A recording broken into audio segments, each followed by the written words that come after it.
Okay, good evening, everybody. The cutscene will probably jump in really quick because I had a small hiccup getting the stream started.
Again, big fan of the intro. Actually, all of the cutscenes. I think that was the big revelation from last stream. So, good evening, everyone. I hope you had a good weekend. Mine actually could have been better, but today didn't exactly make up for it. But it was a decent run.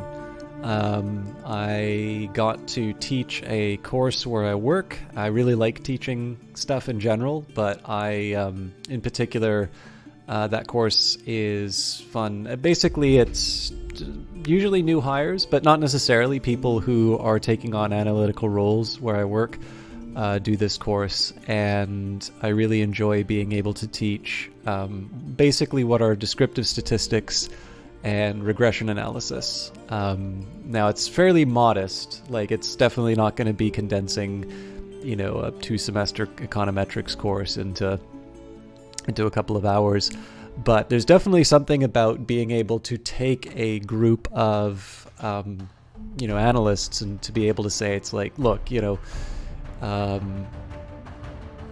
we're very comfortable with data, and how do you transform data into insights? What is a way that you can communicate what you're trying to say in simple measures that your audience is likely to learn? Because I know if I'm given my preferences, I want to do something big and complex and, talk about how smart I am.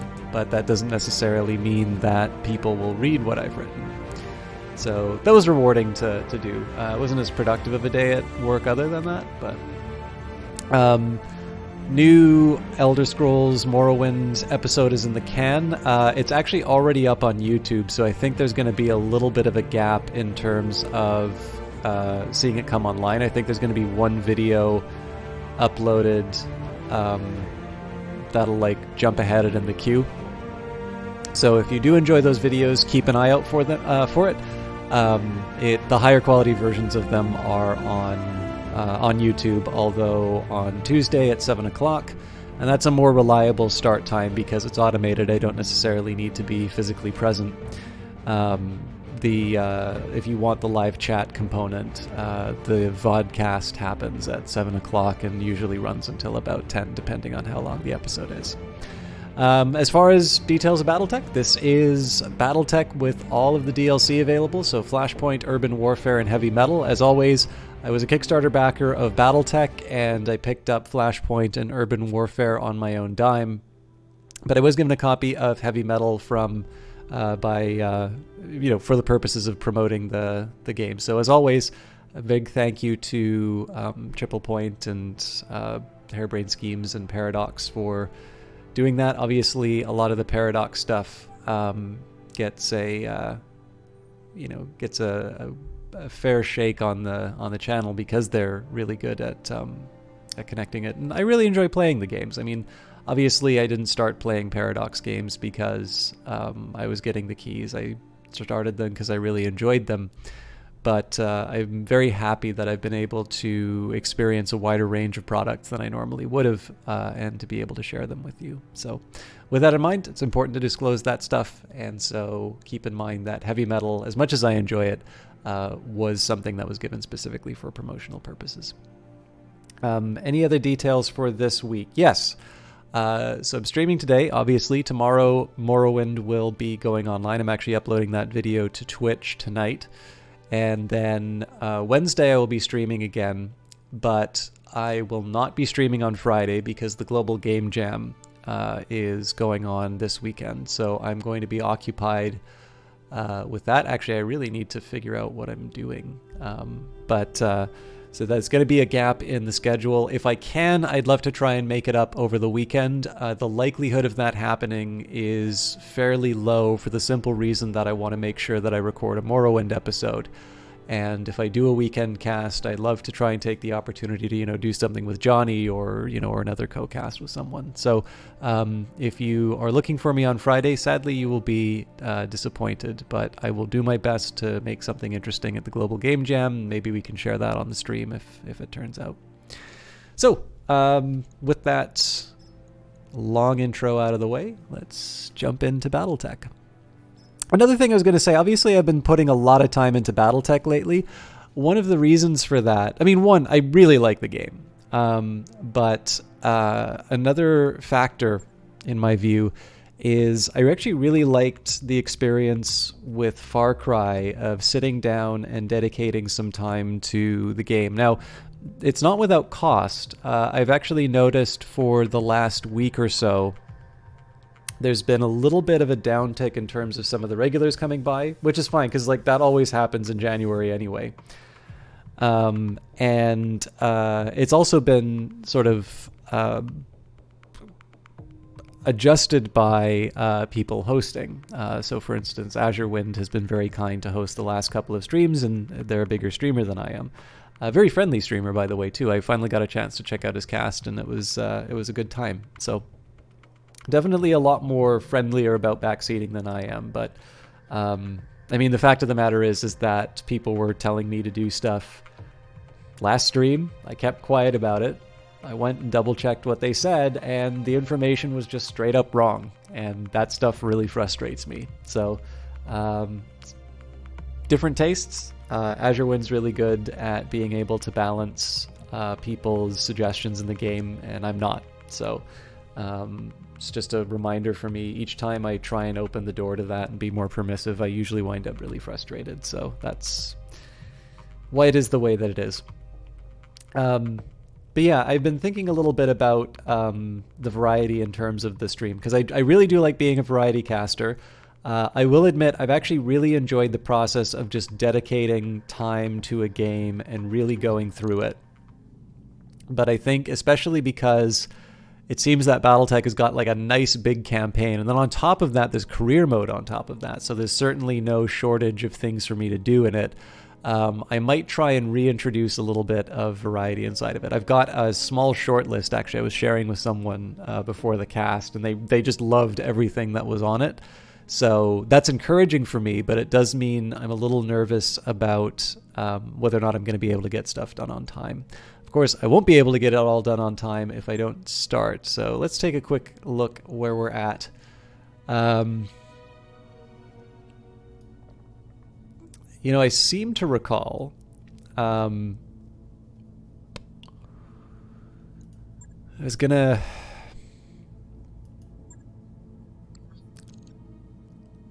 think I was gonna wait for repairs, and then we're gonna jump into some of the tough missions.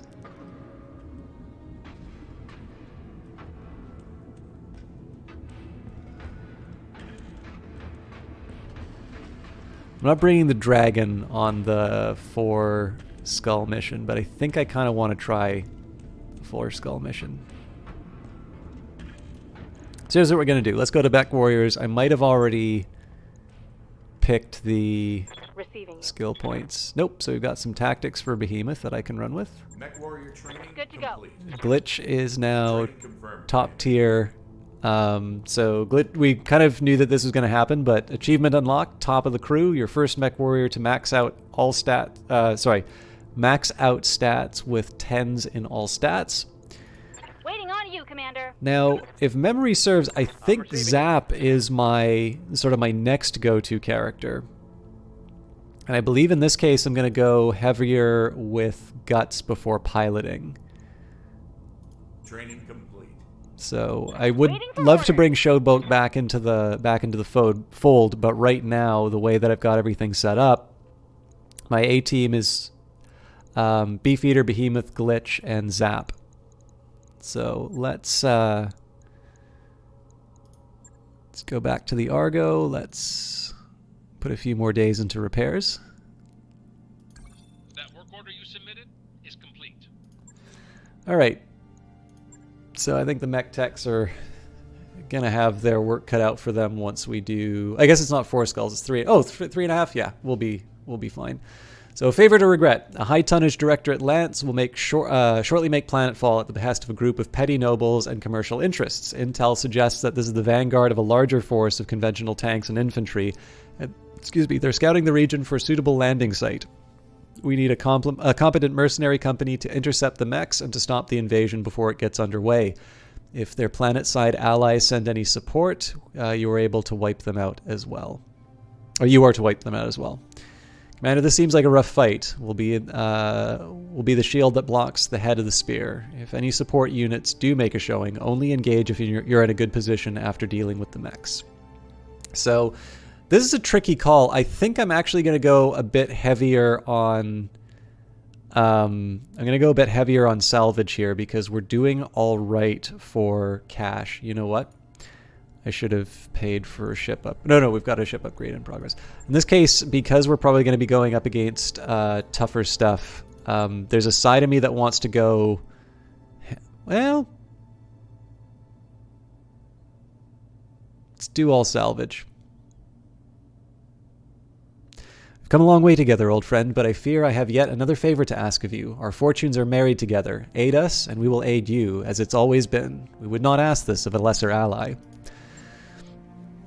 So one of the worries, one thing I forgot to mention, we had another cutscene. So Lord Madeira is on his way back home to try and get some dirt on the Directorate.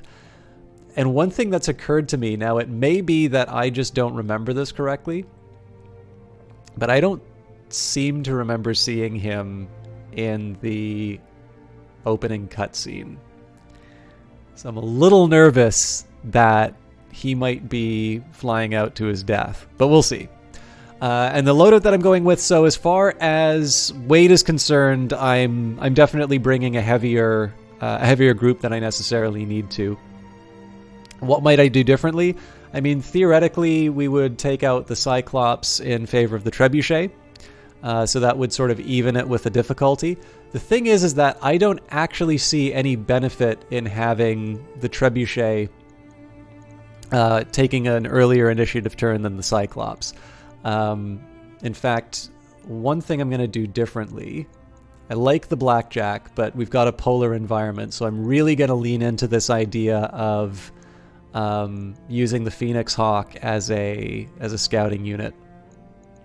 So now keep in mind we've got 640 armor versus 680. So I mean neither of them are particularly strong. But in this case here, I'm gonna try this routine of keeping Beefeater as sort of my spotter, even potentially at the expense of not firing the weapons very often. But basically, I'm going to focus a bit on working out this strategy. The Blackjack is a fairly decent damage dealer, and it runs a bit hot, so it's kind of funny that I think the Phoenix Hawk isn't necessarily like a desert environment mech, but the Blackjack is. I think that's just partly because the way I've been running with these things. So in this particular case here, it seems to make a lot of sense to me to... the main reason why I say that is that the Phoenix Hawk in the desert, the problem with it is that if you get caught in a tight spot and you're not able to jump out with your jump jets, and again, because you have that vector thrust kit, you can potentially, you know, bring up more heat even before you shoot any weapons. You can find yourself in some very dire straits very quickly.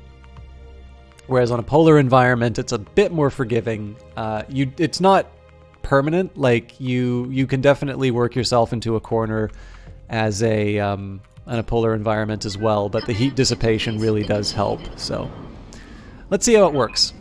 Enemies detected in the area, Commander. Intel reports the Directorate sent a pretty serious lance of mechs. Also keep an eye out for harassing units from the locals. So one thing that the Phoenix Hawk might be able to do... Oh, this map.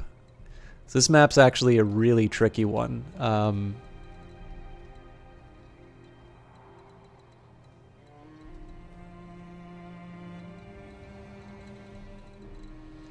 think I'm going to want to think about my approach here. I love the environments for this game, by the way. But so the big problem with this one is my real cover is like this little tree area here, and it's surrounded with a, you know, rocky spot over here. There's a bit of a tree line, but the trebuchet tends to get, or well, what used to be the trebuchet tends to get caught in that spot. There's sort of a side of me that wants to run around the edge and then jump jet up. Problem is that Zap's not really equipped for that. So here's what I'm going to do. We'll sprint it with Beefeater. Yeah, actually in this case, I'm gonna take Zap. Moving out. Nope. Yep, that's as expected. You betcha. I'm gonna get the Cyclops in the tree line. Acknowledge. So the risk, of course, is that this Cyclops is gonna get caught on its own by the harassing units. But we're a little more slower moving, so I'm gonna try and use that to my advantage. I'm going to reserve down to 1.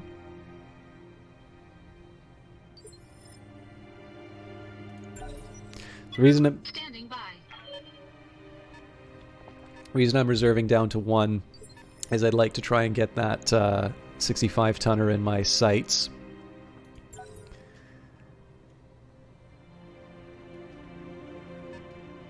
Enemy detected. Nice. Okay, so now you're going to see the big advantage of doing it this way. This wasn't exactly where I wanted to go, but this makes sure that I'm in cover in case they try something nasty. Engaging jump jets. Okay, so bad guy to the side here, 75 ton. We've got a Thunderbolt. We've got a Cataphract, so I think that's a missile boat. And we've got a Catapult. Wow, okay, so... lots of missiles. This is going to be a bit scary, but I have a game plan for this. So normally I wouldn't want to waste a round on something like this, but in this case, it's not a lot for me to really go with. Very large heat buildup, but I'm planning on sort of running away immediately afterwards. So we'll open up on the Catapult. And one of the things I want to try and do, if I can, is focus as much damage to sort of the right-hand side of the mech. So, now the big question here is, am I going to be able to get the Highlander to do any meaningful damage? Jumps are ideal. Yep.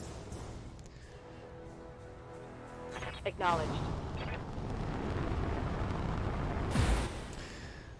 So it would be nice if I was able to stay inside some cover. I know that's not going to happen, so at the very least we'll make the Catapult regret for poking its head out. Or regret poking its head out.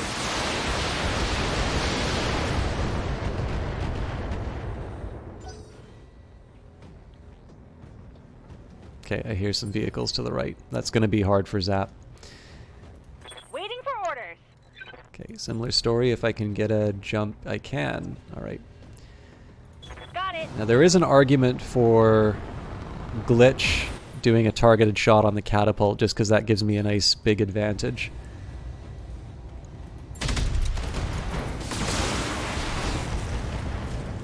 Cool. And stay down. Oh wow, we took that thing out. All right. I live to serve. That's good news.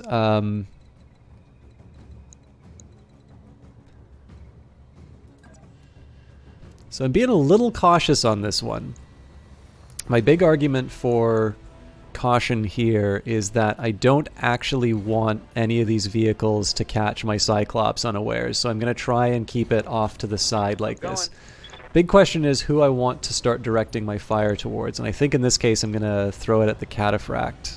Let me just double check the loadouts here. So we've got a Thunderbolt with a bunch of medium lasers. The LRM is a bit of a concern. So that's got 1040 armor, Cataphract's got 880, so the Cataphract is the one I can take off the board a little bit easier. Not the greatest odds, but in this case I just want to throw out as many missiles as I can.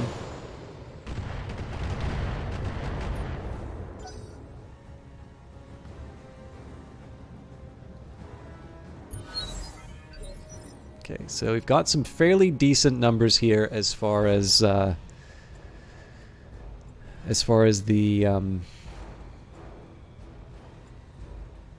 inspiration's concerned. What I'm going to do here, this is putting Beefeater in a little bit of a risky position, but I'm not going to really have a point where I'm more protected. So I've got lots of evasion chevrons and I'm inside the woods. What I'd ideally like to do is reserve Beefeater down, let him spot, and then let the Victor and the Highlander start cleaning up the Cataphract if I can. There is a risk. The Phoenix Hawk is relatively fragile compared to some of these heavier mechs, but it's a calculated risk to basically give me the spotting that I need.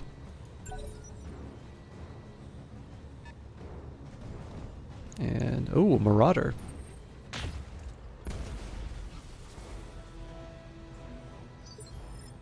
So the aim here is going to be, if I can, we clear out sort of everything to the right from this view, and then the fight just kind of becomes a straight-on Marauder versus Thunderbolt. In fact, arguably, we could even pull back and engage them on our own terms, sort of in these tree lines. But I suspect with assaults, I'm not really going to be moving back. Anyways. Standing by. Okay, that's a shame, but that's going to wind up happening. Armor low.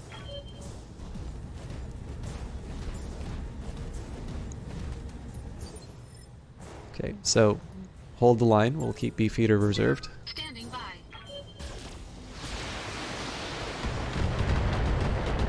So Beefeater is going to be the last mover on this round. That's quite a few ace pilots they've got.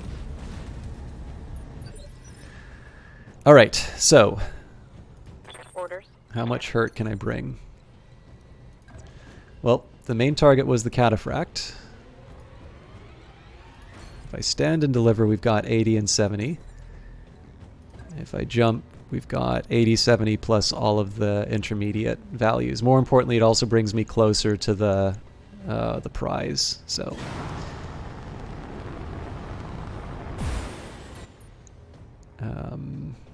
Got 66 resolve. I think I'm just going to take the higher. I'm going to take the better chances to hit as a start. We're going to get Zap to move afterwards in the Cyclops. Just drop a bunch of missiles on the Cataphract, and then Glitch is going to mop up with the Alpha Strike, and it'll be a precision strike.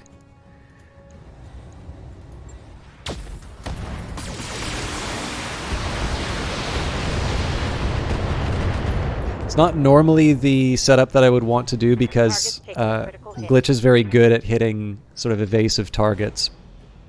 But it's a trade-off that I'm doing just because I want to make sure that Glitch is going to be the one who throws the kind of the haymakers.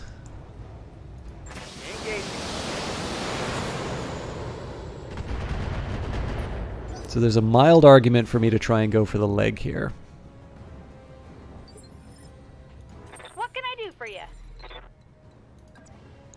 Okay, so these are all pretty decent shots. It does put Glitch in a little bit of a risky spot, but... And I can't get a good shot on the center torso. Mind you, the center torso's fresh, so the right leg's got 82 and 75. I think let's just try and go for the clean hits. This should be good.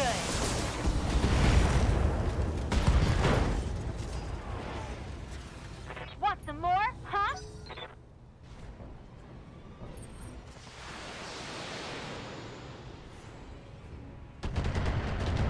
I've got eyes on hostile reinforcements. They're heading your way.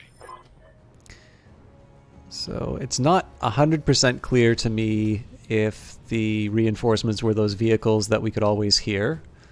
Or, oh, you know what? We don't even see them on sensors. But that's kind of the motivation for going for the cataphract. So, I could melee the Thunderbolt if I was suicidal. I think in this case...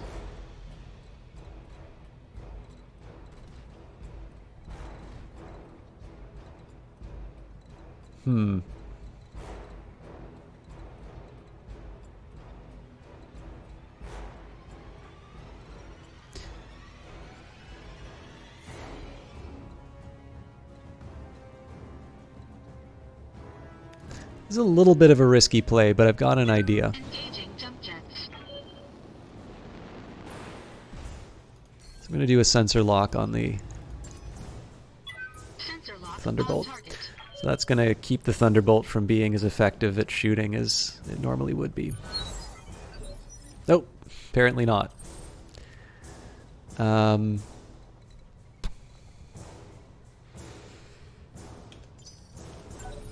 Let's reserve and see what happens. So again, I am okay with these guys targeting my assaults. Standing by. Okay, looks like he actually wants a piece of the...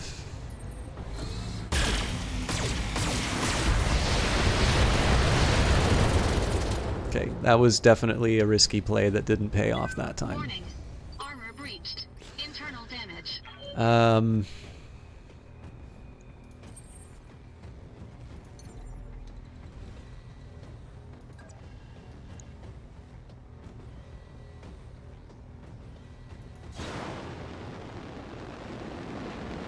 It's definitely a brave move. Target rear armor.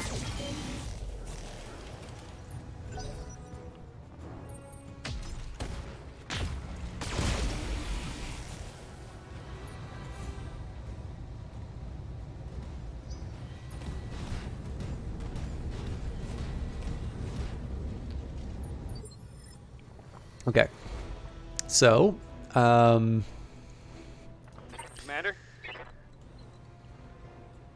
I got some decisions to make. Ready for So, orders. if I jump Behemoth, can put her into a good tree line.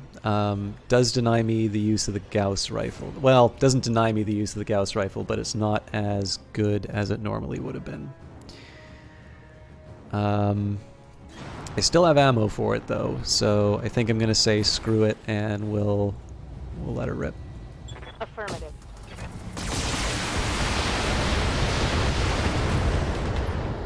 Okay, so I think the next step is going to be the Cyclops is just going to drop some more missiles. Although I might want to bring, I think I might want to bring Zap into play now.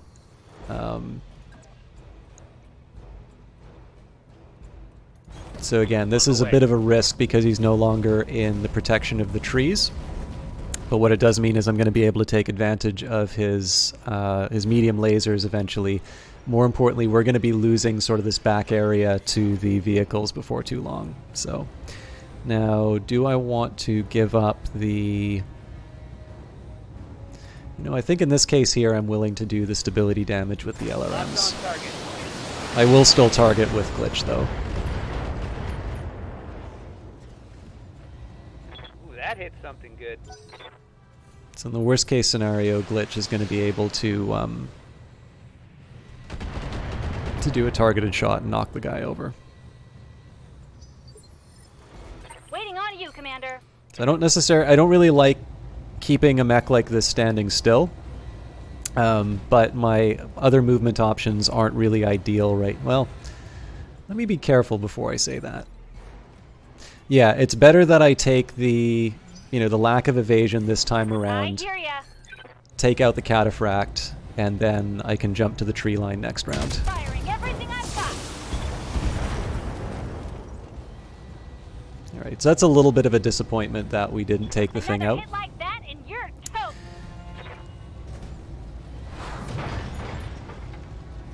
That might be something I can get the Phoenix Hawk to clean up, I'm not sure.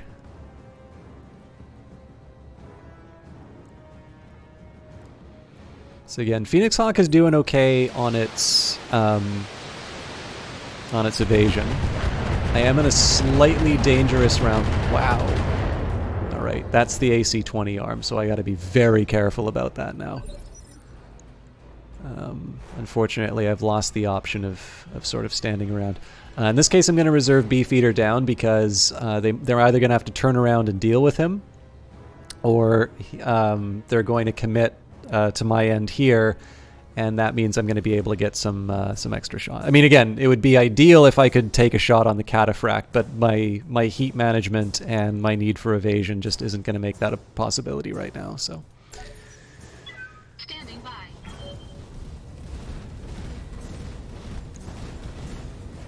Okay, so they're committing. They're probably going to go after the Victor. Yeah.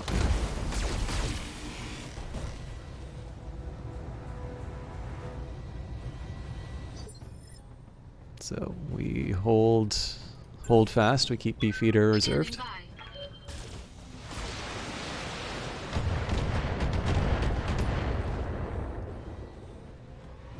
by. Minor damage, Commander.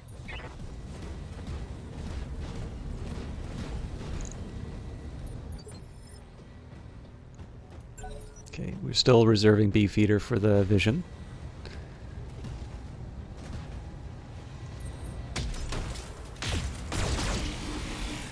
I'm actually okay with the Highlander taking some fire like this.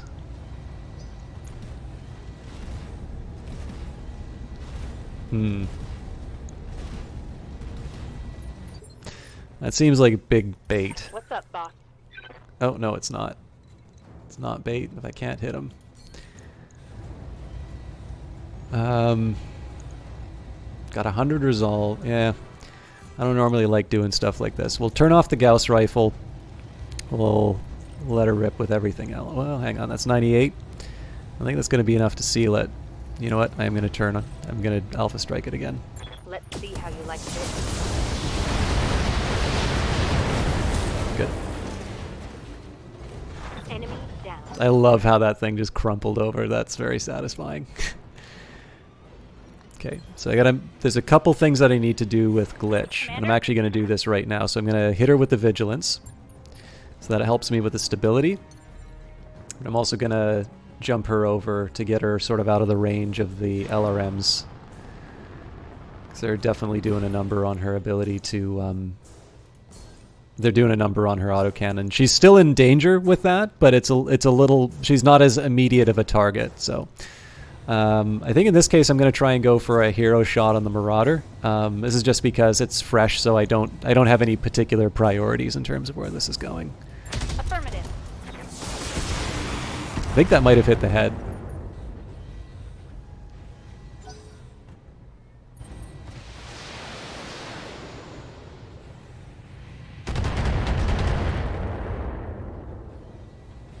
Reporting. Minimal damage. Ready for orders. Okay, so same story as before. We're trying to put the Cyclops into play. Onward. There's definitely a side of me that wants to consider trying to do a headshot with the missiles, and in that case we're just really trying to take out the mech warrior inside of it. I just think that where my resolve is right now, it's not one that I want to run the risk on. So at this point we're just going to soften them up. Stability damage is nice too, because it sometimes faces them with a really tough choice of deciding whether or not they want to put up with additional damage along those lines. Alright. I think I'm going to try something a little unconventional here. I'm going to keep doing sort of these heroic jumps. Engaging jump jets. I'm not going to fire anything. I'm actually going to be moving the Phoenix Hawk in so that he can start stepping on these guys. And let's put a... So I don't know if the sensor lock actually has any effect. So in this case, let's just do the brace.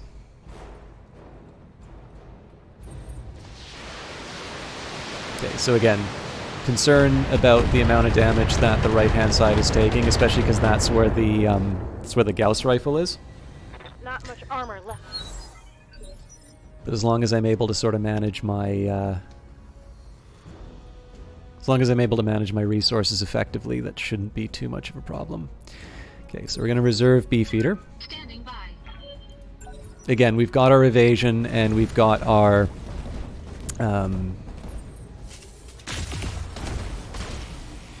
it's getting a little scary. So I've got my evasion, I've got my sort of lockdown. Waiting for orders. Unfortunately, I'm not able to target anyone. I can't really afford... Oof. Can't really afford to do the jump jets, but I'm taking a pretty big risk moving up like this.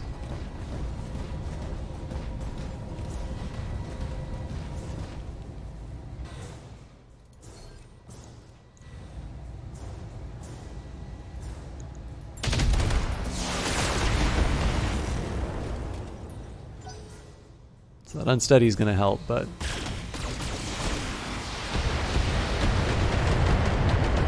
Okay, so we're going to put a vigilance on Behemoth just to help with that.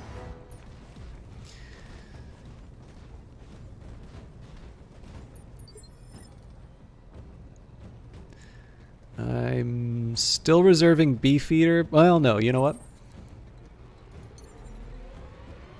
That's going to put me right up to the edge. Okay, so I'm going to sprint to get the same effect. Full throttle.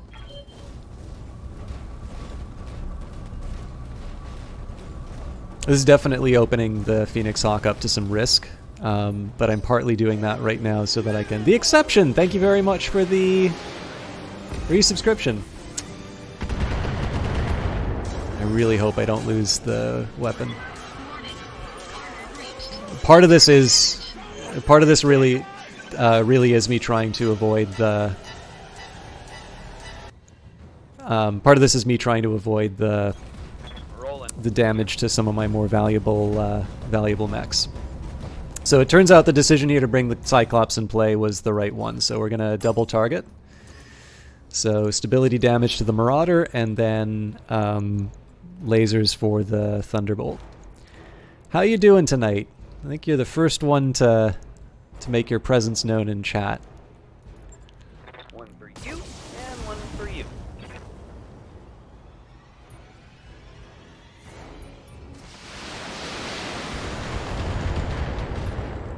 Oh, I hope I knock him over. I think things are going swimmingly. Nice. Don't you? I think Glitch might be able to do something with that. Doing all right, the Exception. I'm having a good time with Battletech. Ouch. That's a knockdown. Reporting heavy damage. I should have thought of that. Commander.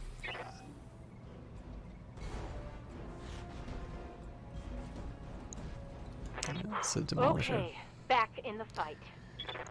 All right. I'm going to hold my ground on this. Oh, wow. It's a 4% headshot.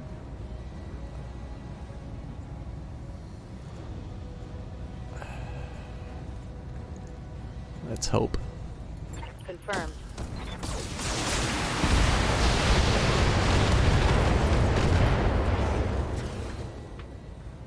Reporting critical hit.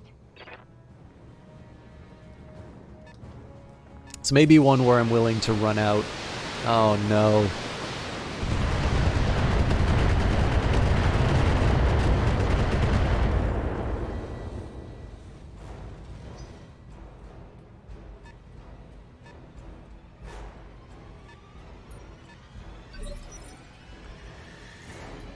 All right.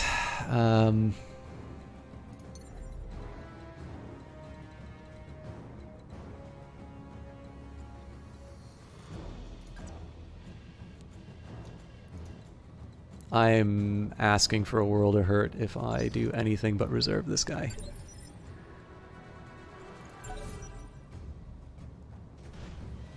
Alright, that was unwelcome. One big thing I need to have happen is I need to get the victors like facing another direction. Shit. I'm losing That's weapon system. one of my biggest tools to get a win that I just lost. Standing by. My Highlander's starting to get really really banged up too. I'm in a little bit of trouble, but I'm not yet at a point where it's an emergency. Good to go. Okay. See, this thing really isn't that big of a threat right now, but I do need to cool down. Got it. Ah!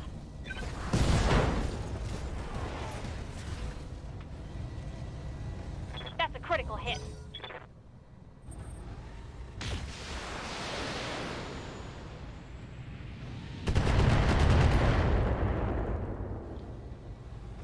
Warning. Armor breached. Internal damage. Okay.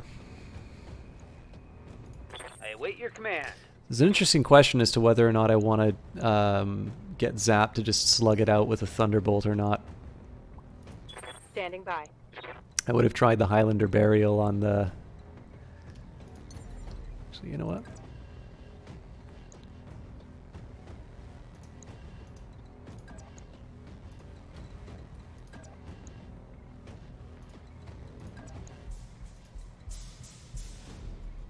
Just trying to see if there's any better shots. Can at least get some distance here. My big worry is that I lose the Gauss rifle. The AC-20 is a shame, but it's manageable. Losing the Gauss rifle, it's an irreplaceable item. Okay, let's do... Yeah, we'll do precision strike right in the center. On it.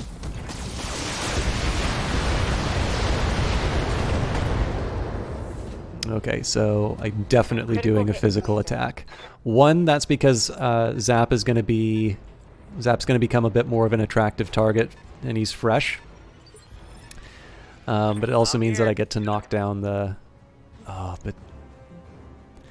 Man. I'm receiving you. I obviously have to do that now. I am, however, going to make him a relatively more attractive target Moving to position. for the boats, though. So we'll turn off the LRMs. No point in wasting ammo on that. Acknowledge.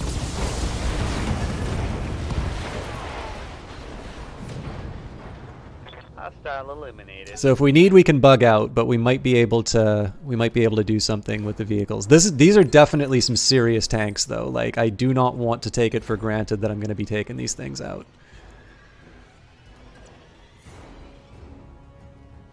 So I'm running a risk by exposing my back to this Marauder, but there is a plan behind this.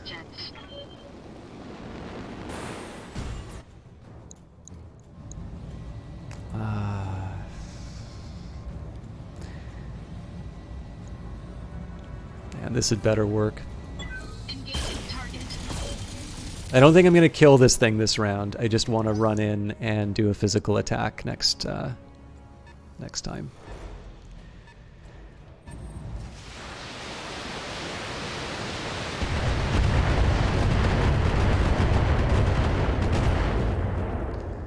Problem is that they are going to just beat the crap out of him next round.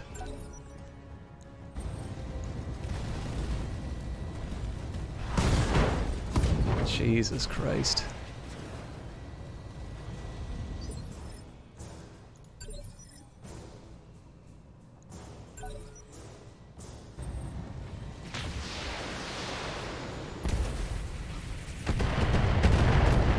This is definitely looking scary.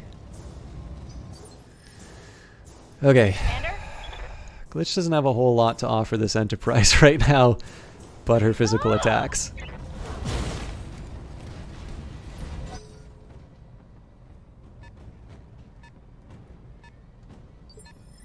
Okay. So the question is, Waiting for orders. who do I bring in on the party?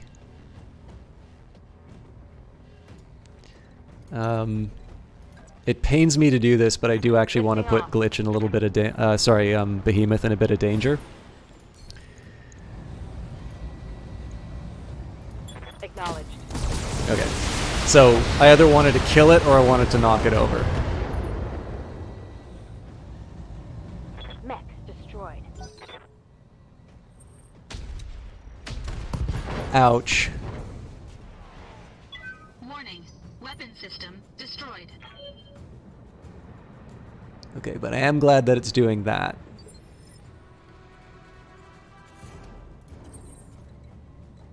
Waiting for orders. So I'm going to get Zap running on this. It would have been nice if he would have some vision on these guys. But I'm going to work with what I was given.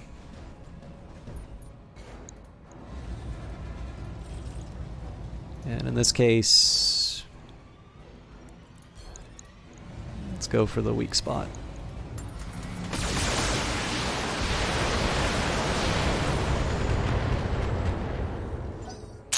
Tough. Oh, this is gonna suck.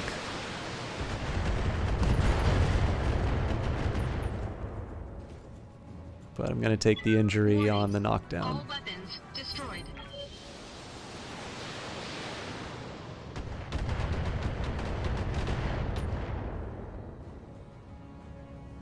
Damage is light. Okay, so what the plan was to get a physical attack on the Demolisher. That's off the table now. One, because I can't reach it. But number two, I really can't afford to have him in medbay again. So Phoenix Hawk is back to an angry stick, and I'm going to use him for sensor.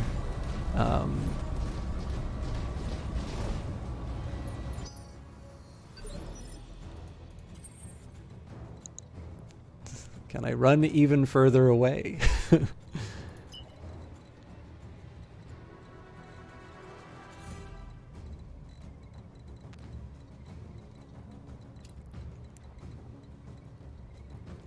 Yes, but probably better that they get at least some of their shots off first.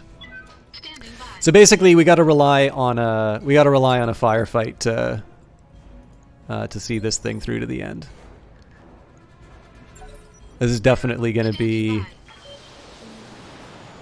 cause for clenching.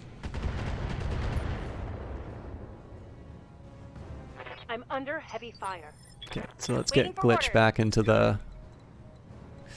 Alright, so Glitch doesn't have any weapons that she's going to be able to do anything with. So it does make me nervous to do this, but I am going to put her out in the... I'll still keep her in the woods. Right, Commander. Might have been smarter for me to... might have been smarter for me to get a shot off on the Demolisher, but... Now what I'm going to do here is I'm actually going to take the Cyclops. Standing I'm going to put it actively into the fight. by. I'm walking here. This is going to make it relatively more attractive. I am not 100% sure that he has the stability to be able to handle this, but I need the resolve for the precision strike on the Demolisher. Thing's got 16 structure left, so I will save the LRMs. May I interest you in melting armor? Make that one less vehicle. So again, what this is going to boil down to is whether or not we're going to be able to sort of shoot our way to a solution. I'm reasonably confident in my ability to do so, but a lot of this is going to depend on who gets kind of pummeled orders. with the you know, with all the various attacks. Now here's a question: how much armor do I have? Okay, I can afford one bad. Ooh, I can't afford a hit to the right torso with that vehicle. So unfortunately, I'm stuck. Oh God, that sucks.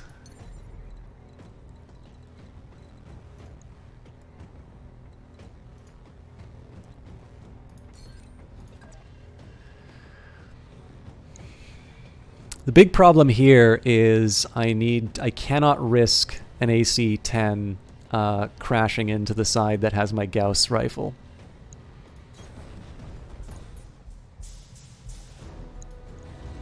So we'll let her rip.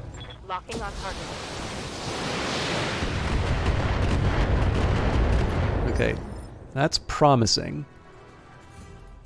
And they've already committed their turn, so let's... I'm going to sprint around the corner because they're not going to be able to fire after me. Full throttle.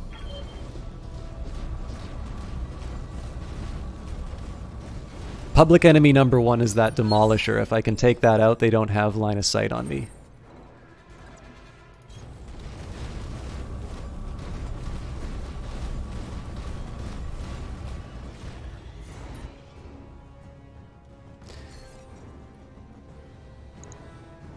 I think I pulled myself, yeah, I pulled myself out of the range. But, I mean, it's what I've got. Like, I can't afford to have those AC shots trained on me.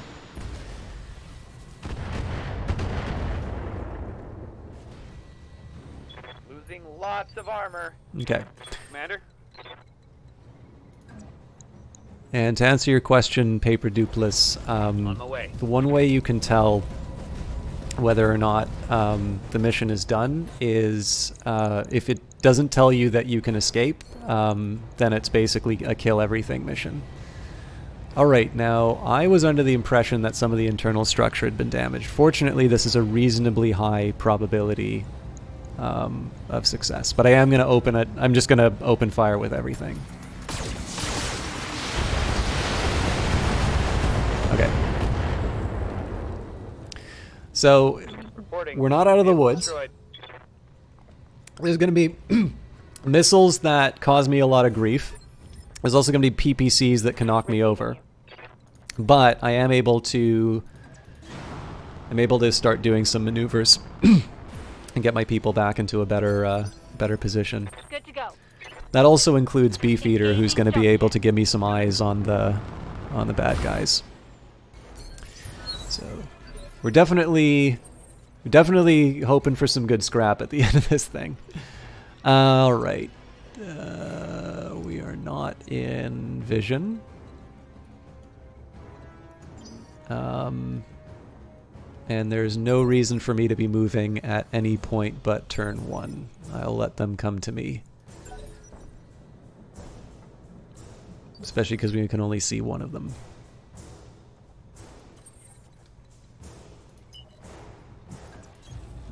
Full throttle. So there's some good gear that we've lost. I'm pretty sure that AC-20 is not something I'm going to be able to recover. But my hope is that the scrap gains will make up that equipment loss.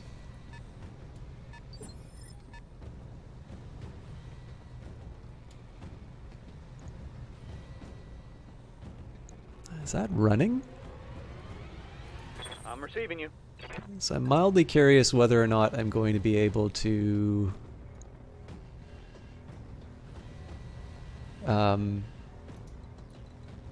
yeah, I really don't know what sensor range looks like on this thing. So in this case, I think I'm just going to sprint up the highway. No point in Got it, Commander. making this a big thing. This is the drawback about bringing all the assaults, but... Alright, so this is almost certainly the LRM. This is almost certainly the one with the PPCs. Good to go. Commander? So Glitch, unfortunately, doesn't have as much to offer now that her AC-20 is off. Ready for orders. And there's kind of a side of me that wants to take Behemoth and just like run up the side of the mountain. But she does have a long-range weapon, so in this case, we're going to keep the group as we're going to keep the group together on this one.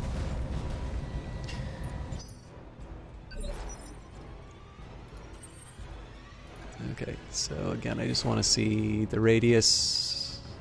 Nothing too exciting, so as always, we'll reserve down. If I take a hit to the center like that, in this current state, I'm done for. Like, my main character is going to be in the med bay forever. Interesting. So I judged that wrong. Fortunately, they went for the Cyclops. Losing armor. Now here, I need to be quite careful, Standing by. because Zap has got some stability damage. Fortunately... Actually, here we go. This is encouraging. Roger that.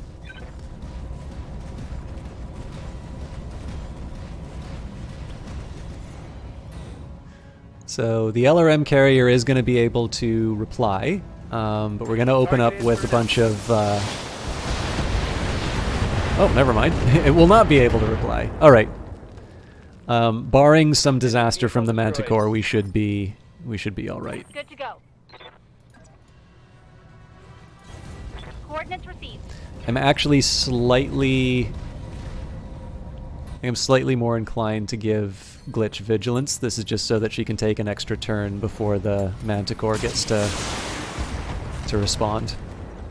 I'm going to prioritize Vigilance over... Yes, Commander. I'm going to prioritize Vigilance over Precision Strike for this round, specifically so we can take advantage of some higher protection and better initiative. Firing.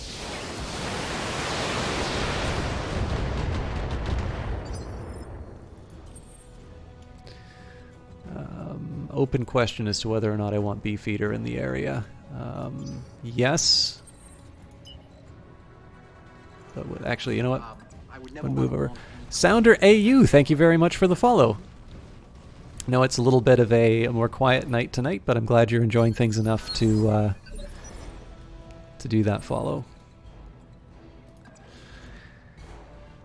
All right, so first question. Okay, I can get him into radar range, so I am going to do the sensor lock. But again, I am very, very, very nervous about doing this with Beefeater.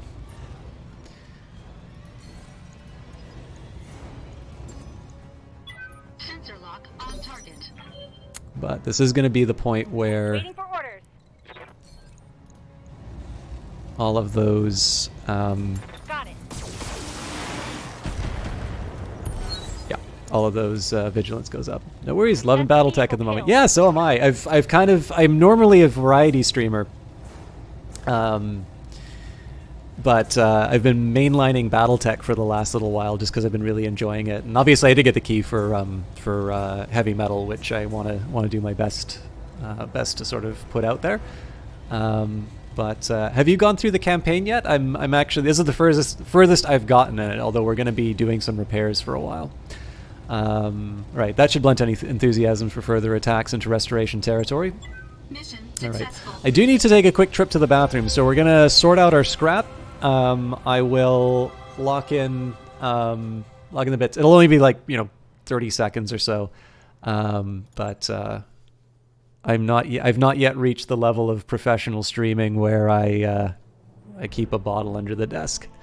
All right, so, 20% for eliminating the reinforcements. That would have been nice if it was the $1 million contract, but it's not. So, 127,000 in the bank, a token amount.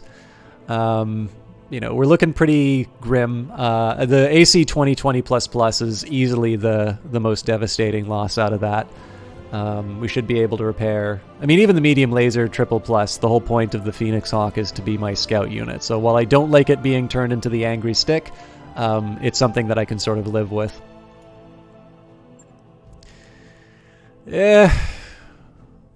I would have expected more, to be completely honest. So we'll take the... definitely take the AC 20++. So the question is, do I want a Marauder more than I want a Thunderbolt? Not really. I think I have a Catapult in storage now too, but I probably want a Catapult more than I want a Thunderbolt. So LRM 20++ would be nice. There's definitely some nice scrap here, and there's plenty of chances once we lock it in. We've got a total of 19, but I definitely need the AC 20++ just because I need to make sure that the Victor is up and running.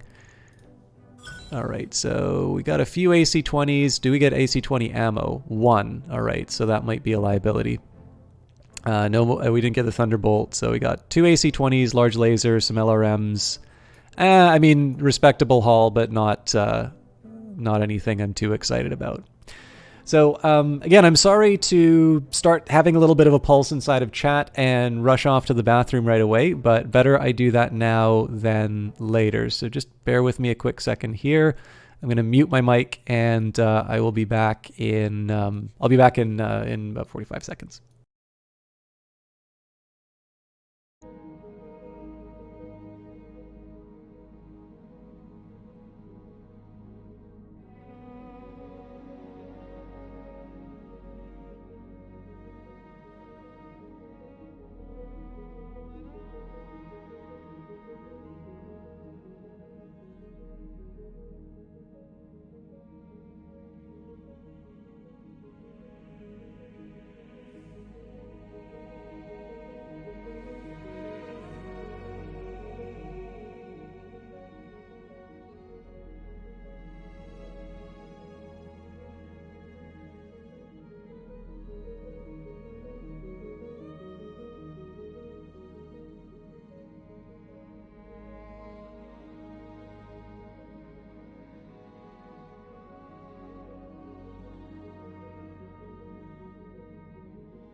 All right, thank you everybody for putting up with me. Let's go back in. Sounder, I was meaning to ask you, when you say you're into Battletech, did you come into Battletech because of the PC game? Were you a MechWarrior fan ahead of it, or were you somebody like the tabletop game or the TV show? I don't think I've met anybody who originally got into Battletech because of the TV show, but you never know. Or is it just, was this the thing that really spoke to you and you've been into it lately? I'm really curious. It's out of all of the games that I play, this is the one I'm kind of most curious in terms of how people got into it. So, oh, it was an AC 20++. So we actually evened out on that. That's lucky. Although it was bonus damage, so I still got knocked out there. All right, so we're looking at 2 heat sinks and 3 AC 20 ammo. I hope I have enough to... Okay, I'm very lucky. I do have enough.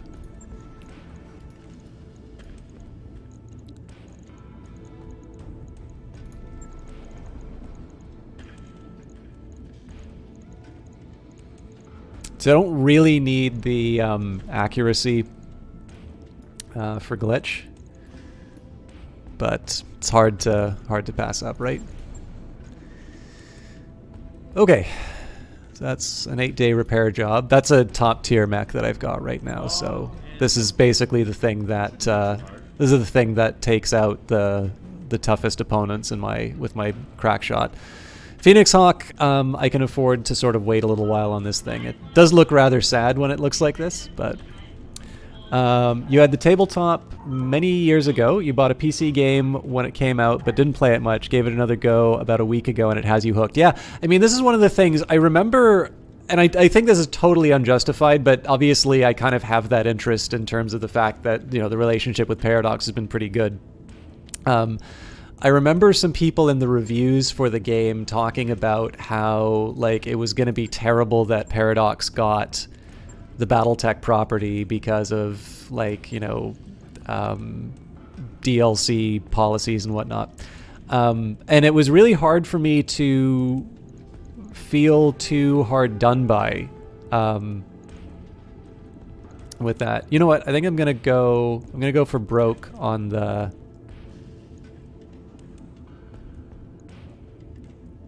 And I'll do the extra damage laser. It was hard for me to feel like hard done by on that acquisition, because while I will agree that Paradox's DLC policy is unique and often misunderstood, like I realize I'm sounding like a total apologist putting it this way. I don't have a large laser. That is a pity. Okay, we're gonna put the Phoenix Hawk on ice while I wait for a better gun. The big thing about it is that the amount that gets spent on DLC is one dimension. The other dimension of it is the free patches that come along with that DLC, right? The DLC pays for the continued development of the game. And so I'm in the same boat as you. Like, I kickstarted the game. And as much as I enjoyed it on release, I have really been getting into the game for the past few days. And I think that is definitely a function of the fact that there's some sort of time and attention that went into the game, that it kept getting better with the DLC. Obviously, I have the DLC, so that's an improvement as well. But this is a particular case where I think I really do think that the Paradox DLC side on it really made the game sort of above and beyond what it would have been. Because as wonderful as the Shadowrun games were, and they definitely got like their deluxe editions and whatnot, I'm just trying to see, I thought there was an achievement for like going all scrap. Maybe I already got it. Oh, there's no find option in Steam. Doesn't matter. The games did get like sort of later support. You didn't quite see the level of, I guess, dedication, for lack of a better term, into Battletech like the previous games, because I'm sure that Harebrained Schemes couldn't make it work that way. Like, obviously Paradox has its own way of doing things and a kind of the financing to be able to do it. So it's one of the things where I think probably it was obviously it was a smart acquisition for Paradox, and it means that, I get more Battletech than I otherwise would have. So it's been working for me. Now, I have a little bit of a dilemma on this. I don't have to have all assaults all the time. I'm down 2 mechs. Can take Contagion, and I can bring sort of a lighter... Well, okay, if I'm going to do one or the other, I should do Breakthrough on the Brink. Actually, you know what? Breakthrough on the Brink might make a little bit more sense, because then I can have some more mobility in the defense. It's a 627 salvage mission, but it's $1 million in the bank. Okay, so here's what I'm going to do. We'll go for the money on Breakthrough on the Brink. We'll do salvage on Contagion. So, a Restoration Industrial Lab is at a critical juncture in its R&D program. Any disruption would set us back a decade. The Oregon Directorate on Itrim has discovered this, and they've already interdicted the first lance of mechs that were sent to defend the facility. We need mercenaries to step in and buy the time necessary for further reinforcements to arrive. Also, let me just take a second here to save. So this will be all cash. So let's think a little bit about what I want to put people in. The Hunchback would be an interesting choice. So that gets Glitch back firing an AC-20.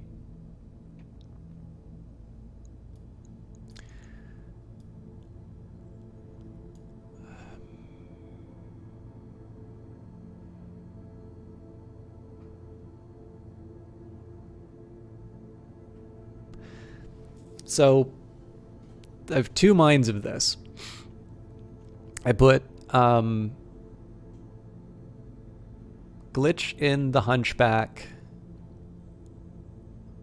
We'll see. Okay, so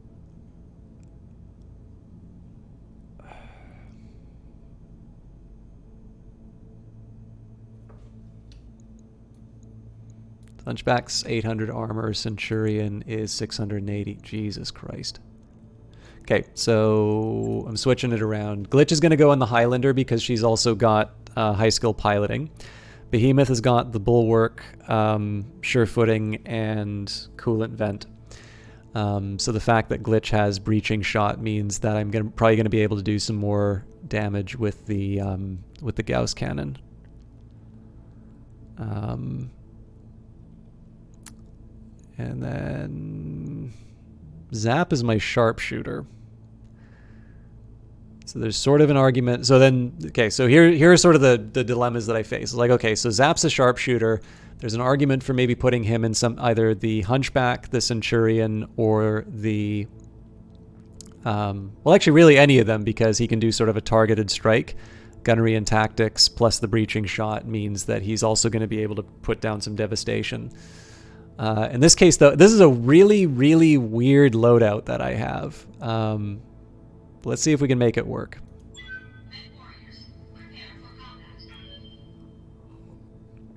So I've got a pair of assaults to just sort of stay in the base as the last line of defense. The Blackjack takes the scouting role. Now, it's Badlands, so I'm going to be running hot, but I can live with that. I'm also going to get some extra morale because of the command center, or like the comms cockpit. And the real big question mark is going to be Behemoth with the Hunchback. Also, I probably should have paid the experience to make these mech warriors a bit better.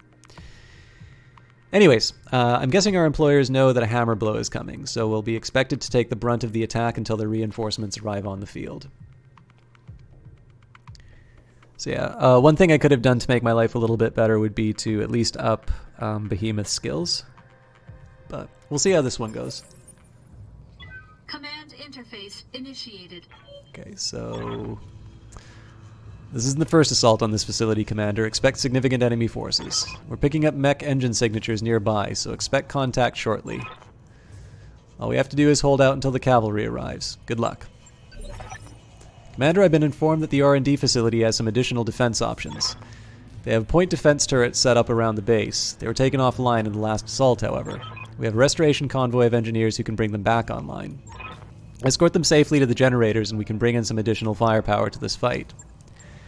Alright, that sucks. I have no idea how we're supposed to defend these APCs with the mechs chasing them, and we're, like... There's no possible way that we can actually do a defense of these guys. I have no idea why this mission is set up this way. But I'm not going to whine too much about it. I'm just going to sprint to the defense of the base and hope for the best. I could do a jump. I think sprinting actually takes me further. I'll go up the road just in case. Full throttle. So we do get a good payout if we make sure all the buildings arrive. That might be a little bit of a tall order.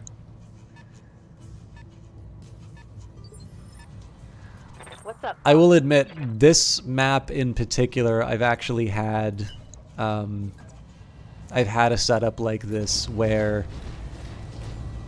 Like, we're put in a really hard to defend position.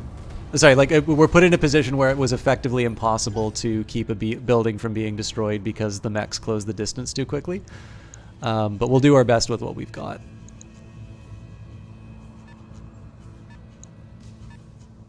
One of the things that's a little funny about the defense is you normally think that sort of sitting down and entrenching is the way to go. In this particular case, I actually want to have the higher... I kind of want to have the higher initiative on these ones just so that I can prevent people from being able to shoot the... from being able to shoot sort of the enemy... prevent them from being able to shoot the buildings. Because again, we're on $1 million contract. If we can, like, achieve all of the objectives, then we are laughing as far as the cash is concerned.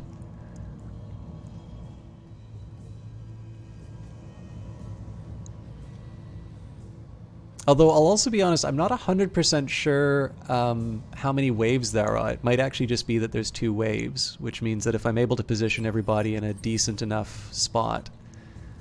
What can I do for you? Let's try and get the Cyclops. I'm walking here.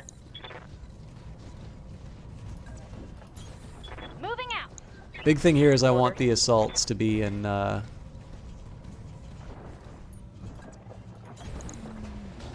be in a position to deal with the bad guys before we do anything. Time to earn our money. Okay.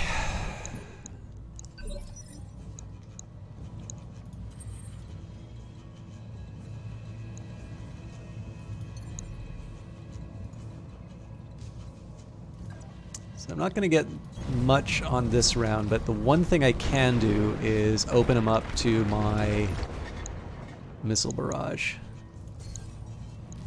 So we've got 40 ton and 50 ton, and okay, let's take care of the 50 ton in the back. Oh, they're just out of range. All right, by process of elimination. Sensor lock on target. It's not exactly the sort of thing I'd want to dedicate a lot of resources to. This is the big thing. I didn't really want to do the sensor lock on this guy because they're probably going to become visible anyway. Yes, Commander.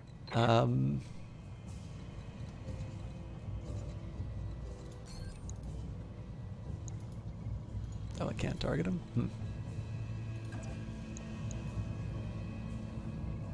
Only got 10 shots with this thing. Let's reserve. I want to see what the Highlander can do.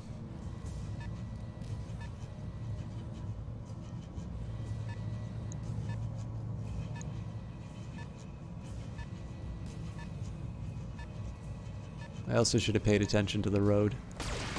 Oh, that is some bullshit.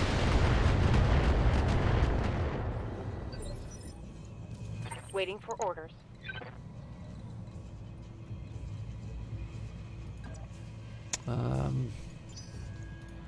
We'll reserve it. This is going to be a very hard building to defend. The engineers are in position and have disembarked from their vehicles. The APCs will scatter and support you. Keep the turrets online and they'll keep firing. It's a trebuchet, Jesus Christ. I suppose the good news is that these things are pretty fragile, but...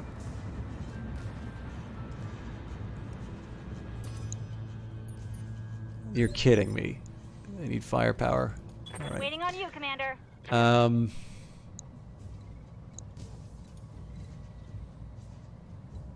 really need Glitch to have some direct line of fire.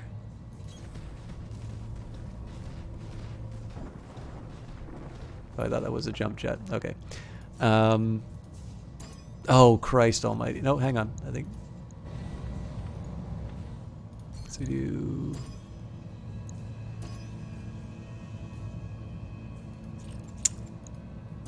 This sucks.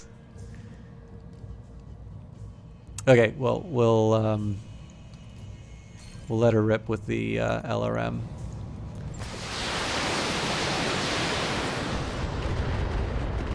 I definitely needed something better with that, but why are you guys not bringing the hurt? Moving to position. Yeah, this is going to be a very hard one to balance priorities on. In this case, we'll just, yeah. I was hoping I might be able to fire off some medium lasers. Let's just accept the loss and Lock your loading. Here it comes. launch some LRMs. Okay. That's more like it. That's going to free up Behemoth to... Standing by. I mean, it's still not a perfect shot, but Affirmative. it's going to let me do something to that Vulcan. Firing on target.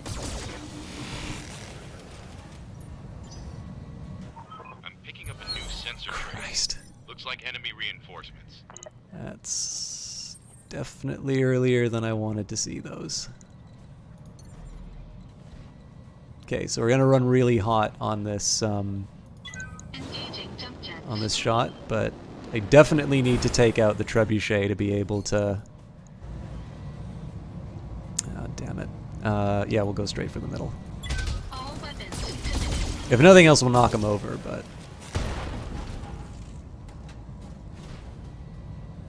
Enemy mech. Critical damage detected. They'll get up on round 2 anyway. But we'll see what their move after that is. Good to go. Alright, so... Oh, that's interesting. Okay, so the risk is that I wind up facing down this hunchback. But it's a risk I'm willing to take because I might be able to get a shot directly at the back of this Vulcan. Yeah, like this might just completely wipe the thing out. Gotcha. Hey, totally not Vulcan. How you doing? Push him over like he's in the schoolyard. Always happy to see you. I'm actually really happy to see that emote. Obviously, Sin is a very big friend of the... I almost said very big fan of the channel. He's a big friend of the channel. What? Okay, that wasn't one of the mission buildings though.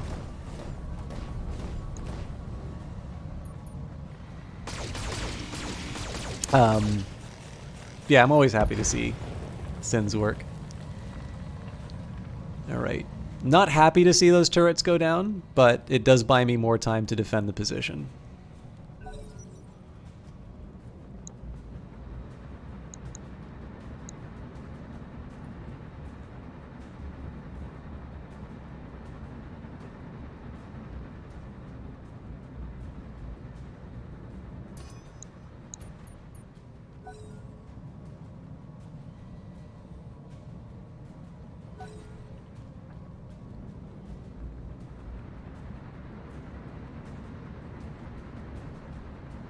Am I allowed to say I'm not very impressed with the behavior of these APCs?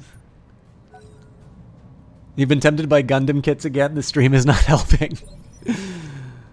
Funny. I will be done. Alright.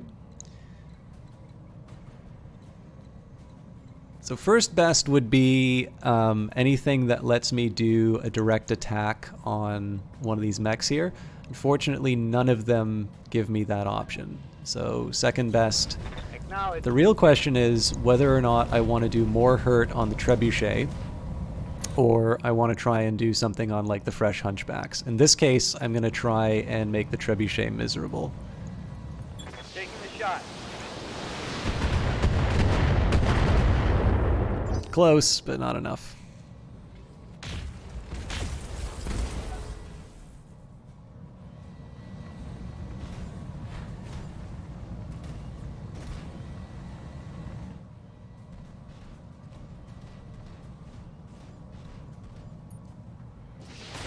Interesting. And the turret lived. Waiting for orders. So this is good news. God, this is a tough call. Don't need to tell me twice. I kind of want to do the precision strike, but here's what we'll do. We'll spread the love. So Gauss rifle's definitely for B.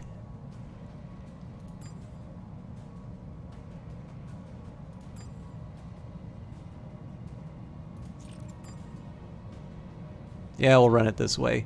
I'm a little overweight on the trebuchet, but I really want to see that thing get taken out.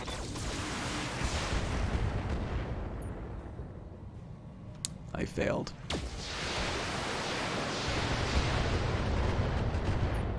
Okay, so that's going to be a prime target for Zap next round. I really want to do a physical attack on this guy. But that does expose my back to some nasty hunchbacks.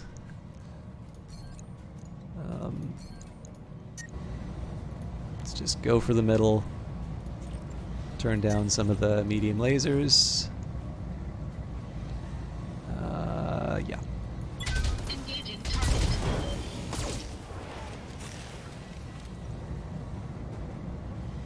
That's awful. Enemy mech. Critical damage detected.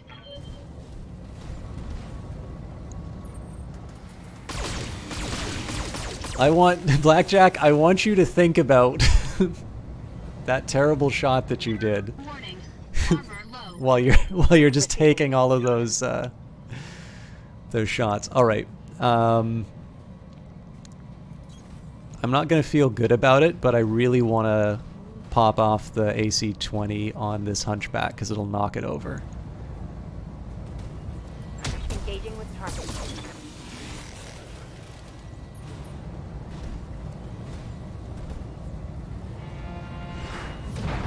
Also, you have a friend roped into being in this stream? Hello, friend who was roped into being in this stream. I don't know if you like chatting, but thank you for stopping by. Totally Not Valken is someone who always brings a smile to my face whenever I see him in the channel. Ooh, standing and fire. I mean, it's good because it's pulling attention away, but, like, this is... You're kidding me. Oh, this is gonna suck. Alright, so I need to take out 3 mechs. And I need to be able to turn around and deal with these guys on the right immediately after. Oh. Talk has low standards and you meet them. You are a genuine pleasure to have in the chat, Totally Not Valken, and not least of which is because of how well you represent the emotes that Eyes of Sin has done. If I lose like an arm or something because of this, I'm just gonna rage forever.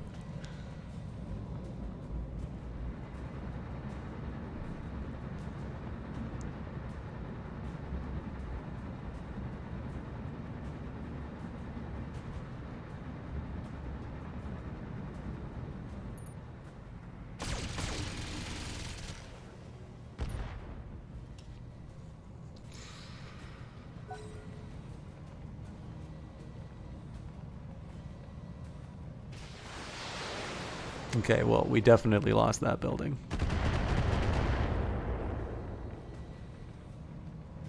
I need to stop being so fatalistic. Alright. I'm here. I think I'm gonna do the same routine. I really need to get, Rolling. I really need to get Zap on the right-hand side to deal with these reinforcements, but again, I don't want to be mopping up these, I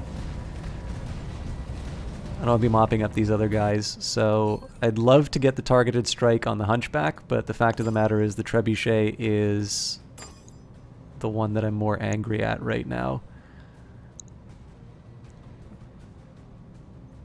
Elvin Nom, thank you very much. Have you been watching the stream on things like YouTube otherwise, or is this just after, are you just basing this off of today? Because to be honest, I was not feeling like God's gift to streaming. That actually means a lot that you say that. Or sorry, are you Totally Not Valken's friend? Sorry, I might just be completely out to lunch. I hear ya. Okay, so again, I'd really like to take out that Hunchback that's behind it, but I'm going to take advantage of the precision strike to... God, I'd actually really like to take out the legs, but I think we just go straight for the... Firing everything I've got. Straight for the center. They're not being paid to say that at all. Did you see that? Did you see it? No, it's funny. I mean, it's really weird because in some ways, I don't know, like, it's the internet. There's always going to be people with awful opinions who I'd rather not have to, like, listen to. But, like, what's the best way to put this? Like, I like to put it this way. Like, I think I make an effort to do the cast. And I try not to let some of the negativity get in the way. But it is definitely the experience of streaming that people are a lot more ready to say unkind comments than they are necessarily, positive ones. So...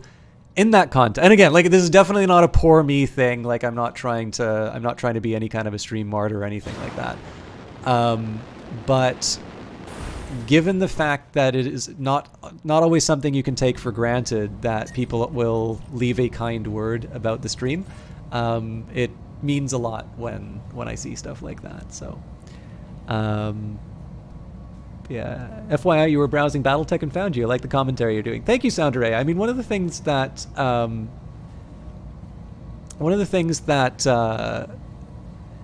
the like, so obviously I'm not necessarily going to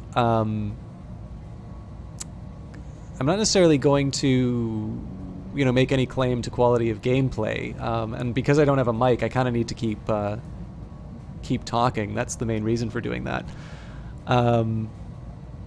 Must be hard to keep that up if you think nobody's watching. Not really. I mean, I've definitely streamed to 0 people and kept commentary going for a while. My expectation is sort of that I provide the entertainment, and it's nice to have people to interact with, because then, conversations are just inherently more interesting. Although, Fuchsia, I have to disagree. Like, especially comments on the internet, they don't sting because of any sort of truth. It's just, like, I don't really see what benefit somebody's supposed to get from somebody just walking in and saying something unkind. It's not that the comment stings in the sense of, oh God, I need to go rethink my life. Commander. It's definitely just a, why would somebody say something like that moment? And it's far more common on the internet than anywhere else. Like,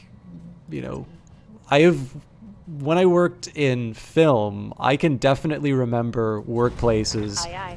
where if you didn't do the right thing, the most common response would be to just, like, shout and berate. And I can't say that that was a necessarily positive working environment, but it was one that I could manage. As far as the dynamics of the internet are concerned, like, it's just the most baseless nonsense. And people who don't even have sort of a framework for understanding how wrong they are, throwing around just awful opinions. And it's something that, as much as you want to be a big, strong man about it, it's really grating. Like, I'd honestly, like, I don't turn off comments and stuff like that, but it's definitely something where I very frequently would prefer to just not have to read what people say online.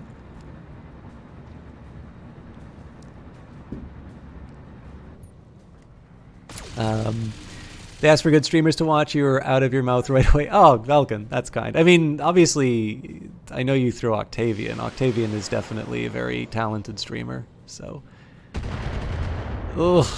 I'm going to be just clenching every single time I see that building take damage. If I can redirect the forces towards the right-hand side, though, we might be able to save it. That's a big if, though.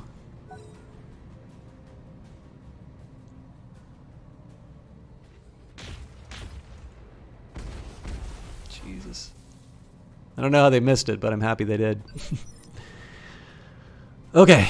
Good to go.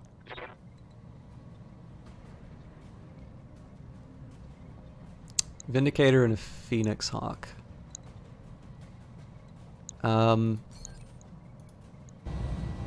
Let's just do the coup de grace.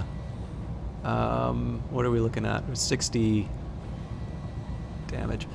We'll spike the medium laser. I'm scared to death that I'm gonna lose the. I'm not gonna do enough to the center torso, but Glitch is my best shot. So. All right. Well, I can shut up.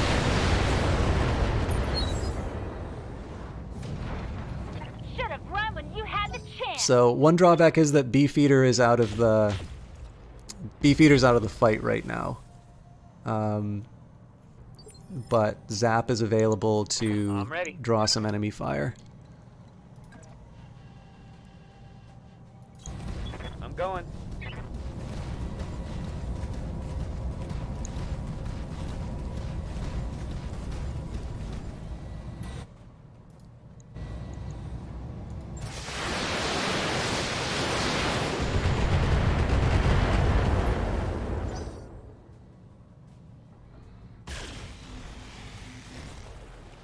Okay, those turrets are actually starting to... What the... What turret was that? The only shame about this one is that I don't think I'm going to have anybody who can do some stability damage to this thing to knock it over. Alright. Beefeater is running hot.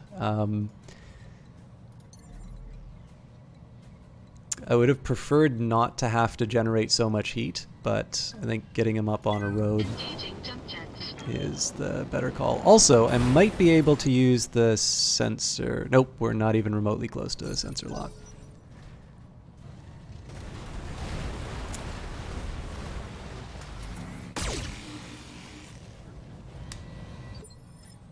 Why do you say clone, Fuchsia? I have a feeling that that's a deliberately troll statement, Ready for but orders.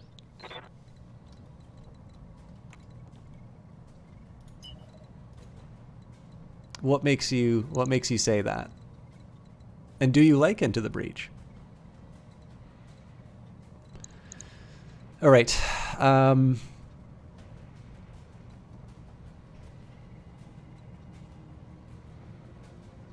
trying to think if it makes sense to reserve Behemoth on the chance that she might be able to fire a shot on the Vindicator. And then the...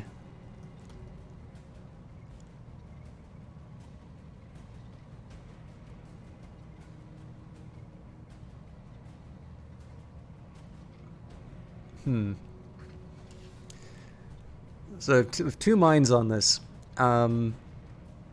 No, I shouldn't be of two minds on it, because, okay, so originally I was saying, it's like, okay, do I reserve or do I sprint?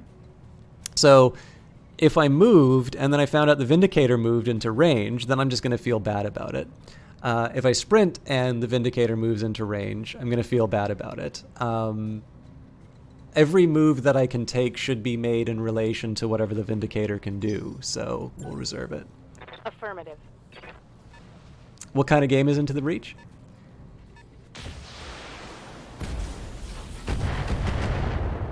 So, totally not Valken. One of the best ways I could describe Into the Breach is it would be as if a small independent game developer made XCOM. Yes, Commander. Subset Games, the people who were responsible for FTL, or FTL then Light, if you like incepting your titles. That was their follow-up game. It's a very well done one. It's not, it actually didn't sell as well as FTL, which is a little disappointing to me because it was a very enjoyable one. I actually did it when it was released. But it's neat because it has this turn-based, it sort of has this turn-based strategy element to it. It's okay. So it's like a combination of turn-based strategy and puzzles. And one of the things that's so effective about Into the Breach. Oh crap! So I know I'm not good with dragons, but dragons are definitely something I struggle with. So one of the things that's really neat about Into the Breach is that every level that you run into, I don't know if they're procedurally generated or if they've just got a really diverse sort of set. Jesus Christ, there's a 70-ton on that? Oh, I don't think these buildings are surviving 4 more turns. I just don't see any way that I can... That's probably like a Warhammer. But yeah, anyways, Into the Breach does this really great job of sort of facing you with a series of sort of excruciating decisions in terms of trying to keep certain building, like, so power is your health, but you also need to keep a certain number of buildings alive. It does have like large mechs inside of it, which is where I think the connection is or the sort of the connection's being drawn to Battletech. But I think what's really neat about it is the combination. See, I shouldn't be focusing this much on the Phoenix Hawk, because the Phoenix Hawk doesn't have the kind of damage that the Vindicator does. Oh, but that's why. Okay. So missiles for the Vindicator, lasers for the Phoenix Hawk. But yeah, so Into the Breach basically does this great job of giving you all of the things that are enjoyable about turn-based strategy games. It definitely has a level of sort of puzzle that I wasn't expecting but wound up really enjoying about it. And very similar to games, or well, like FTL, you have sort of these different teams that you can send out And so what that translates into is that once you've sort of gotten a handle on the base game, you can turn around and breathe a whole new set of life into it just simply by, running with an alternative team and just learning all of the new strategies that kind of come as a result of that. I'm of two minds about this. So in one sense, I kind of want to knock out the leg and be done with it. But I think the better option would be for me to take the intact leg, because this thing has got about 79 health. So that needs Gauss. Oh, no, I'm going for it. Let's take out the right leg. It's better armored, and then somebody else will be able to do the cleanup on the weak leg. Here we go!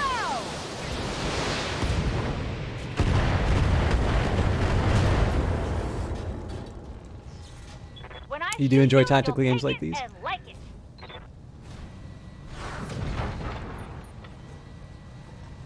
Yeah, well, we disagree, Fuchsia.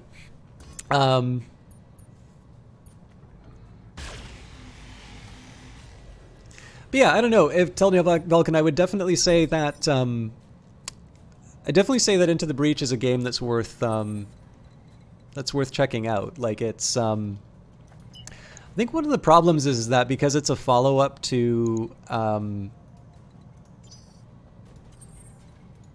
FTL, that game sort of lives in the shadow of FTL.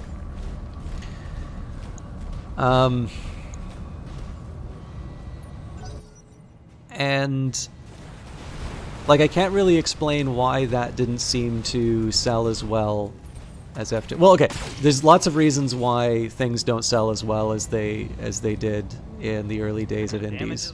But there is, despite the fact it's a small game, there is a level of polish inside of it that gives you a lot of replayability, and it's definitely a really fun ride. And I mean, the story is kind of interesting too. I don't normally play games like that for the story, but it's definitely one of these things where like say I kind of want to take out the leg on the Vindicator, but it's better to go for the meat. And Roger. there we go. Might be some good salvage there.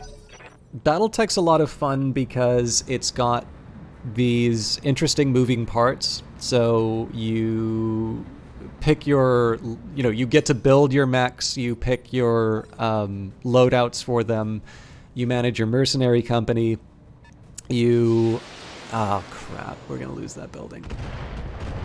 Okay, I've announced the death of this building like 4 times now. You run the mercenary company. There's lots of customization in terms of the mechs. It's a 35-year-old game, so people who like to nerd out about their favorite mech warrior designs, it was a Warhammer.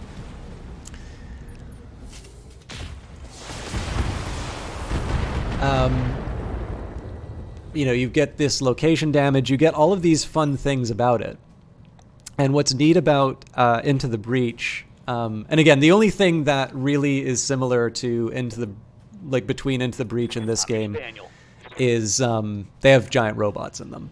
Like I'd say they're fairly distinct games in most respects. But one of the things that's really striking about playing Into the Breach is just how much you get with a relatively straightforward sort of rule set. It's a really rewarding game to play. Confirmed.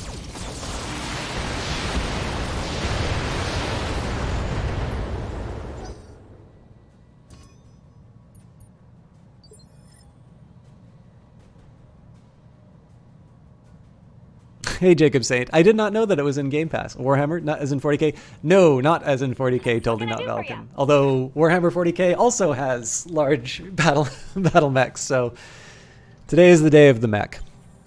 Okay, so one thing I want to... Good to go. Ugh. God, I've got Sophie's choice here. So I need to take out the dragon because of its... Got it. because of its long-range missile, but the Warhammer does more focused damage. So let's do a precision strike on the Warhammer. Straight to the center. Hopefully we take it out. Ah, damn it. We didn't hit it in the center with the Gauss cannon. Might be able to knock it out. Oh! Ammo explosion. And Gundams. Where do you think your mind is right lately? I've never seen Gundam. Totally not Malcolm.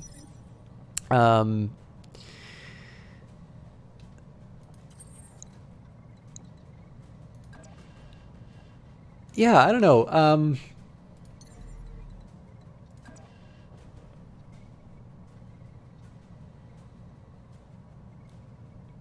I think one of the things, actually the best comparison between Battletech and Warhammer 40k in my view is that Battletech has a whole collection... Ooh.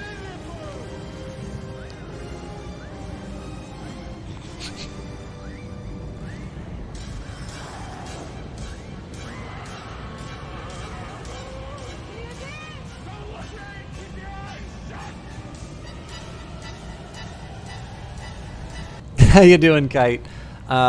You shouldn't be kidding. Guys, for those of you who don't know him, Kite is somebody I don't get a chance to shout out very often, but I cannot believe that he has been continuing on for streaming for 22 months. Sorry, guys, I will explain this shot, but I really want to take a minute here to... I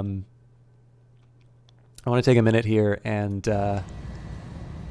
talk to you about him. One of the reasons I don't get a chance to see Kite as often is because he's busy running around the world righting the wrongs. He was helping out with fires in California. I was half expecting to hear that he was flying out to Australia to come out and help with that. One of the things I really like to point out about Kite is that he is one of the best people at doing co-op streams that I've ever seen. He has made people that I've really struggled to have a good stream with. And again, that's more of a statement on me rather than the other streamer. But Kite has made it seem like an absolute piece of cake to do it. I'm really impressed in his ability to kind of bring out the best in people. What were you playing most recently? It was like a platformer, but I want to say ukulele, but it wasn't. And I know it was Ari who was playing Spyro. Why can I not remember this thing? Kite, could you please tell people what you were playing? Anyways, Kite also knows a lot more about anime, which is something that Eyes of Sin also really likes, and I'm completely uninitiated in. So, but anyways, Kite is a fantastic guy, somebody I strongly recommend. Very different style of caster from me, but that's usually a positive feature. And as it happens, Kite is incredibly kind in terms of talking about me playing strategy games, because he always says that he gets some... Actually, the one thing that I miss doing for Kite is the historical strategy games, because I really like the chance to talk about history while Kite is watching, because he's always a very good audience for that. IBO? Sorry, I think I missed what IBO is, Jacob Saint. Oh, Iron-Blooded Orphans. Sorry, I'm not paying attention to chat properly.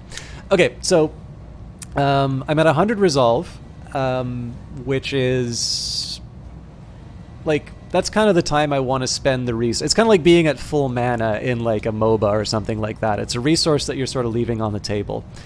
So there's a side of me that will want to do a precision strike into the center on the Phoenix Hawk, hopefully deny the enemy the vision, and as a result, keep the dragon from being able to do a long-range attack directly into the buildings.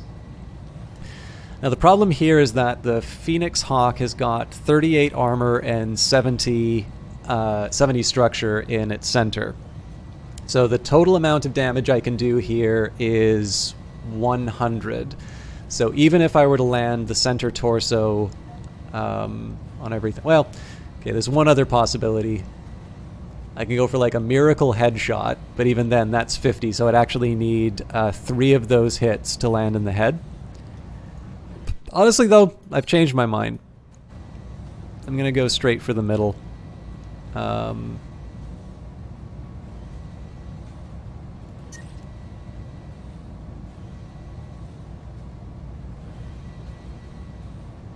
This is a risky play. I don't like taking the structure damage from overheating, but if we can take this thing down, we're good. Oh! Yes! Destroyed. Warning. Heat exceeding recommended level. Oh my god, I live for that stuff in this game. Alright. So there's no advantage to be here. The dragon's going to be forced to move now. So we'll reserve it. The challenge is that the dragon might also run into range to take out the blackjack.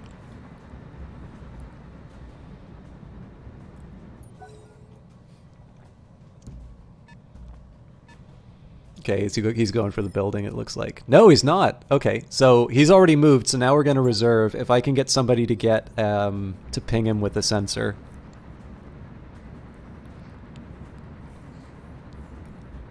I'm going to buy a small tablet so that I can repeat that shot over and over and over again. I'll just, like, roll over and look at it as I go to sleep.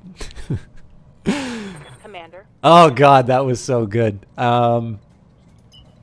There's not a whole lot for me to do. In this case, I'm just going to get Behemoth to sort of run interference with a sprint.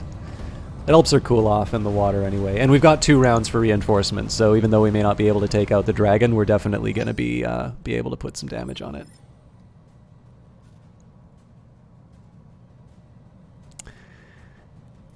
I hear ya. Alright.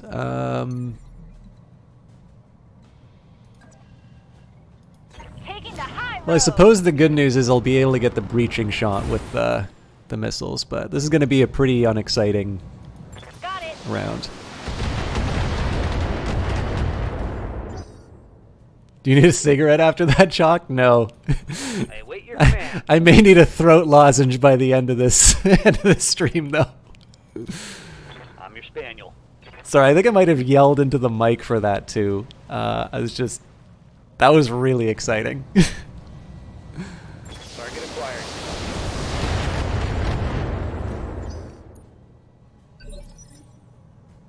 Alright.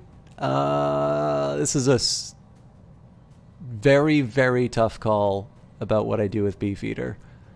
Because that dragon can ruin his day with a shot to the leg. I'm going to reserve. There's going to be other more attractive targets for the dragon, so we'll wait until after it moves. Good to go. Hunchback's free, though. Position confirmed. So again, we're pretty much at the end of the mission here, so in this case it's basically precision strikes for everyone. Jesus Christ. Alright, let's leg it. Confirmed.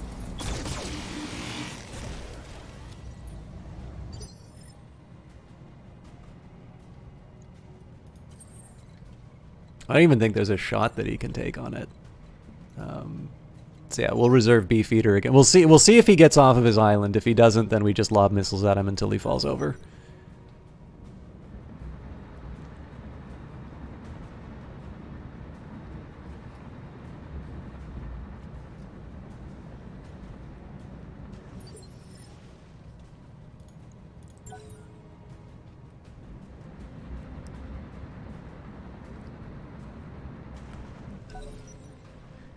Are cars allowed to do that? Alright, that makes sense. He's running from the... Oh, no, he's trying not to get knocked over. Interesting. Okay. The real problem with this one is that I am still running hot. I've got a purple mech because I'm only running a little hot. But again, we'll do whatever chip damage we can.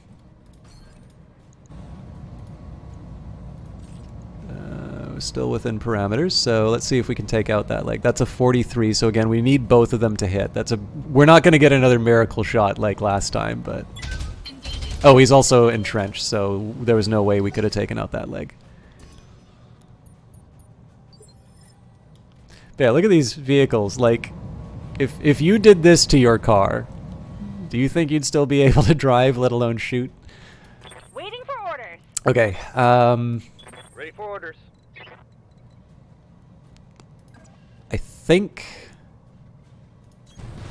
So the way I'm going to handle this, Zap doesn't have a way of firing medium lasers on them. So we'll do a precision strike. The aim here is going to be to take out the right leg. That gets it knocked down, so then Glitch is going to be able to come in and fire an alpha strike on the left leg. And if that works, that means that we'll be able to take out the last of the enemy lance on the turn that the mission finishes. And that will just be a particularly satisfying flex for the finale. Alpha strike.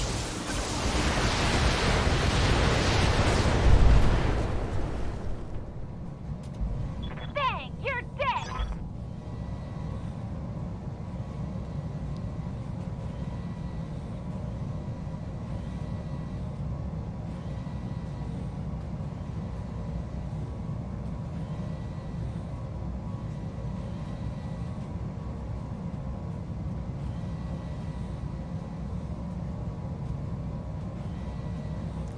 I'm just savoring that. All right, well done. You managed to wipe the Op-4 out. You can do an extract right now. No need to go to our planned landing zone. Mission successful.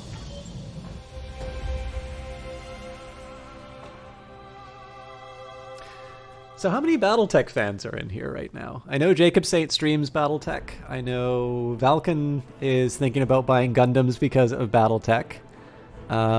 Fuchsia doesn't seem like a Battletech fan. Sorry if I got that wrong. Sounders Battletech fan. Elvin Nom, sorry if I blew up your ears. And the exception, you came in, you subscribed, you said hi. I don't know if you're still around, but I hope you are.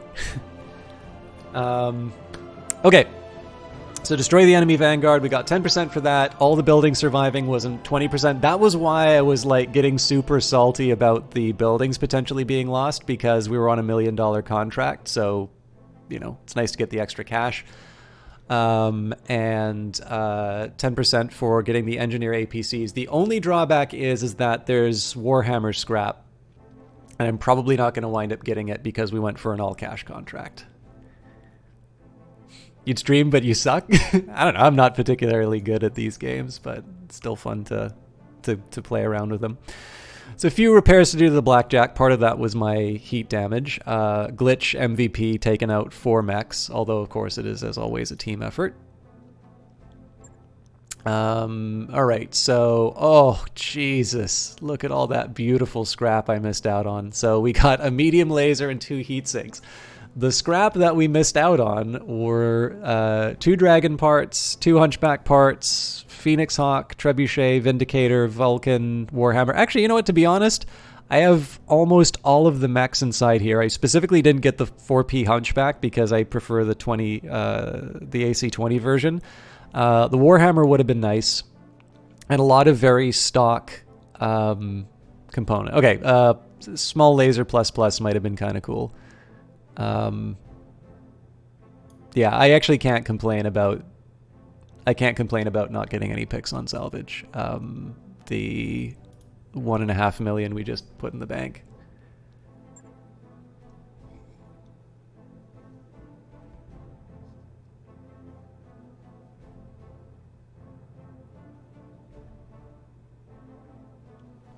I don't know about that, Chalk. Did you not see that chest shot kill? Yeah, well, I mean, this is the thing that's always dicey about some of these are,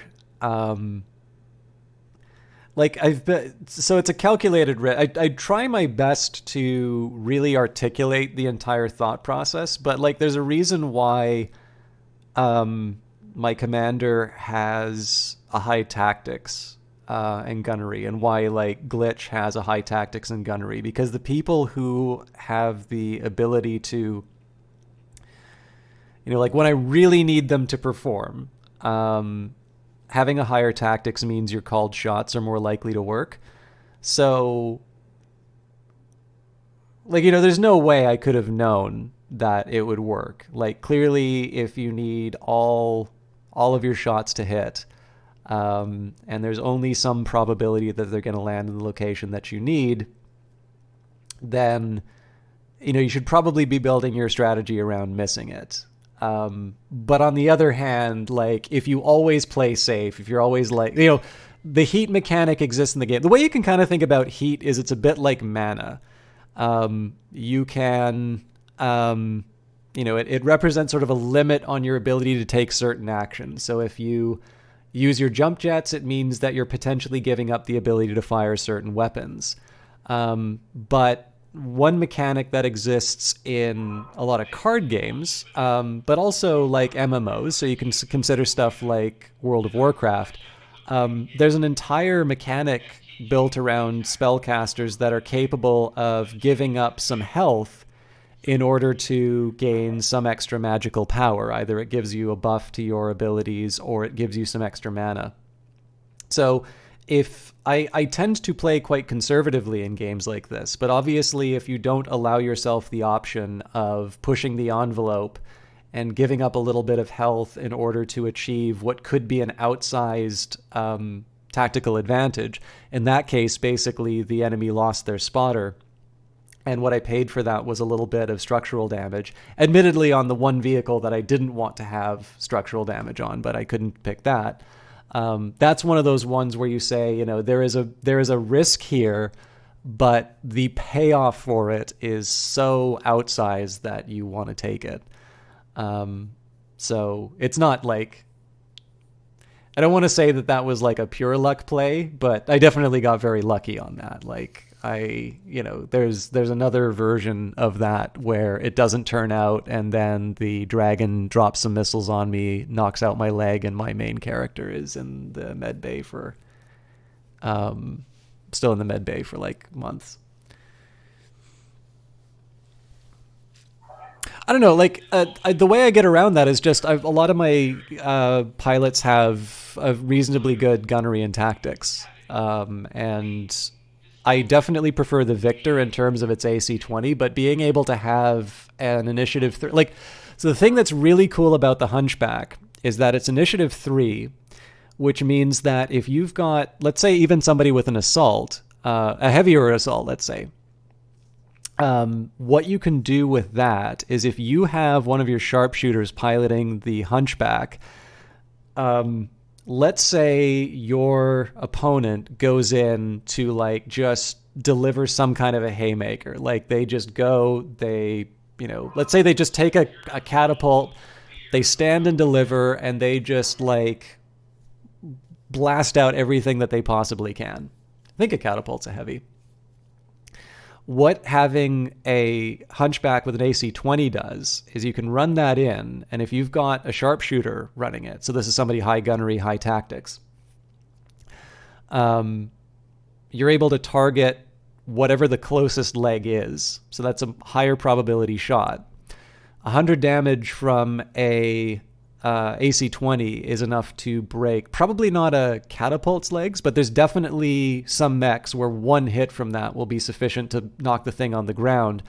And what that winds up doing is that clears out one of your other mechs to go, and now they get a free targeted shot off of that as well. So I agree with you. Like if you are giving the rookie the Hunchback, you've got 10 shots with an AC-20, and you better hope that you're shooting at stationary targets, because otherwise, you're potentially getting 0 effective damage from all of the misses.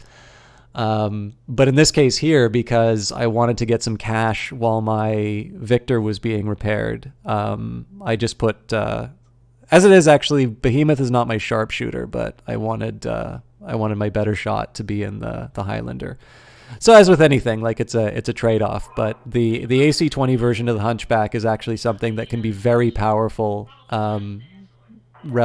basically just because of where it goes in the turn order.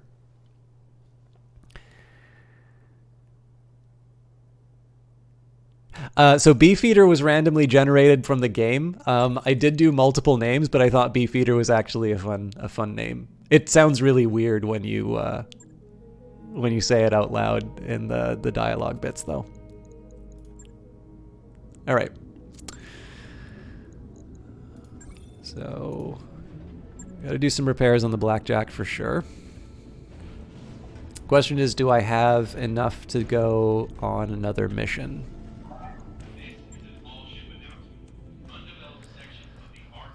So, defense on Panzer, 19 days. We'd have everybody back in time, but I'd really like to try and clean up the jobs on this planet. So we've got a destroy base. Okay, we've got 2 destroy base missions. And this one's a really good scrap one. So first of all, let's take that glorious victory and lock that into a save. So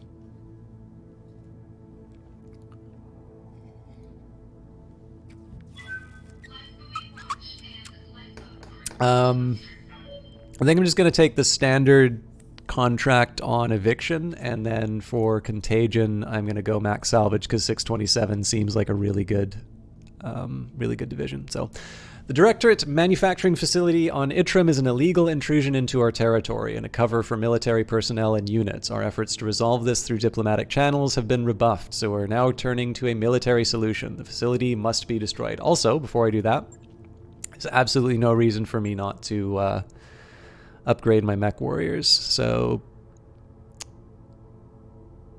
I really should get Beefeater's gunnery up. But the overheat threshold. Yeah, there is a 30 overheat threshold. So I can lock in... I mean, that's another 5% to weapon hit. Now, you know what?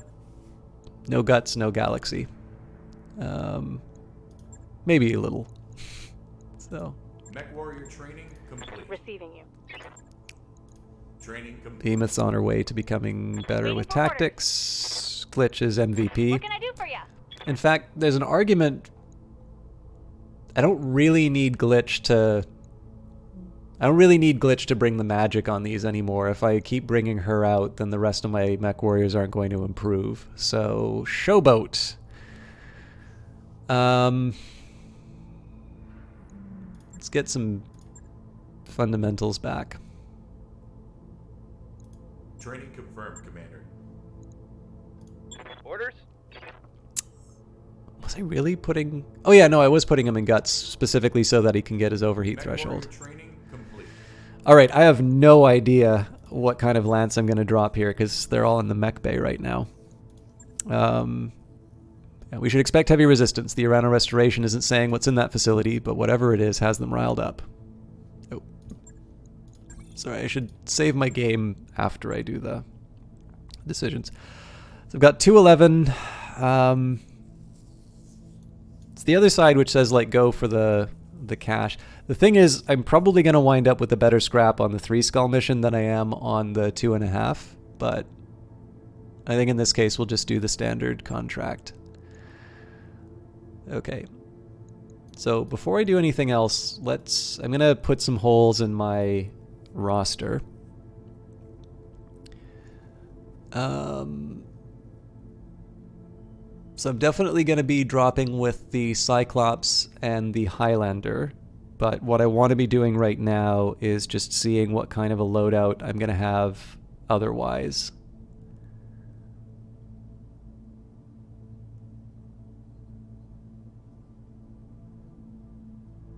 So for instance, the Blackjack's in the shop, the Phoenix Hawk isn't there, so Beefeater's traditional mechs aren't there. There's kind of an argument for the Centurion because of that AC-10, and he's going to be more effective with it than Showboat.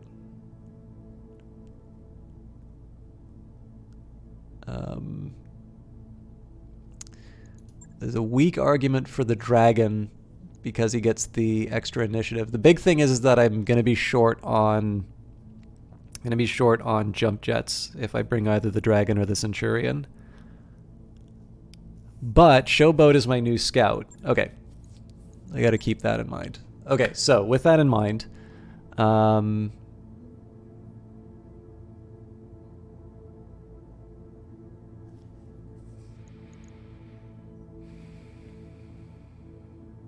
It's kind of an argument for...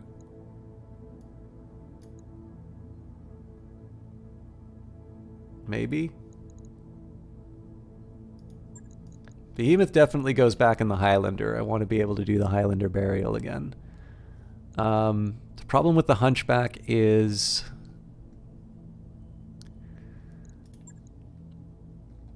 I'm completely wasting the multi-target ability. But I think that's going to be true for just about everything that I can run with.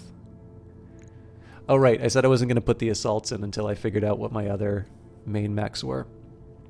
Okay, Showboat's going to be a real problem here. In one sense I want to bring like a Jenner, but we don't even merit a single drop ton. So I either want a Shadowhawk or a Vindicator.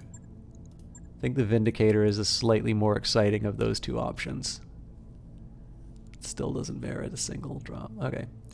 If I did like a standard medium lance, something like this, it's just shy of what the requirement should be, so I'm not as worried about that. But obviously we're gonna bring our assaults on this. So again, Zap is doing the missile boat. Cyclops is now my missile boat. Behemoth's in the Highlander. Eventually I'll be using that for physical attacks. So now the big question is, do I want to bring the Centurion or do I want to bring the Hunchback? Thing is, I got to make sure that this AC-20 is only being used on...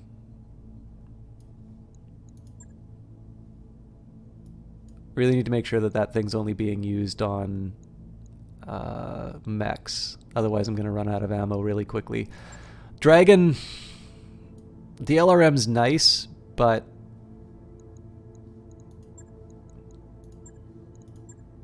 I don't know. Shadowhawk's kind of a generic option. So if anything, it'd be the Centurion, and I think the fact that the Hunchback's got better armor. Yeah. I feel weird about this loadout, but I'm going to make it work.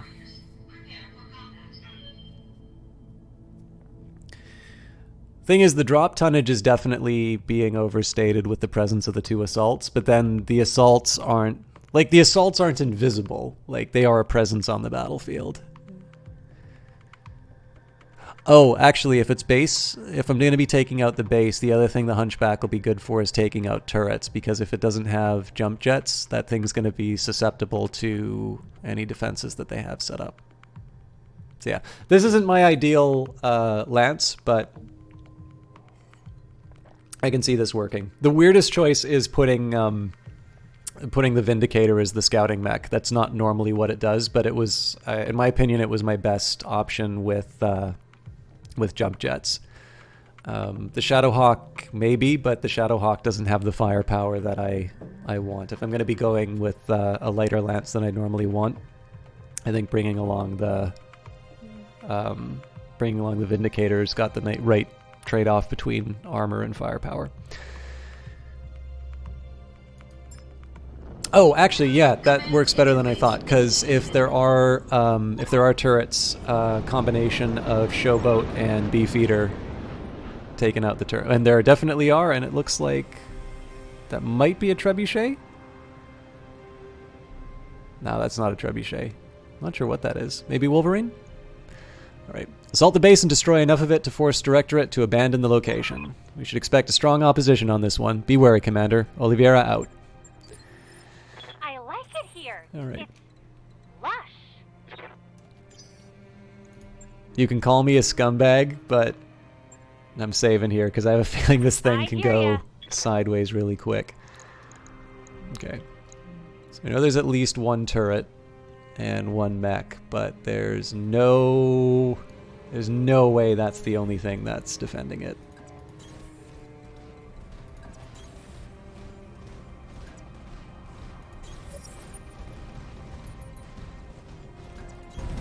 I'm walking here.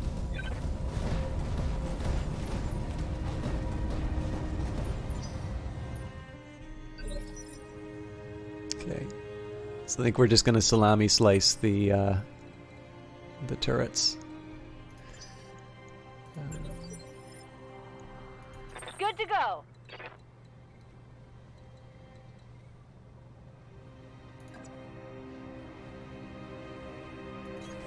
You betcha. So to my We got view, that, guys. Vindicator should really be taking out the turrets here. But I definitely prefer taking out mechs over taking out turrets. We can always... So basically, we can move our mechs in such a way that that we avoid the turrets. We can't necessarily always outmaneuver the enemy mechs, though. So this is not a terrible place to be making a stand. We've got high ground, I've got a couple of reasonably powerful weapons. The biggest thing I want to do is make sure that I'm not wasting too many resources taking out a pair of 40 tons. Sensor lock on target. Ooh, an assassin. It's been a while since I've seen one of those. Velkin, I apologize. Alright, then there's a 60 ton coming in too. Oh! Wasn't expecting them to be able to see me. Okay, that's going to mean one of the turrets is going to almost certainly have long range weapons. That's going to hurt. All right. I want to be careful with the Gauss rifle here. So you know what? Thy will be done. Start by bringing Zap into the... Oh, did you not see the name of the mech that I'm about to destroy? Admittedly, it's not exactly the same name, but okay. So the idea behind this one is I'm going to be knocking down an evasion chevron, and then I'm going to try and deliver some hurt with the Gauss rifle. I mean, it's entrenched, so it's not a high probability, but I need to. Ooh, yeah. Showboat's going to have a very difficult turn. Receiving you. And you know what? They've already got eyes on us, so let's Here we go. not stand on ceremony.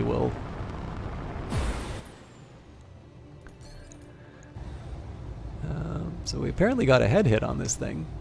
It's 5% chance. I'm not feeling too confident about it. Now, you know what? Let's go for the middle. Shot.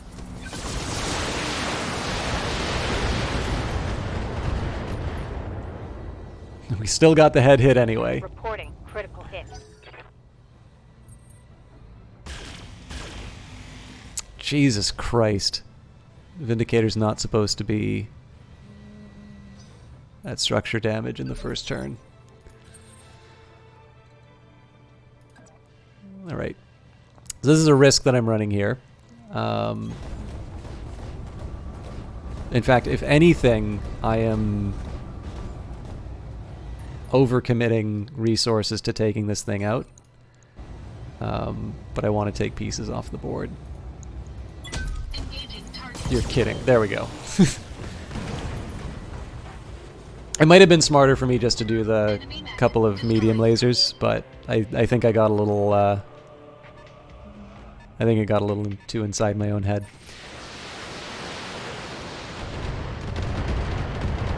So again, like, that's a shame, but he's in cover and he's got a good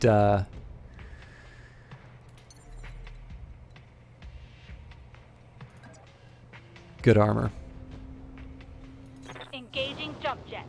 So I'd prefer to use the Vindicator to shoot this mech here, but I think at this point the turrets are starting to be a bit of a liability, and 225 is definitely... Okay, so first of all, that is a ton of damage output that it's doing.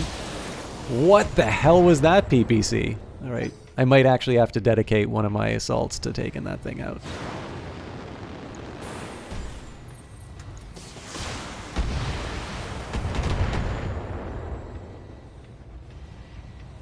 This Hunchback Gambit better pay off. The extra armor is really nice, but it's not permanent. The Rifleman's also a scary proposition. Warning. Armor breached. Okay, so clearly we're at a point where the mediums need to pull back, and Yes, Commander. the assaults need to start driving. So I think we're going to do the exact same thing that we tried to do. This is a tough call, actually. I'm going to risk it. I really do not like my chances because of the evasion, but I need Zap to deal with the heavy laser turret. I don't think he's actually going to be able to take it out. So in this case, we'll just spray and pray on the rifleman. Firing a full salvo. Oh, that's tempting. We might be taking out a leg. Not quite. Honestly, I have trouble seeing my stream. I don't have quality options right now, so things are jumpy at best. Oh, damn it, Falcon. I'm sorry to hear that. Orders? That's really nice of Twitch to take half of my earnings so that they can not give me quality options. Moving to position. Let me just take a quick look at... That also explains why the viewership was so much lower earlier on.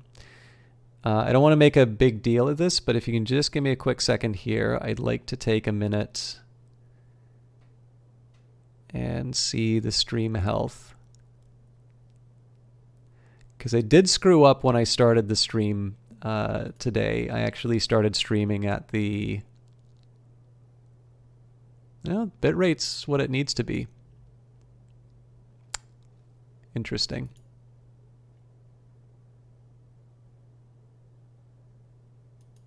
Yeah, that's really frustrating. I'm sorry, Valken, but yeah. So there's a mech that I've been shooting at called the Vulcan. That's so disappointing to see all that go after a turret that didn't get taken out.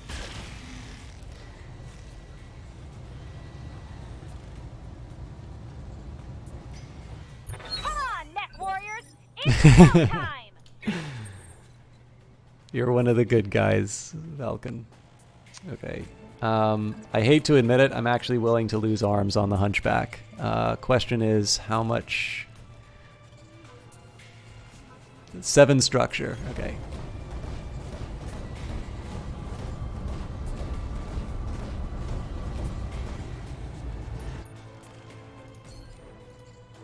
We're going to double up the medium lasers, and am I really going to be... Okay, I have to do this. Engaging multiple targets.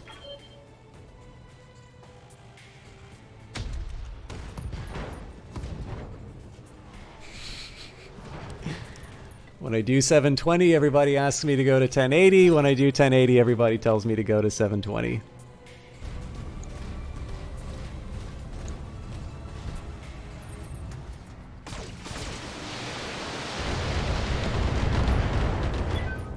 Well, I mean, I did say I was going to be willing to take a head hit. Good to go. All right. Being able to smack the rifleman is too much of a temptation, so...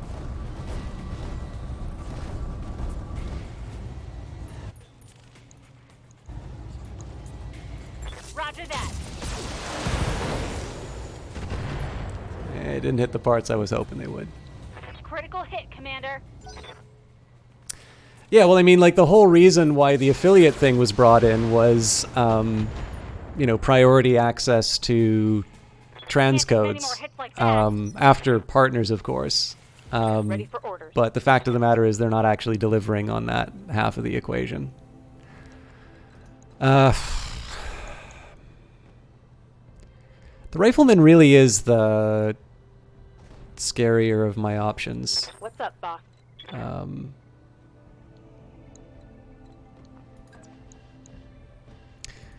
This is the real drawback with the Highlander here, is they're single target focused. See, I'd really love to just leg the rifleman, but it's already kind of banged up, so we'll just go straight for the center. And yes, Alpha Strike is kind of overkill, but I need this thing. I need this thing off the board.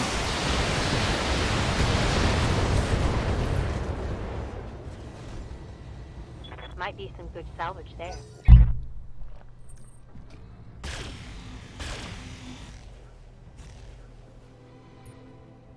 Yeah, I mean, the 50% that Twitch takes is definitely Waiting for orders. because I know the majority of people who watch me watch on Twitch, and that it's not going to be an even trend. Like, I'd lose part of the audience. Now, I don't particularly care that much about numbers. I'm not indifferent to them, but yeah, it's just really annoying. So the assassin's sitting on an LRM-5 and SRM-2, so the fact of the matter is this thing isn't actually that scary. The trebuchet will make me absolutely miserable with its missiles, though. So yeah, we'll go straight for the tummy. Welcome to my album.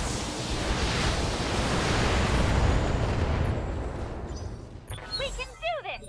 Let's go!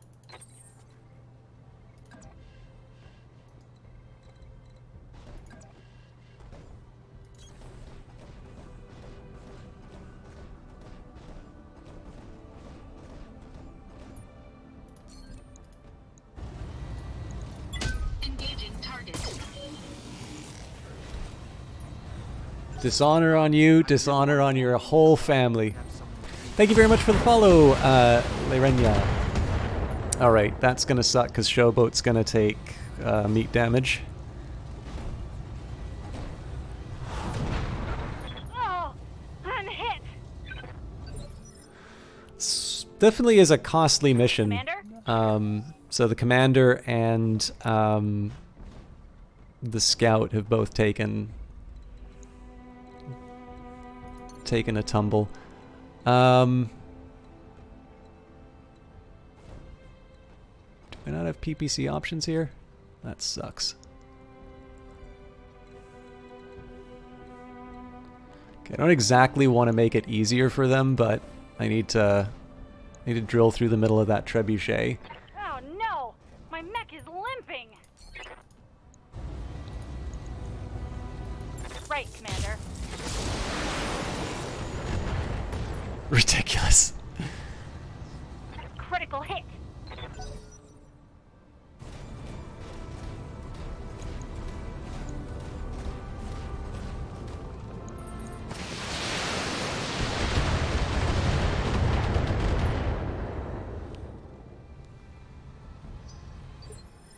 All right. Commander? And I don't have any targeted strikes anymore. So I'm gonna do a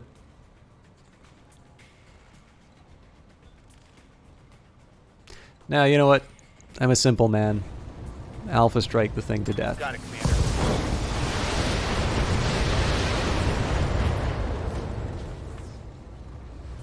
Hope we can salvage that. I don't care if we can salvage it. Alright. I don't think I'm going to be able to Highlander burial the assassin, Taking a pounding, Commander! but at the very least I'm going to be able to make it miserable. I'm not crazy about that 60%. Let's go for the 95s.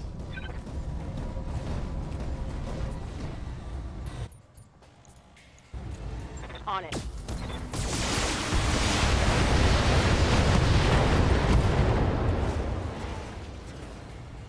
Scored a critical hit.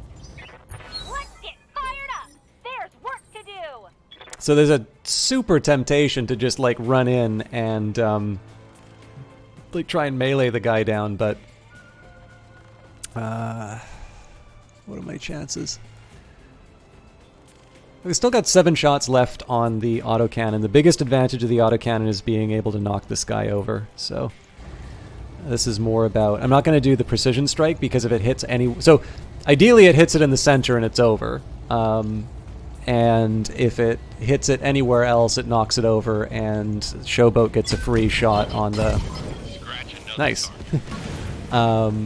It knocked it over and took it out. Enemy mech destroyed.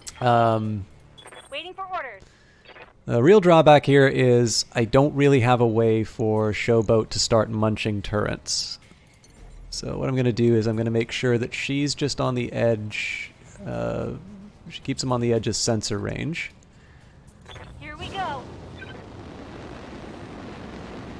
And then my healthier mechs will be able to deal with the turrets at I've range. got a sensor lock.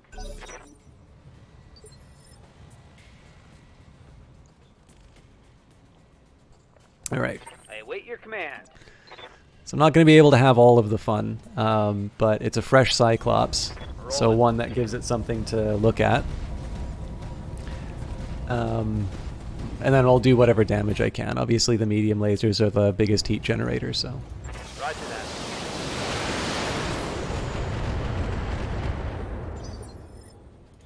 Commander.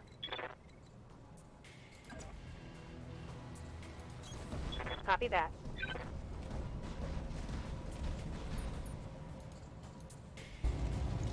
Copy that.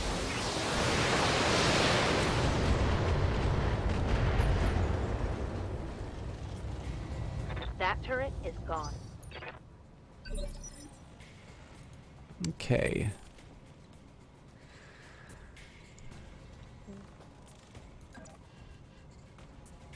I wish I could do more, but I think I'm going to use Beefeater as a scout again. Then we can sort of deal with the facility at leisure. Or I guess I'm not using him as a scout again, but I am using him as a scout. Sensor lock on target. Shredder turret, okay. Good to go. I'm going to reserve Showboat until after that turret makes a move. Because again, one bad hit to the leg and we are down a mech warrior. I'm here. This is going to be dedicated on the turret. I'm not going to blow any medium. Warning. Enemy reinforcements detected. Oh, Jesus Christ. There's that strong opposition commander. Watch your position and don't get flanked. Jesus. All right. Definitely got to deal with the Shredder turret. So the good news is my assaults are fresh. The bad news is I have no idea what we're up against. Oh, and there's another turret. Okay. We should finish up the... Roger. We should finish up the job and probably escape. I normally like to mop up the enemy force, but we're not really in a position to play with the lives of the team too much. We'll see. Waiting for orders. There is a temptation to do a bunch of vigilance, but again, we'll see what we're dealing with first. LRM.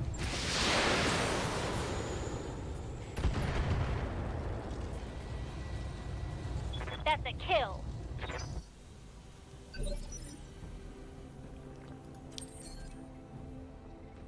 All right. So the real dilemma here now is it's not at all clear whether or not I should be reserving this ammo for the enemy forces. No. I mean, the objective is to take out the facility. If we have to stand and fight, we have to stand and fight, but I should definitely play the objective. And it looks like everything is over 100, so I'm not going to be able to one-shot it.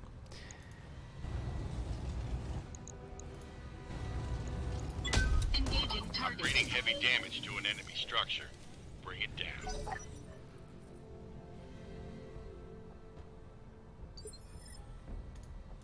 Commander?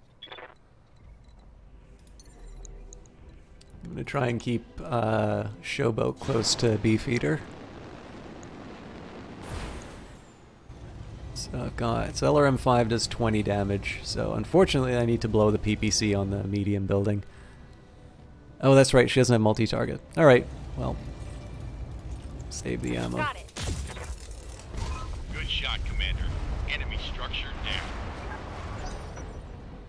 Actually, I messed that up, because Zap should have been able to multi-target it. Oh, well, it's not the end of the world. Definitely not using Gauss ammo on it. But. Now this is a shame about the turret. You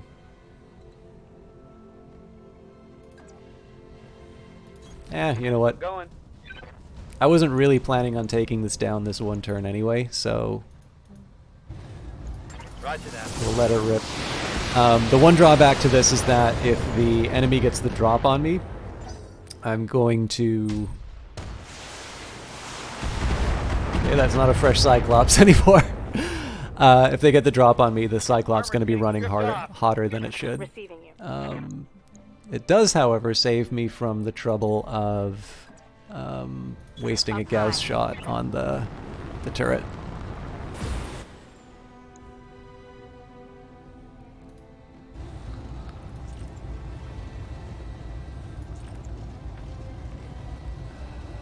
Uh, 20 SRMs, so I'd only have 5 more LRM shot. No, this should be enough. Engaging target.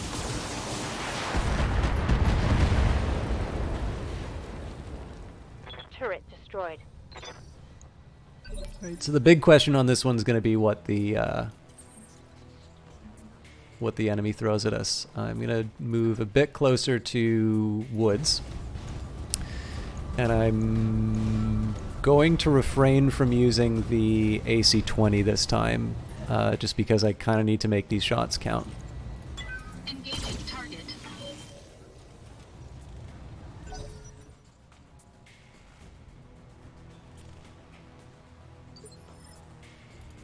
Good to go.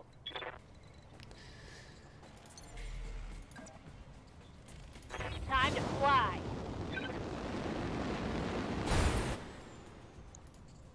I wouldn't say that sort of jumping constantly on the damaged leg is the best way of handling an injury like that, but it's Battletech universe. What can I say?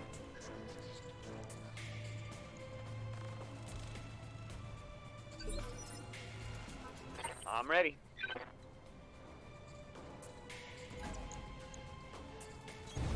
On my way.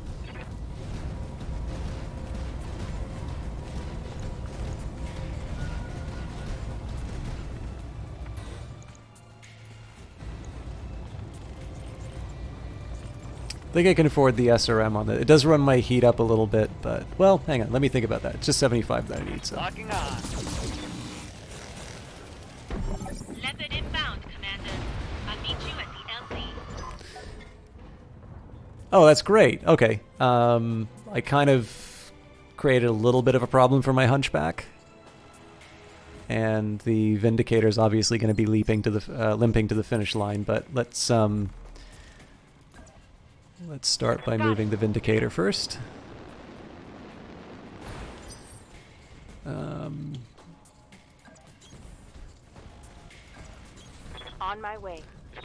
Not entirely sure I want to leave the Vindicator back like this, but everybody else has their legs, so they can run back in the worst case scenario.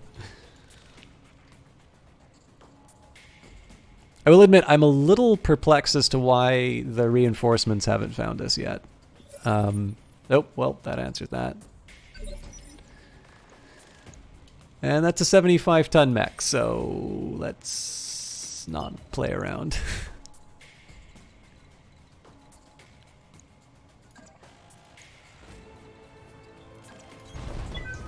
I'm not crazy about being in the open like that, but it seems like it's the more direct path. I'm thinking probably the way to go with this is if this guy starts getting scary, we hop the Highlander up onto the hill. Commander? Okay, what are we looking at? Yeah, this is going to be a little bit of Right, a... Commander. It's going to be a bit touch and go for a bit. I'm going to use Vigilance. Technically, I don't move any faster doing it, but it does... Oh, don't have the sensor lock. But it does give me that one extra turn to make my move.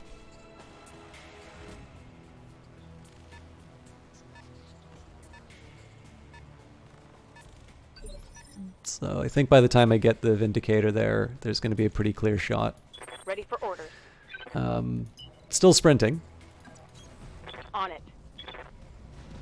I probably could have stood to turn my mech in a slightly more advantageous position because the 75 is going to move before. Yes, Commander. That's fine. That's a demonstration of supreme confidence on my part. Location confirmed. So yes, in a highly questionable turn of events, apparently the assault mechs have made it to the evac zone Waiting for orders. before their peers. Okay, so we need one more turn of this nonsense, and Affirmative. we're good. And again, we'll hit the Vindicator with the Vigilance.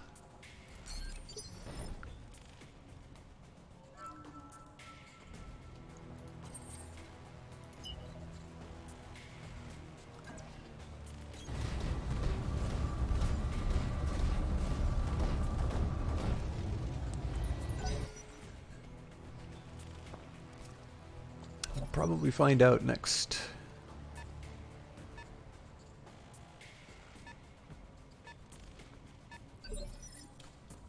Okay. Standing by. Orders?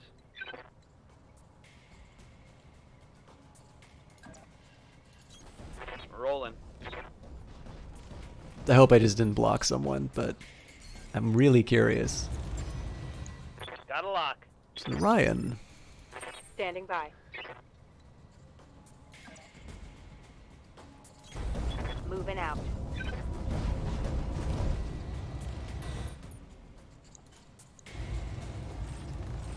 Oh, I can use the Gauss rifle. All right. I wasn't expecting to do this, but Affirmative.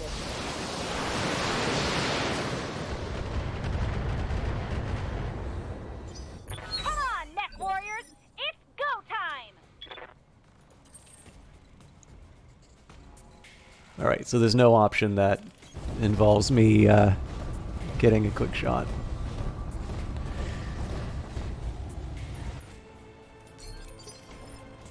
Commander? Here we go. So this should be enough to see the thing through.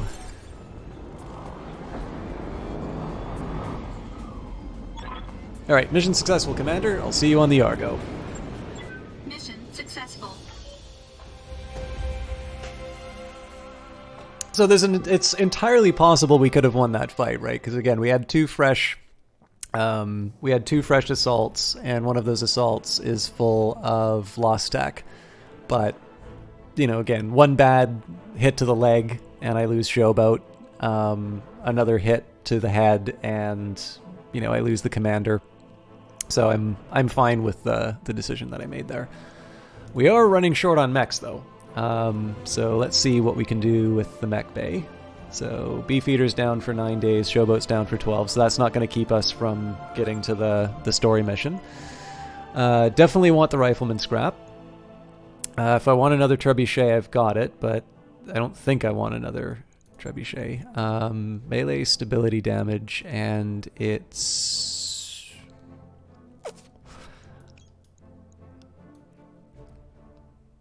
I mean, medium laser triple plus is really nice, but I might actually have a use for this arm mod. We'll see. So we got Vulcan instead as well. Large laser, excellent. So I'm going to be able to start repairing the Phoenix Hawk right away. A dump truck of medium lasers, obviously they took the high quality one for themselves, and then a few other options.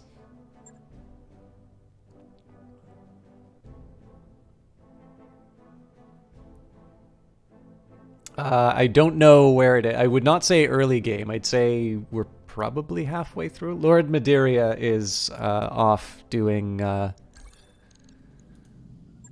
his thing. Okay, so we'll refit the Vindicator. I think it's just jump jets we need to replace on that. Yeah.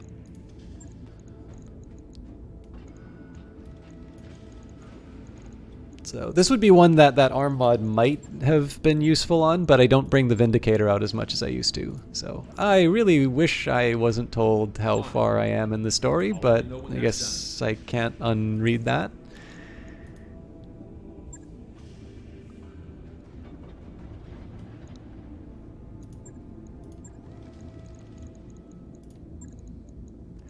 I don't bring out the Hunchback enough to just... See, this is the problem. I wind up hoarding all of this really good tech, but I really don't bring the Hunchback out enough to justify the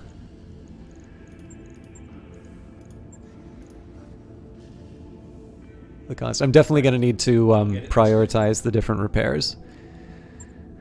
Alright, now this is a repair I was holding off on for a while because I didn't have the parts. So a machine gun and a cool medium laser.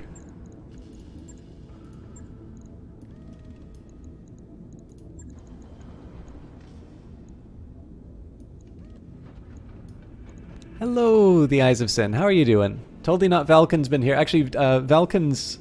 Oh, sorry. Actually, Valken just ran off to get dinner, and I completely missed that. So, Valken was in using your lovely emotes not too long ago, and unfortunately, it turns out that I have completely blown it as far as quality settings are going. So, or Twitch has completely blown it, or somebody's screwed up. He was being an absolute trooper and dealt with the lower quality. But for those of you... Actually, I don't have your Octavian emotes in, so if you want to show those off in chat, feel free. But we've been having a decent time with Battletech. I have a feeling I'm probably going to wind up sending you another video. Actually, you know what? I send out the Phoenix Hawk enough that even though it does wind up getting its arms blown off, I'm willing to give it a little bit more firepower. Anyways, yeah, I think there's going to be a clip that I wind up sending you, which was a 1 in a million shot. Well, it wasn't a 1 in a million shot, but it was very fun.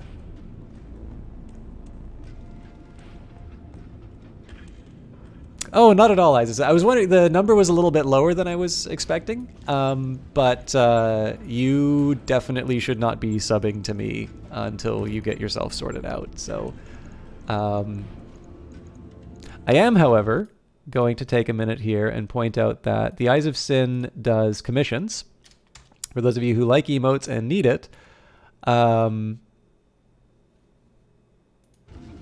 I guess everybody likes emotes, but Eyes of Sin is looking for work. She's actually also a rather good voice actor, but I think the majority of people who will be watching are probably more in need of emote work rather than anything. I will particularly point out the one that I make is the default subscription option, System 1 HMM. That was basically a completely original work on her part, and I'm incredibly happy with how that one turned out. So, 3 cheers for the Eyes of Sin. Right, this is a little bit of a tricky one to sort out because the Victor's obviously a big sort of bump in the chain. I suppose we can just delay the mission in the worst case scenario, but I do want to try and get at least one more contract in, and then be on our way to the defense of Panzer. So. We've just lost contact with one of our facilities, Commander. We need your help. Earlier today, our facility here on Itrim received what they believed was normal data transmission. It was badly... Wait a minute. Before I do that. So Behemoth's available, glitch in a pinch. But I do want these to be training missions. So... I'm receiving you. I'm not going to get any better... overheat threshold, so I think we'll actually crank up the piloting for Zap. Commander. I have absolutely no idea what I want to do with 6-pack. Let's start with evening out their skills. I'll come back to that in a minute. Receiving you. Behemoth's still short of Waiting her on extra you, Commander. tactics. Commander. What? No. Okay. Wow, I have a very tactics-heavy group.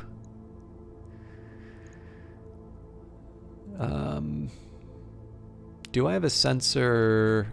No. Okay, I'm going to do sensor and guts then. This is kind of a vanguard role. So I want him to get the master tactician out of that. Training confirmed, Commander. And it seems to me that I need something a little bit more effective for firing. Reporting.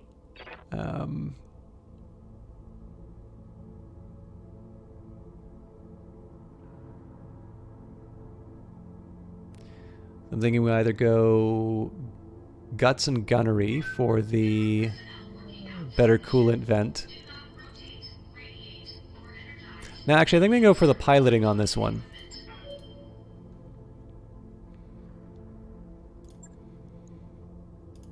So my labor costs just went out substantially, but Hey. Yes, Commander. kind of had to be done. So the rationale Right here, here. so with Tyrant, the idea is that I'm going to run her in, put her in like a safe position so that she can get the benefit from Bulwark, and she sort of puts eyes on the bad guys. Yeah? For 6-pack, the idea is going to be that I go for the Ace Pilot, because I don't actually have anybody with that. Oh, sorry, that's not true. Showboat has it. But basically, I'm going to go for Ace Pilot with Gunnery, so the idea is that 6-pack can sort of stand and deliver and then escape. So in some sense, these are almost kind of two complements. And then everybody else is sort of locked into their ability. I mean, part of this at this point is just figuring out what all these cool titles are. But I don't know, I'm reasonably happy with how the company looks, and I'm obsessed with saving, and apparently I haven't been doing my naming convention anymore. But let's see what I can do with this contract now. Not Panzer. So we're doing okay for money, and again, I want to see what 627 scrap looks like, so... Okay, well obviously the Highlander and the Cyclops. So... Tyrant and 6-pack, and the question is, what resembles a scout? I guess this is my best scout. Okay, so my Jenner is technically my best scout. The thing is that the way the last couple of missions have gone, especially with my sort of B team, I'm not entirely convinced that I can afford to bring the Jenner on this one. It'll help me with my labor costs, but I'm gonna refrain. And now the question is, do I want to bring a Dragon or a Centurion? So the Dragon is some extra tonnage, but I don't really need more tonnage. I don't need an extra Trebuchet. Well, okay. Actually, that would be a really fun one to try. So I bring Tyrant in for the Jenner. I bring Tyrant in the Jenner, and she just spots. And the combination of the Cyclops and the Trebuchet just rain unholy death on everything. But realistically, I can't afford that. So, the Dragon is the option if I feel like I need a little bit more durability.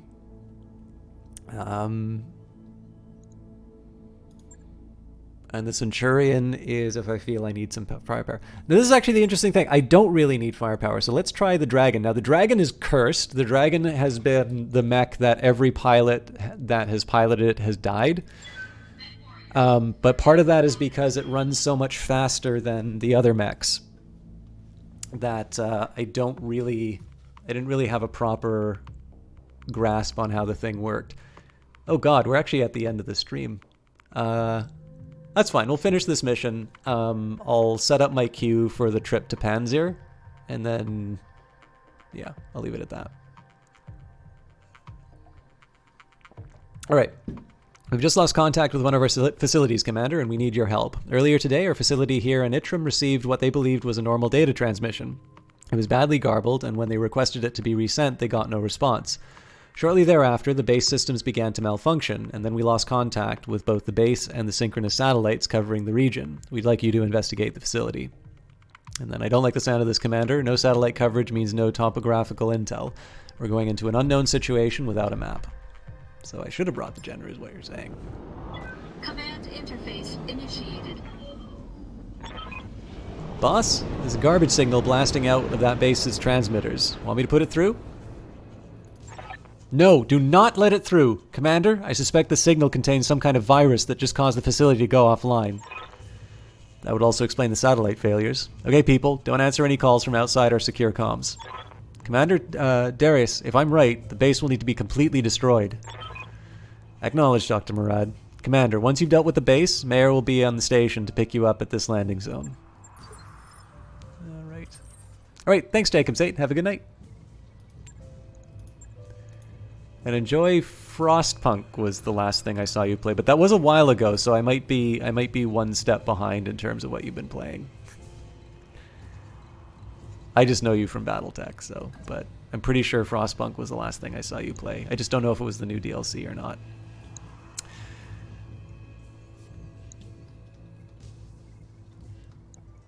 Interesting. I don't know if I'm actually supposed to see these outlines like this. Advancing, I guess.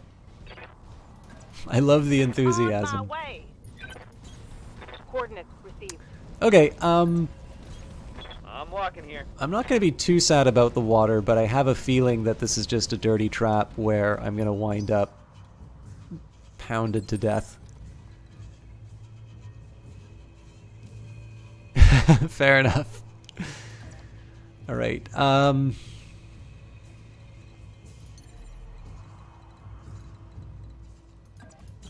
Let's not stand on ceremony.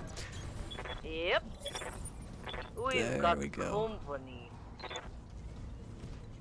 Oh, yeah, yeah. I remember this map. This one can be...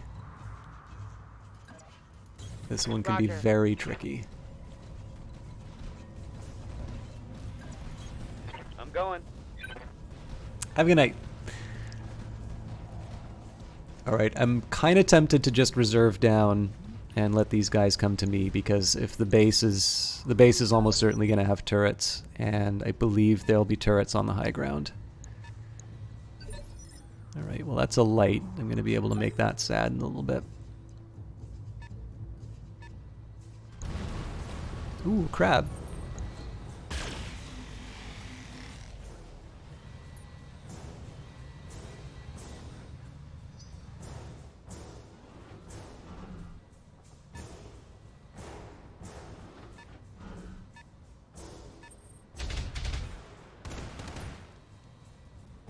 Okay, I think that might be a blackjack.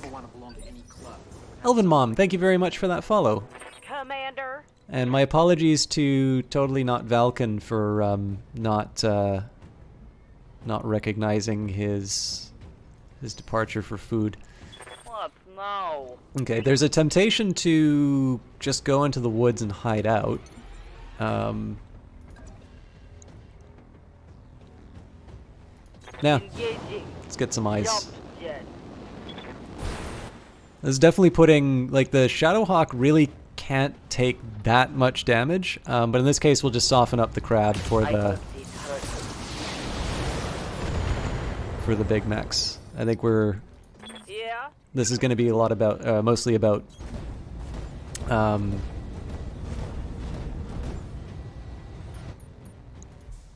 I think I'm just going to keep the usual routine of picking off one at a time. One difference, though, is I am going to try and knock down some chevrons on the Jenner. I don't have a... Like, I'm not feeling particularly strong about being able to hit the thing, and it does have bulwark up. My fire. But at the very least, if a target of opportunity comes up, I want to be able to take it.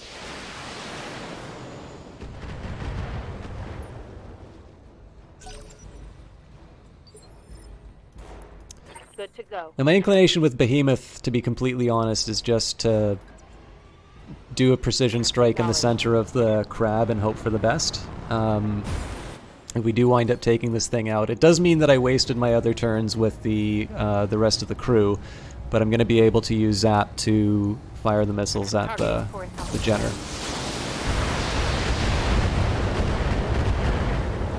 Okay, so we didn't take out the crab. In this case, we'll knock it down with the Zap. I'm here. I'm ready. Oh, and we get some free lasers in the mix. Moving to position.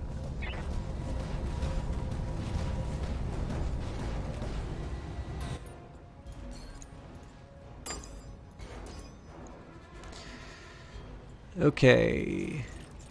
So I have to use the lasers. Yeah, it's an Alpha Strike. I really don't want to do this because the thing is on its last legs for sure, but Bon appetit. there we go. Yeah, so I was kind of hoping to get some cheeky hits on the Jenner, but it's better to take out the enemy. All right, those are almost certainly turrets. That's what I was scared of on this mission. Huzzah! So the best way for me to deal with these turrets are to take out their eyes.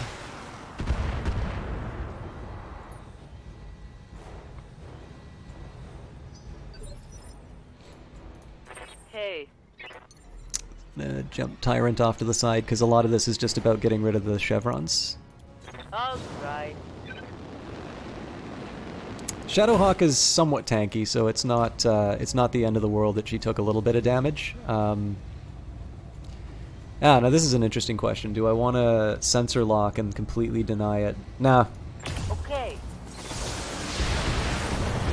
We'll do it the old-fashioned way, because we can't see anything else, so...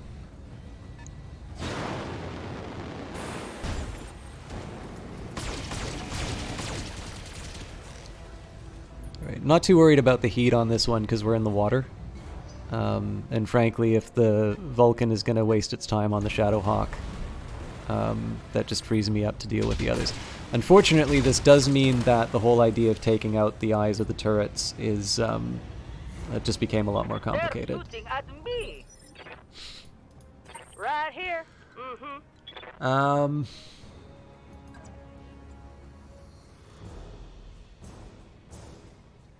not really sure how I feel about putting the dragon in danger like this right now. I'm listening. So... I'm gonna spread the love. And again, this is gonna be mostly about knocking down chevrons rather than trying to do serious damage. Actually, if that's true. Hang on.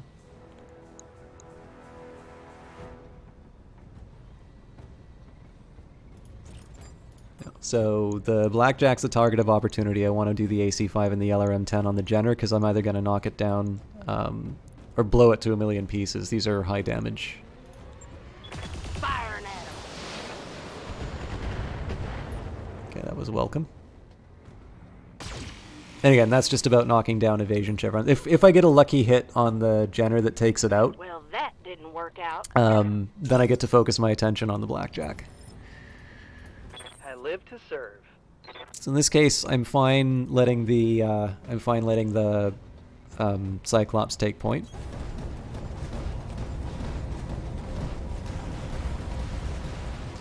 And the priority on the Jenner has actually fallen quite a bit, seeing as the other guys are now in the melee. So we'll do the short range stuff on the Jenner, and then we'll do the LRMs on the Blackjack. Roger that. Again, I'm mildly hoping that I get lucky on the Jenner, which I didn't. And a lot of this was just to set up the Highlander hitting the Blackjack. Receiving you. Is there any benefit to me jumping?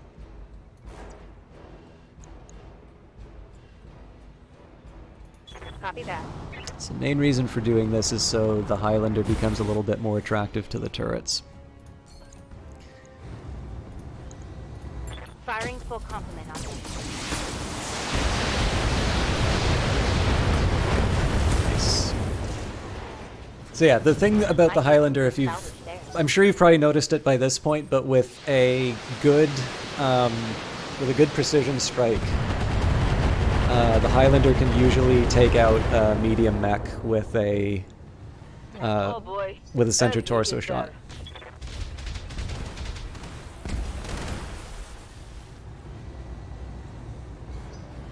Yes.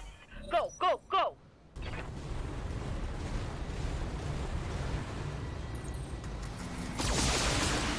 Okay, so I want to be a little careful with the Shadowhawk now because I don't have free repairs forever. Doomed. Doomed. Standing by. I'm loving some of this dialogue. Yes, Commander. I am not 100. Oh yes, no, I know why.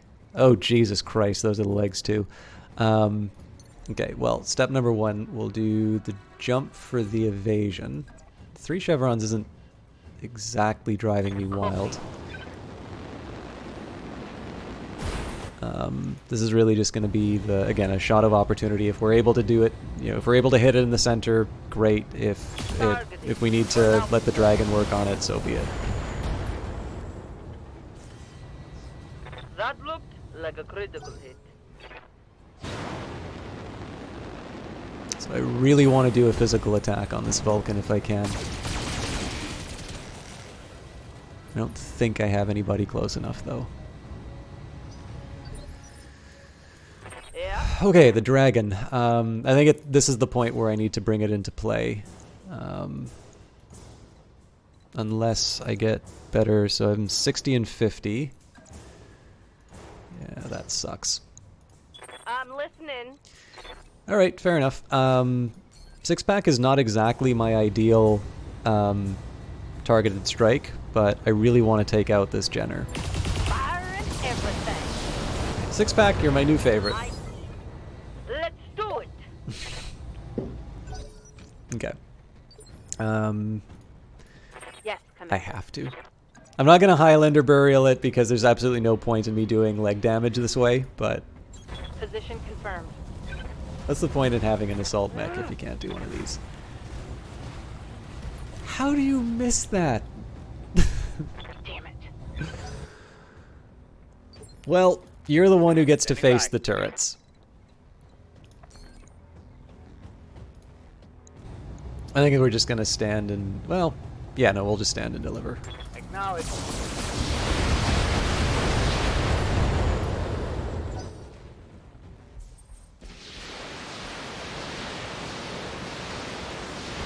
If I wind up losing the Gauss cannon because of this, I am going to just, I'm going to turn the air blue. Damage minimal. How in God's name is that Shadowhawk still a target? One more shot like that, and I'm dead. Right here.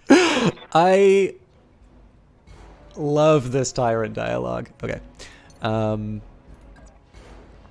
So Engaging. Jump jet. I'm really just trying to make sure I don't like lose the shadow. I know I have to repair it now. That's cost of doing business, Targeting but for an alpha strike. at this point, anything I can do to mess up the Vulcan.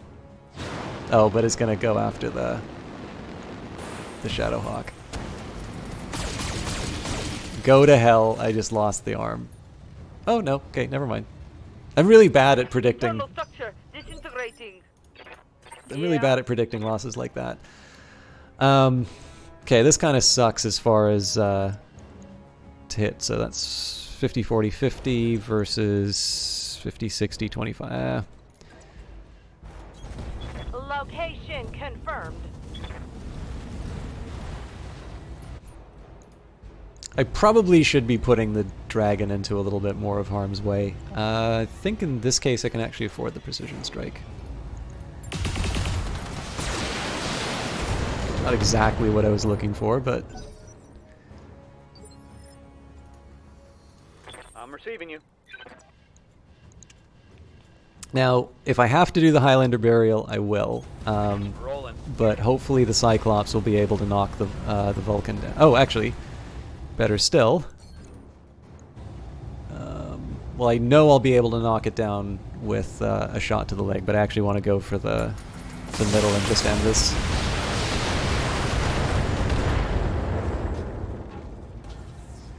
Solid connection on that one. Alright, so that wasn't enough to finish the job, but we should be able to with the Highlander. And I don't need to damage its legs to do that.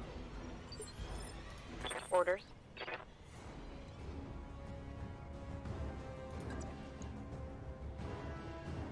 I won't use any of the Gauss rifle ammo.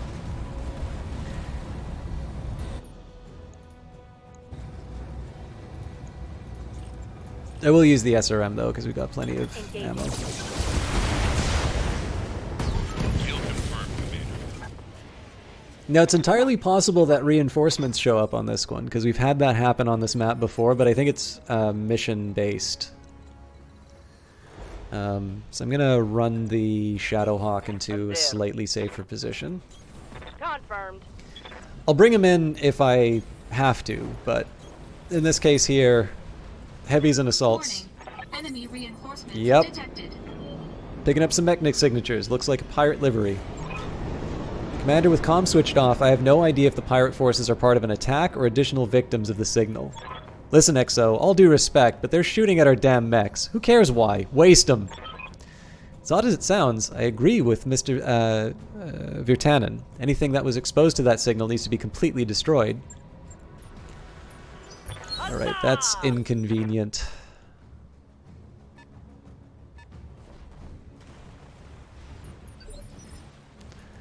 Yes, Commander. So, I hate that I'm doing this, but I'm gonna take the Roger Shadow that. Hawk and I'm gonna run away with it. But I can get a sensor lock, so that was a quick draw. This is an assassin, and I don't know. That's a Jesus Christ. Whatever it is, I'll want the scrap, and I know I don't have the scrap.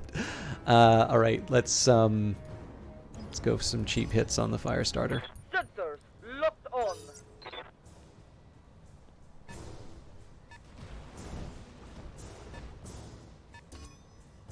I've been sensor locked. That is unfortunate.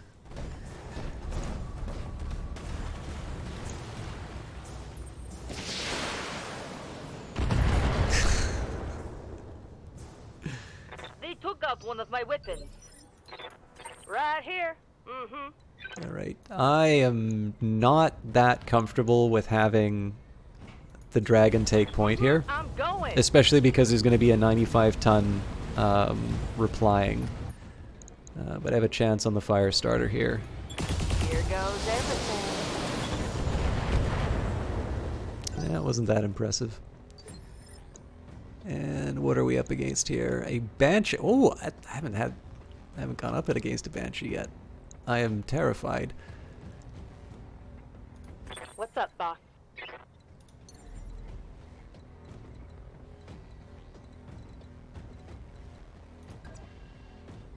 Jumping. So the thing's standing still. This is going to be my best chance to get a shot off on it.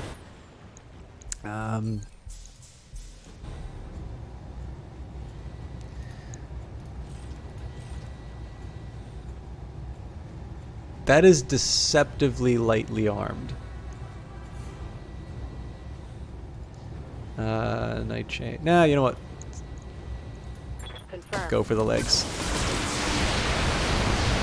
We may not be able to keep the scrap, but it's going to be the fastest way that I can knock this thing out. Target's taking a critical hit.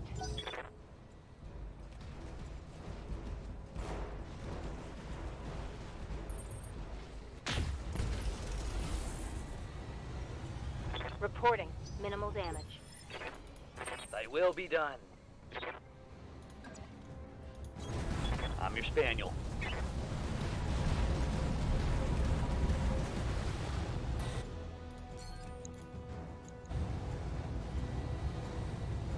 Let's go for it.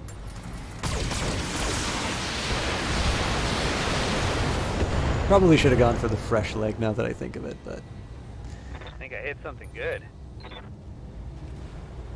either way, anything that gets a 95-ton mech off the deck is a win in my view.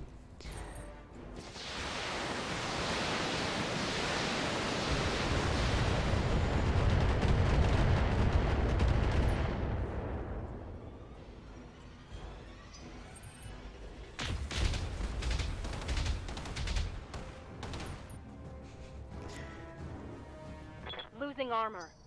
I'm in. Let's do it.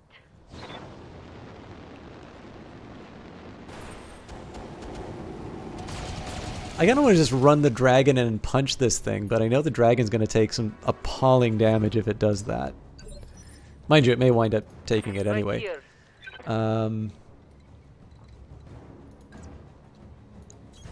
On my way. In this case, it's just going to be a little chip damage on the Banshee, but I'm trying to pretend that I'm keeping my Shadowhawk safe. Locking in target. Have a good night, Lyrinia. So my hope is that I'm able to deal with the quick draw before it becomes too much of a nuisance. Ah, crap. Taking some heavy damage.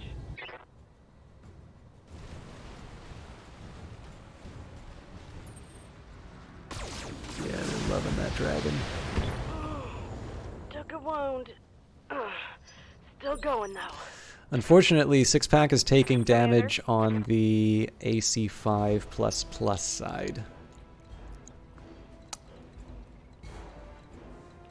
I do not have a lot of good options here, so let's just wade into the I'm melee. on my way.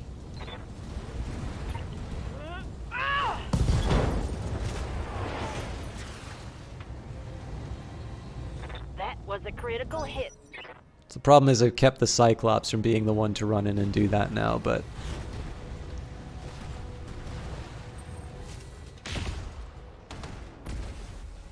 alright, I can live with that. Waiting for orders. Okay, yes, Highlander burials are awesome and all of that, but I actually need to... I'm doing this so that I can get out of range of the turrets. I got a date with this guy's leg. That's 34% chance? That sucks. Copy that.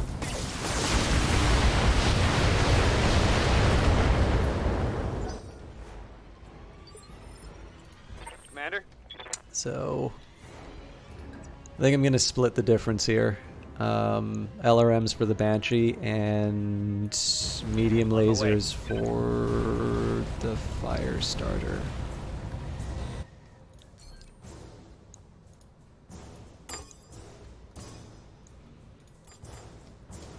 I might be able to knock over the fire starter. I just don't think an SRM4 is going to be able to do it. Multiple enemies locked in.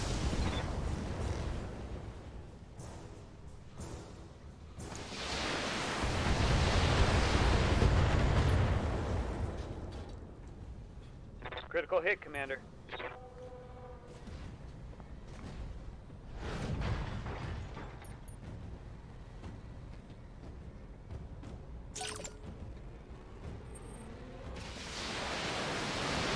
Oh, Jesus Christ, that's going to hit the AC side. I'm hit. I lost a weapon.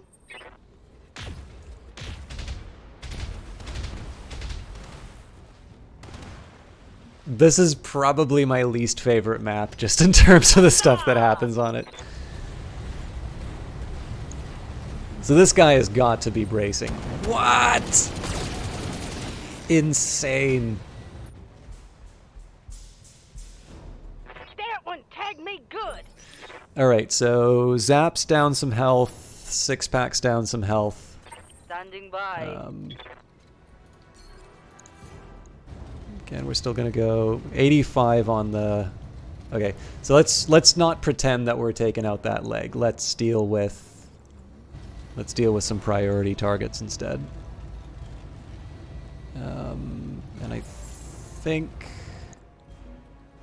No, I'm gonna stand here. Copy.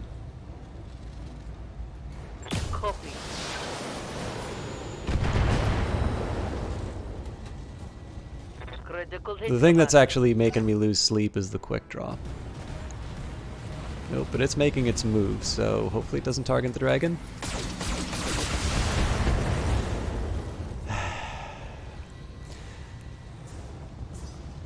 The good news, though, is that I am now free to use the dragon to do terrible things to the fire starter. Because it's only good for melee now.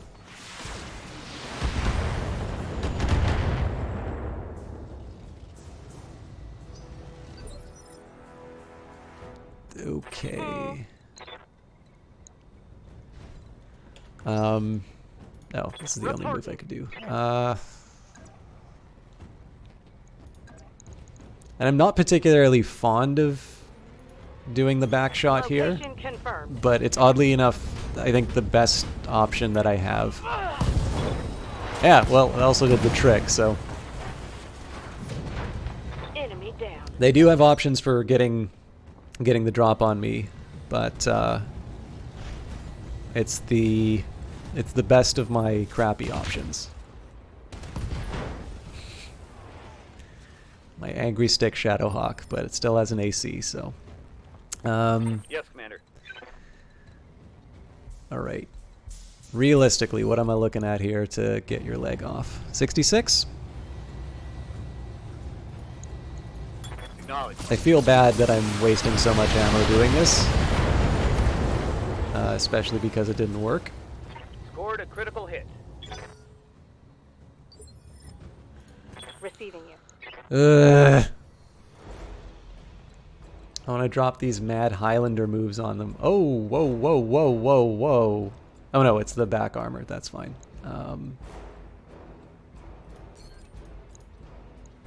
How much do you have left? 23. Okay, I'm not wasting a Gauss shot on you. Everything else is fair game.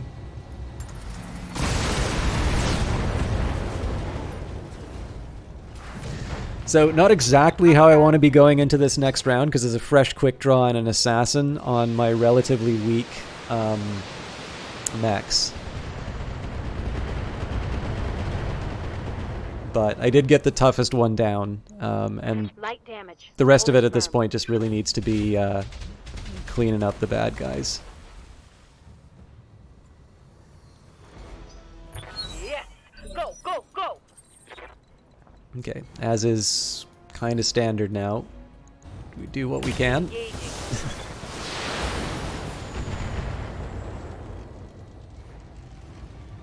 Critical hit, Commander. Depending on how things go with the quick draw, I might bring the dragon in to deal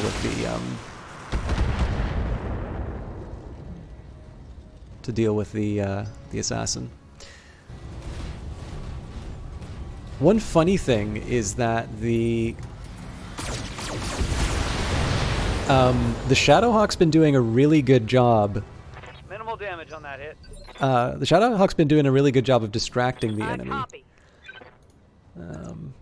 Okay, now I'm not crazy about this choice because it's sort of mixing my sources of damage, but at this point here, the dragon's really good for melee, so we'll do some stability damage.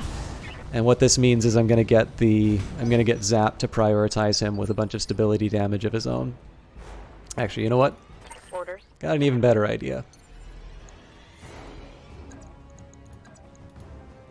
Here we go.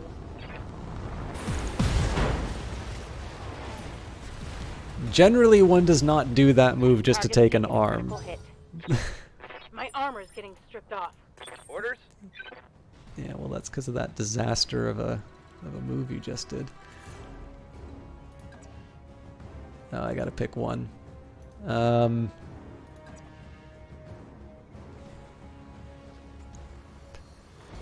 hate the quick draw more.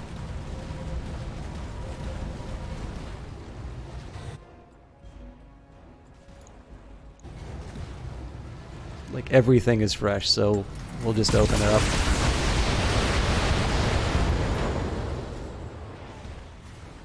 Inflicted some heavy damage. So at the very least, the dragon's going to be able to stomp on this guy if they want, but I think we'll spend the turn on the assassin.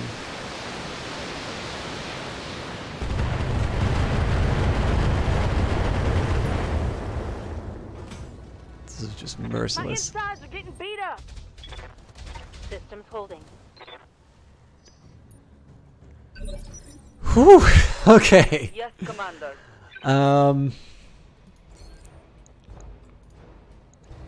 How much armor's on the back? So 20 and 60. I'm not going to be able to make this happen. I could try LRMs on the quick draw. Thing is, the quick draw is surprisingly intact for what it is. So I think the name of the game here is just going to be to Engaging. do what we can to the assassin. I'm probably going to take one of my other mechs to finish the job.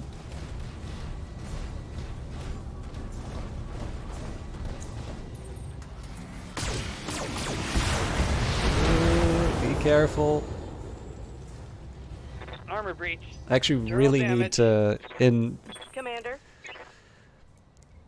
What I really need to have happen right now is I need to be able to take out both of these mechs. That's not going to happen, unfortunately.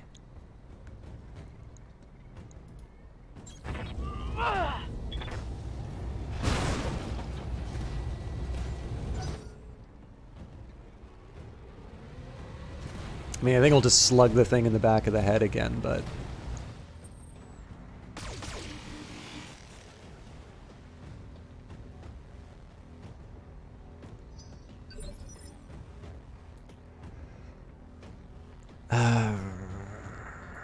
I'm Okay, receiving so you. Zap can't show his back to this this enemy.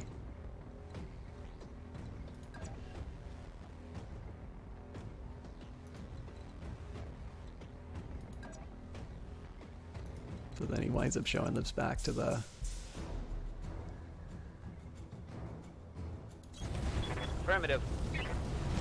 I probably shouldn't be dividing my attention like this, but I'm mildly optimistic about the... Oh, actually, here's one thing I can do to save me. Giving him everything I've got. Okay, so by taking out that leg, if I can knock down or take out the quick draw, they're not going to have any vision for their turrets. Good to go. That's a big if, by the way, but... Oh. But not impossible. Commander. So, first up, Vigilance. Now I just... Okay. See, this is the tricky... This is a tricky one, right? But I'd rather not leave this to chance. So I've got Affirmative. a good chance to hit. I've got enough for a targeted strike. Target No! God damn it! That was supposed to use the Gauss rifle. Critical hit, Commander. I just screwed that so bad.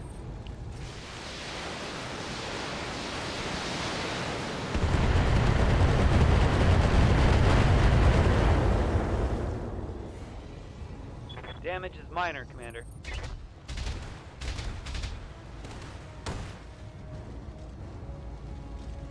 Armor breach. Internal damage. Okay. Right here. So we get a targeted strike on the weak leg on the assassin, so that could be worse. Not enough to take it home, though.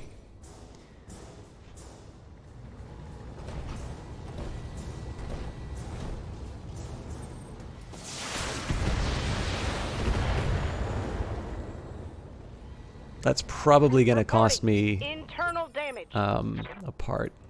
Copy. Ah, but Behemoth is able to redeem herself. I mean, this is truly appalling what I'm about to do, but... On it.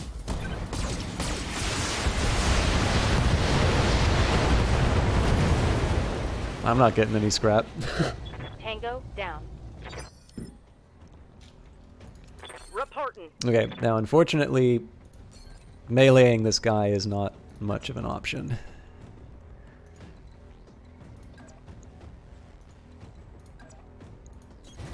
Confirmed.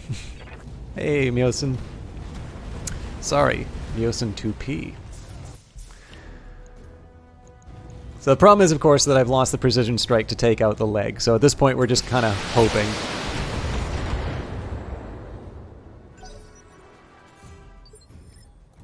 I'm ready. So Zap's not in a position to... Move order received. Not in a position to do a physical attack, but he does have a lot of weaponry, so if an assault can't take out a severely weakened assassin, I'm going to feel pretty bad.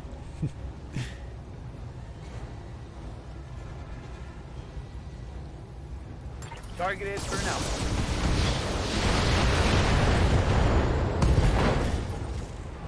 This is disgraceful. Solid connection on that one. Brace yourself for another round of turrets, boys.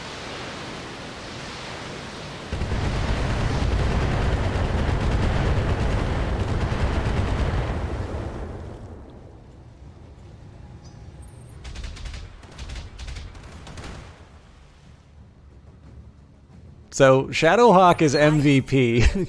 Let's do it. Because they've just kind of been standing there in the woods, and the amount of fire that they've drawn has been truly remarkable. What am I looking at here? 56, so I basically get one precision strike. And I really want to stop this assassin from being able to do anything, so I'm really just hoping here that the combo of the ballistic weapons is going to be enough to knock it over. Yeah.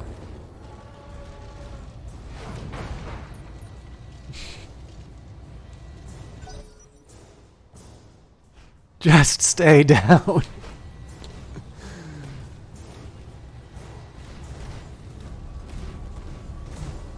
Watch, he's gonna go after like the Shadow Hawk and get some fatality on it. Just take the head clean off.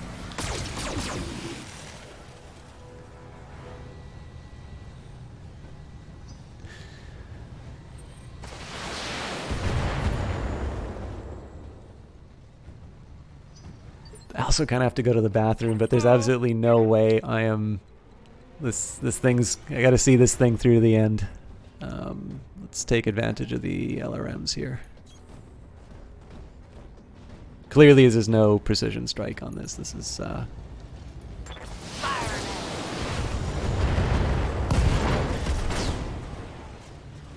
That's a kill, Commander. Okay.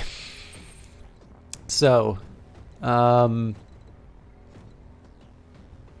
Tyrant's going to be okay for sensor coverage. I am not at all comfortable with the Dragon doing anything but lobbing LRMs, so we'll send you up there.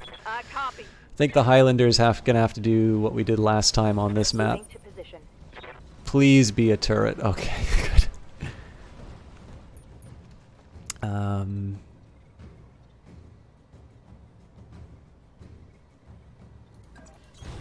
Roger that. Yeah, I've had to do. The problem with it, this is actually Okay, actually, I'm sorry, guys. I realize, especially near the end of the stream, this is probably just going to cause everybody to go, but I will be back in like 30 seconds.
All right, sorry about that. There we go. Leaving for a Pokemon stream. You're bored, gonna entertain yourself by watching people bicycle in a circle for an hour, waiting for a... See, you guys got this all wrong. The best way to spend your time when you're bored, especially on like an idle stream, is you go to YouTube and you Google search people walking into glass doors. That is the best way to spend your afternoon. Anyways, thank you very much for your patience. Copy. I'm sure nobody needs a play-by-play, but I had like a lot of coffee because I had to do that presentation earlier than I normally come to work. And I'm holding tight. I basically had like a large cup of water, which I've been constantly drinking all day since then, so I have been particularly fragile this stream. Acknowledged.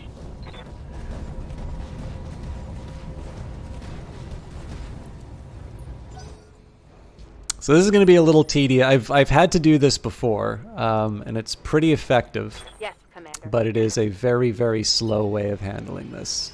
So, actually, you know what? Behemoth has the armor, so I was originally going to get her to run up the mountain as well, but I think in this case I'll get her to face it head on. And again, the name of the game on this one is going to be Affirmative. Name of the game on this one is basically going to Right be here. making sure I don't see any more than one at a time. Moving to position. Alright, the angry stick now gives me sensors.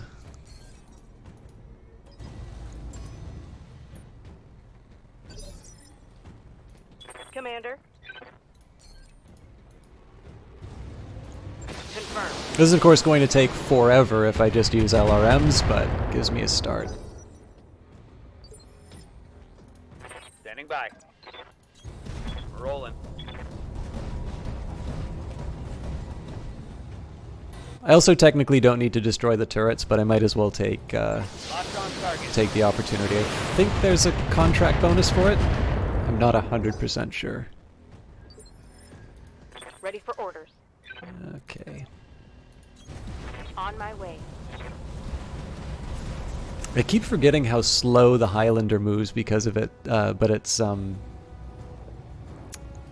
Engaging. jump jet range is really impressive. Hey Ryushi, thank you very much for the host. I should warn you, I'm about half an hour past my normal Turret destroyed. stream time, so I'm not going to be streaming that much longer. But thank you very much for that host.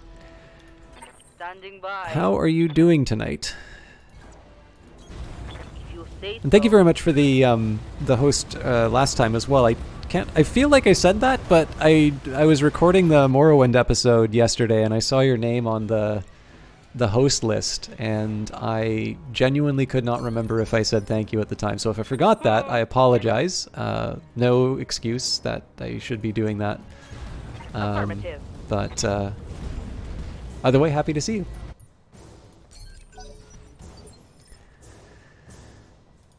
Ready for orders. All right, so Zap's probably not going to get any eyes on this thing, so I can probably afford to sprint. Oh, that's an interesting question. I don't even know if he's going to be able to run up that.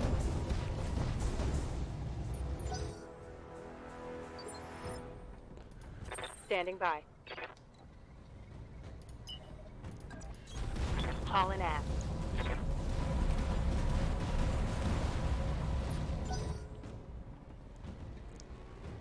So one of the really scary things about not using sensors Yes, Commander. to find these things, Moving to position.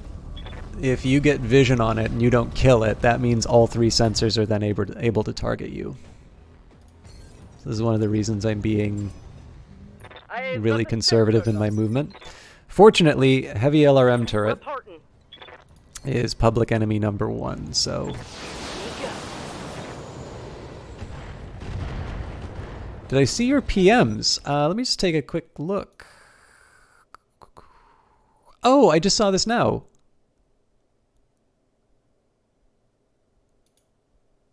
Excellent. Sounds like you've got a... Actually, Ready for orders. you know, given the sorry, I don't mean anything by saying this, but given the conversation that we had, it sounds like you have really taken to this game like immediately. That's great, actually. That's wonderful progress that you've made. So sorry, I did not see that DM, but I'm really happy that you shared that. That's wonderful news. Confirmed.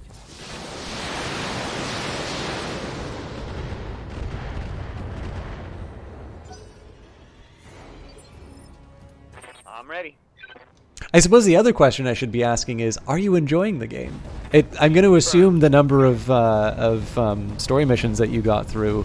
The answer is yes, but...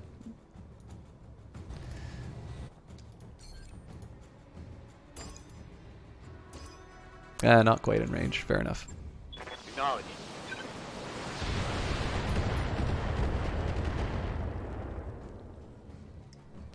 Turret destroyed.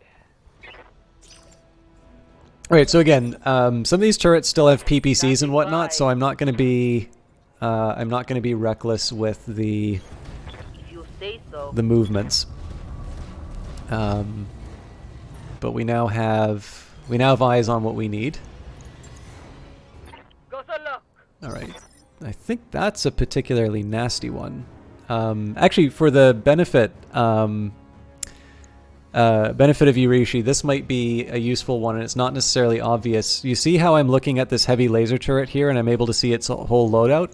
That's me hitting the right mouse button. So if you want to focus on a particular mech, but not like left-click it as a selection, if you hit the right mouse button, as long as you can see it, you can get the stats of whatever you're looking at. So, but yeah, you stayed up so late playing, you had to restart a couple times because you spent your points wrong, and you're enjoying the game a lot. You're going to go for a sharpshooter build. That's really cool. Yeah, I mean, you've actually hit on something which is not... It'd be hard for me to say like that it's a criticism of the game, but I kind of feel like it's like I can see some good sense in not including an undo button. There've definitely been some points where I'm like, you know, this really wasn't the move I intended to do, and I don't see... Standing by. Like, I personally don't see the benefit in making me live with, you know, that terrible memory. But like I've made my peace with there not being an undo button. The one thing that I do agree with you is that not having some kind of a respec option, in my opinion, what that does is that sort of stifles experimentation. Now, the fact of the matter, at least if you play the game like me, you go through enough mech warriors that you get experimentation just by like losing them. But in my view, I think the ability to somehow respec your mech warriors so that you can try out some of the, you know, you can try out some different builds and whatnot would have been a nice feature to have. But as I've learned, I mean, this is one thing that I definitely got from the interview on GOG with Alexis. Like, pretty much every time you say something about the design of a game, One less turret. there's, like, almost never a case where the designer says, oh, I never thought of it that way. Yeah, that would have, you know, that absolutely is better. Usually the game that you see is the product of mitigating a number of, you know, difficult decisions and ultimately deciding with the thing that worked the best. So the problem is if you have a respec system, the first problem I can see is that you potentially wind up in a situation where people build kind of mech warriors specific to their mission or whatever, and it lowers the cost of losing, like even to injury, a certain mech warrior. And so the whole idea of like managing your company becomes a little bit lower. And then you can say, well, let's impose a high cost for respecing. And that's fine, but of course, if you impose a high enough cost, then it's effectively not allowing you to respec anyway. And then at that point, you ask the question, well, do we really need to have respecing at all? So I'm sure there was probably a discussion about it, and they ultimately decided to go without it. But I don't know. I've definitely kind of felt like it would be nice to have a different way of experimenting with certain builds. One less target. Yeah, maybe. I mean, technically, skirmish mode would probably give me what I'm looking for too. But again, I mean, all of this is in the context of a game that I love enough that I've been playing a bunch of dedicated streams for. It's weird to consider myself a variety streamer when I spend so much time playing Battletech lately.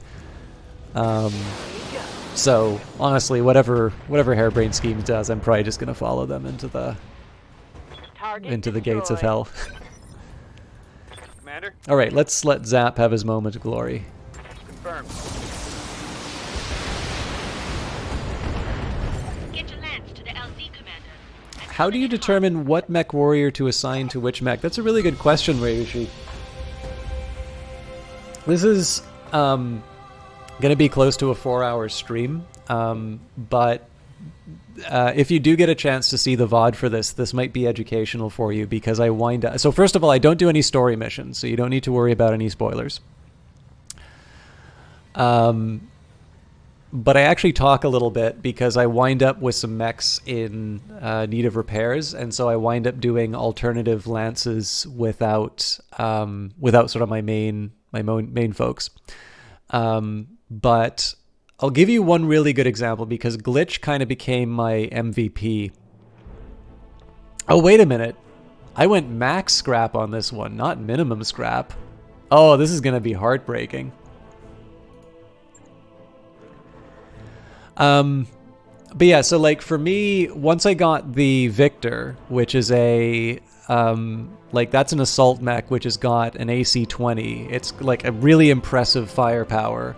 The sharpshooter that you're talking about, somebody with high gunnery and high tactics, that's somebody who's able to fire that really powerful weapon very precisely. And so that I tend to put someone like Glitch, who's very good at sniping in a vehicle like that.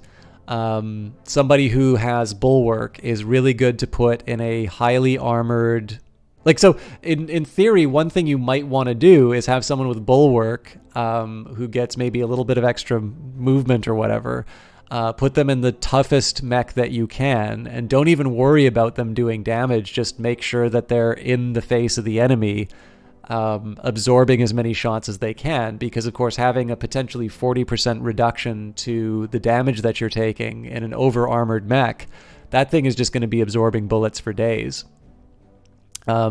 Generally though, I have a few things. So with long-range missiles, I want to make sure I have at least one mech that's dedicated to giving me vision. Generally having somebody who has good, initiative comes from the mech, but there's a skill that somebody has that gives you good initiative. So generally I put somebody with higher initiative in a mech that's a good scout. I put not just the good gunner, but the good gunner with high tactics in mechs which have the capacity to do very high damage with a single weapon. Because that's where you wind up with these situations where, you do like a 1 in a million headshot every couple of turns, just because the balance of probabilities is in your favor. And then I tend to find some things like the trebuchet, which are sort of missile boats. They're really good at throwing out a lot of ordnance, but they run really high. Oh my god, Outworld! I'm just wrapping up for tonight. I'm so bad at this. How you doing, Outworld? It's great to see you again. Guys, for those of you who don't know him, Outworld is an Australian streamer, and I wanted to take a particular minute to shout him out because he has been doing a lot of MechWarrior stuff, but particularly he's been spending the time with MechWarrior Living Legends, which is a fan-made mod for as opposed to the the developer-made mod. Actually, no, I guess there is a developer-made mod because Long War was the guys for that were hired by the XCOM team. Anyways. He'd been playing MechWarrior Living Legends. I wasn't as immediately sold on it as he was, but Outworld is obviously partnered streamer. Really good guy. Somebody actually, especially because people have been a little bit more active in chat in the second half of it, I will definitely tell you that Outworld is really pleasant to talk to, and I have definitely found that he streams particularly well when he has people to sort of bounce opinions off of. So I really encourage you guys, especially if you tend to find me when I'm either just wrapping up my cast. Again, he's in Australia, so he's in a different time zone. But if you tend to find my hours don't work, Outworld's definitely a really good guy to be watching. And again, he's got a great love of Battletech. I think he might be doing some model painting streams at some point. But he's been basically doing everything that the Battletech franchise has touched, from the Genesis games to the most recent one. I am finishing up Outworld. I'm sorry. I actually went over so I could finish off that mission. And Ryushi, I know I kind of just suddenly dropped off the face of the earth, but basically the way I assign pilots tends to be, I sort of ask myself the question, like, what is the problem that I'm running into? And I, so in the case of the Dragon, I was sort of saying, well, I seem to be dying a lot in my Dragon, and I'm not sure why. The reason I was dying a lot in my Dragon was I was pushing it out too far without any backup. So that's not necessarily something that determines where the pilot goes, although maybe that's a statement about initiative, or maybe I want to make sure that I've got bulwark or something like that for the extra, kind of the extra oomph. I think we talked about this before. If you mouse over something, it will usually give you a tooltip. So for instance, assassin, what's an assassin? The ASN 101 is a rare assassin variant that reduces jump capability and trims some already thin armor to mount additional weapons. This extra punch meshes well with its advanced tracking systems. Or, you know, the AC2 tells you tonnage, slots, value, and whatnot. If you do it with your skills, that will actually tell you the advantages that your skills give you.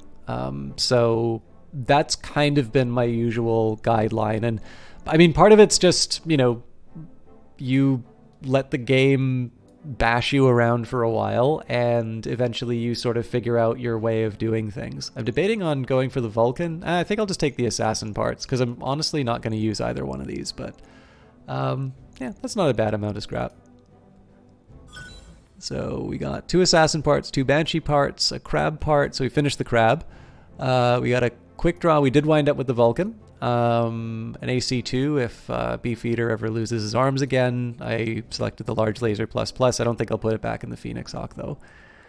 LRM5, boatload of medium lasers, a couple of small lasers, some heat sinks, jump jets, and SRM ammo. 17 million worth of scrap. All right. Like I said, I'm pretty much close to wrapping up, but I am going to do a little bit of company management ahead of time, and this might give me a chance, Ryushi, to explain the differences. Right now you're using the stock loadouts and keeping the AI where the game put them on the first mission, haven't gotten far enough where you need a second team. Yeah, so my usual reason for... My usual reason for getting a second team is that somebody winds up wounded for like 3 months and I don't want to be paying the bills for 3 months. So I start hiring extra mercenaries to replace missing people in my lands. Mech chassis complete. The Crab CRB-20. Crab 20s fulfill an oft-overlooked role, that of a skirmisher with firepower. Wielding strong energy weapons, the Crab delivers a punch at nearly all ranges with no ammunition constraints. The blend of firepower, heat efficiency, and speed make the Crab the perfect mech to raid enemy positions. Incidentally, I was reading a little bit more of the Battletech manual, so this would be the Battletech Total Warfare, like the core rulebook for the tabletop game. And I didn't realize in the scenario creation, you can get randomly generated lances, and it will actually give you a different table based on the faction that you're using. So I really like the Lyrian Commonwealth, House Steiner. And there's kind of the mechs you would expect Steiner to field. But I was a little surprised by some of the Comstar ones. I did not realize that the King Crab was a really big one for either World of Blake or Comstar. Because I think the lore I'd always heard about the King Crab was that it had inferior communications capacity. So you wouldn't normally associate poor communications with AT&T with guns. All right, Vulcan VL5T, the FedSun's favorite. The Vulcan 5T variant dumps the standard model's AC2 and beefs up its medium to close firepower and defenses. It's generally considered to be better than the 2T, but it's also harder to come by. So I'd kind of like to play around with the Crab, but again, the problem I'm running into here is I don't really have obvious candidates for switching out, especially given that some of these things need repair. Oh, actually, yeah, I have to repair it before sending it to storage, I think. So realistically, I'm replacing the Jenner, the Hirelander, the Centurion, or the Trebuchet. The only real exchange would be the Centurion, really. And as cool as I think the Crab is, an all-energy mech, not quite for me. Maybe if I was playing clans. I'd love to try the Vulcan at some point too, but again, similar idea. I don't really have anybody I can take out of the lineup right now. So let's spend some time in the mech bay, and then I will try and show you a little bit about how I make some determinations about who comes on a mission with me, Ryushi. Okay, repair for everyone. I don't have a really good AC5, but that's fine. On the plus side, the dragon didn't kill the pilot this time. I'm getting slightly better at piloting dragons. I'll let you know when that's done. This is just sort of meat damage. or flesh wounds. Sorry, meat damage is when my mech warriors take hits. All right. Oh, it's just a medium laser. Okay. I kind of want to put a better laser on this one, but I have so many regular medium lasers and so few medium laser pluses. And to be honest, I don't use the Shadow Hawk as much as I used to. Right. I'll get it in the schedule. Okay. So first things first, Victor is a high priority. So all the assaults are high priority repair jobs.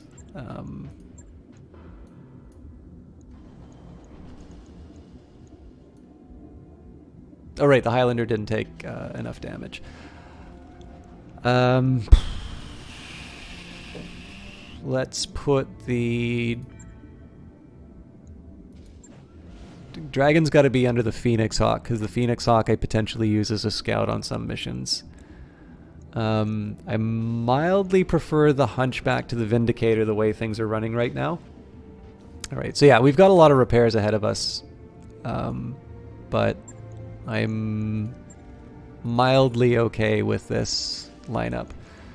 Realistically... Oh, one last side question.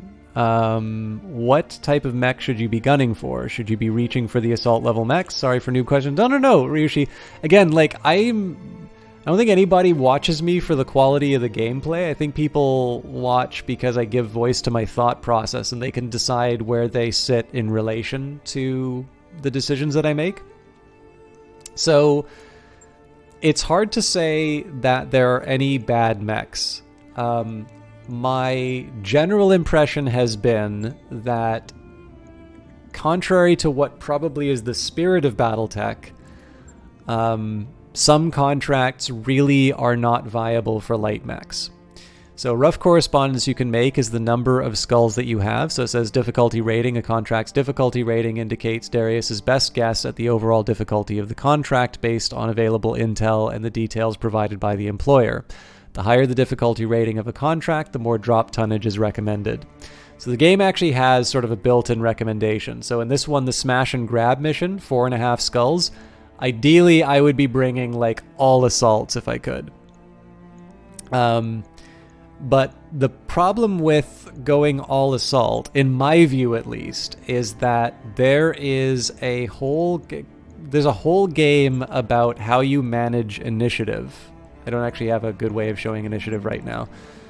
But like basically, if you know how to manage initiative well, you can sort of dictate the tempo of the fight. And what that will translate into are sort of the ability to take out mechs before they're even able to get off a shot. And so the thing is that if you go all assault, these things look amazing, right? If I were to be transported into a mech, I would want to be in a mech that looks like this. But the fact of the matter is that you can definitely be taken out in assault mechs by a sufficiently clever opponent who is able to sort of outrun you and make sure that you're not really able to reach them. So Johnny was sort of talking about how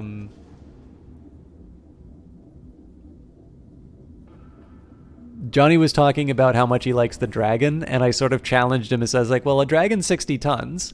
So how about I pick 3 20-ton mechs and you pick 1 dragon and we'll see who wins. So I actually tried that against the AI. I thought, oh, this would be a fun little mission. And I actually took out the dragon because in the end I was able to maneuver the mechs in a way that we just stripped away its back armor. And because the light mechs always had this evasion advantage, the dragon really wasn't able to deliver enough hurt on the mechs that were in range to finish the job. Now, again, you need to be really careful about how you do it, because if you pick the wrong turn, then the dragon kind of gets you in a corner, and you wind up very sad.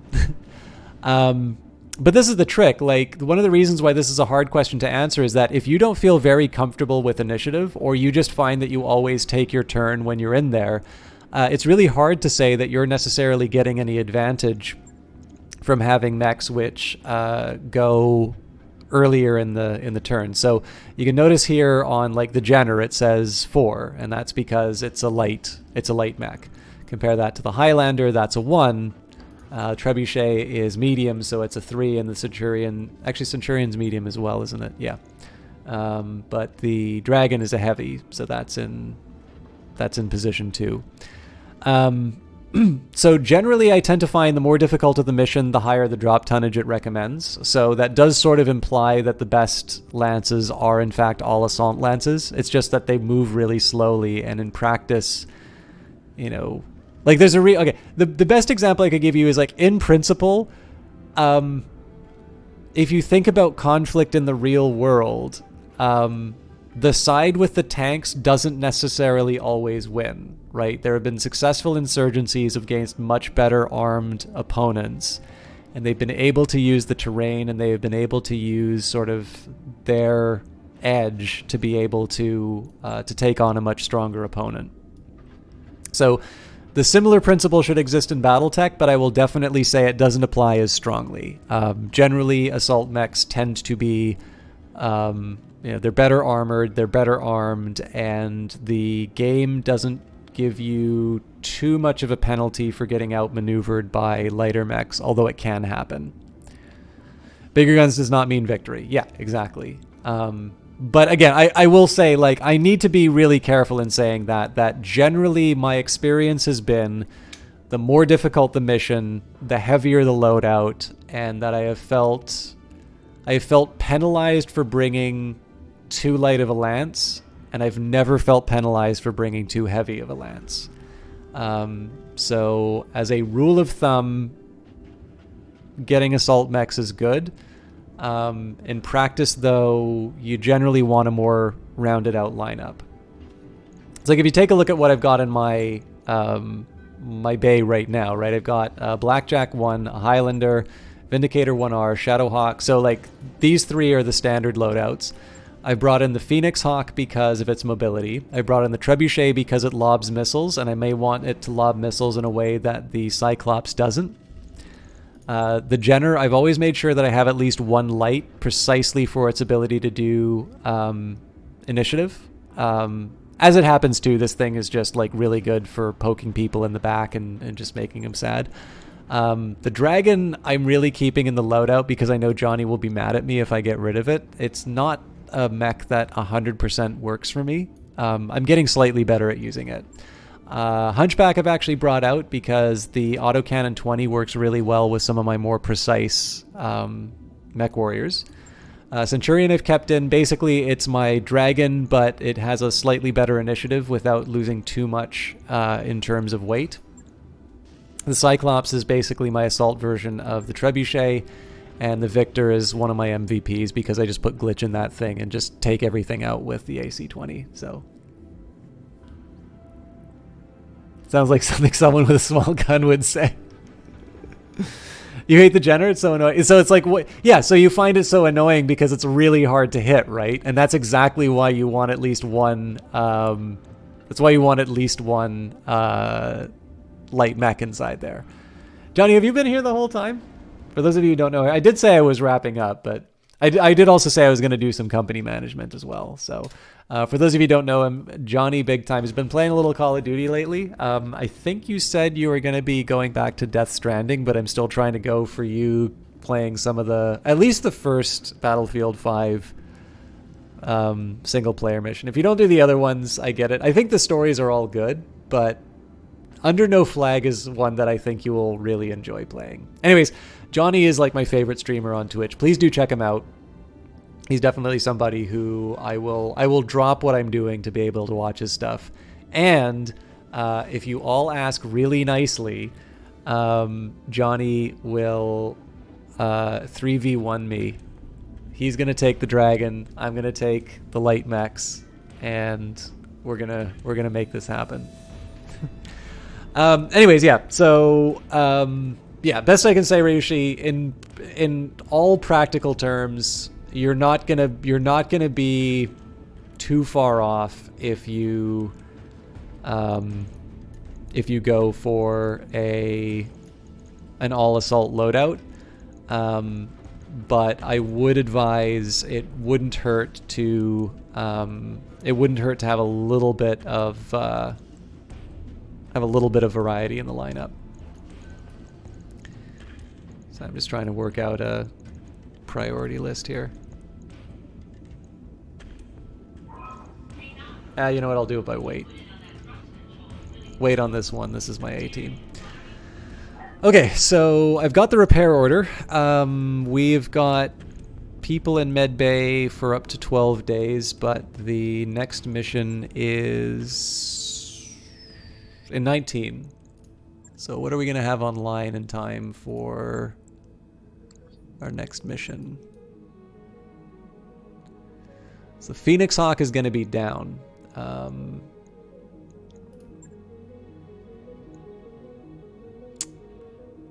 It doesn't say what the environment is going to be.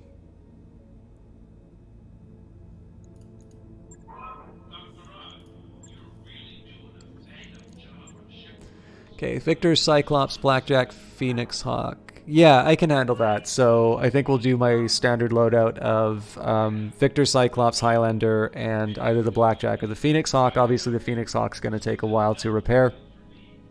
I don't really see Beefeater in the Vindicator, so I'm okay with that loadout. I'm not going to assign any more Mech Warrior points because we're going to have a financial... Oh, actually, we won't have a financial report in time for the drop. But again, I might as well wait for the mission before I assign more XP. Engineering's already working. Yeah. Okay, actually, we're a little bit better situated than I was before. So, next stream, which will probably be Wednesday. Oh, actually, sorry, there was one other thing, Ryushi, which that I was going to show you, was the Mech Warrior abilities.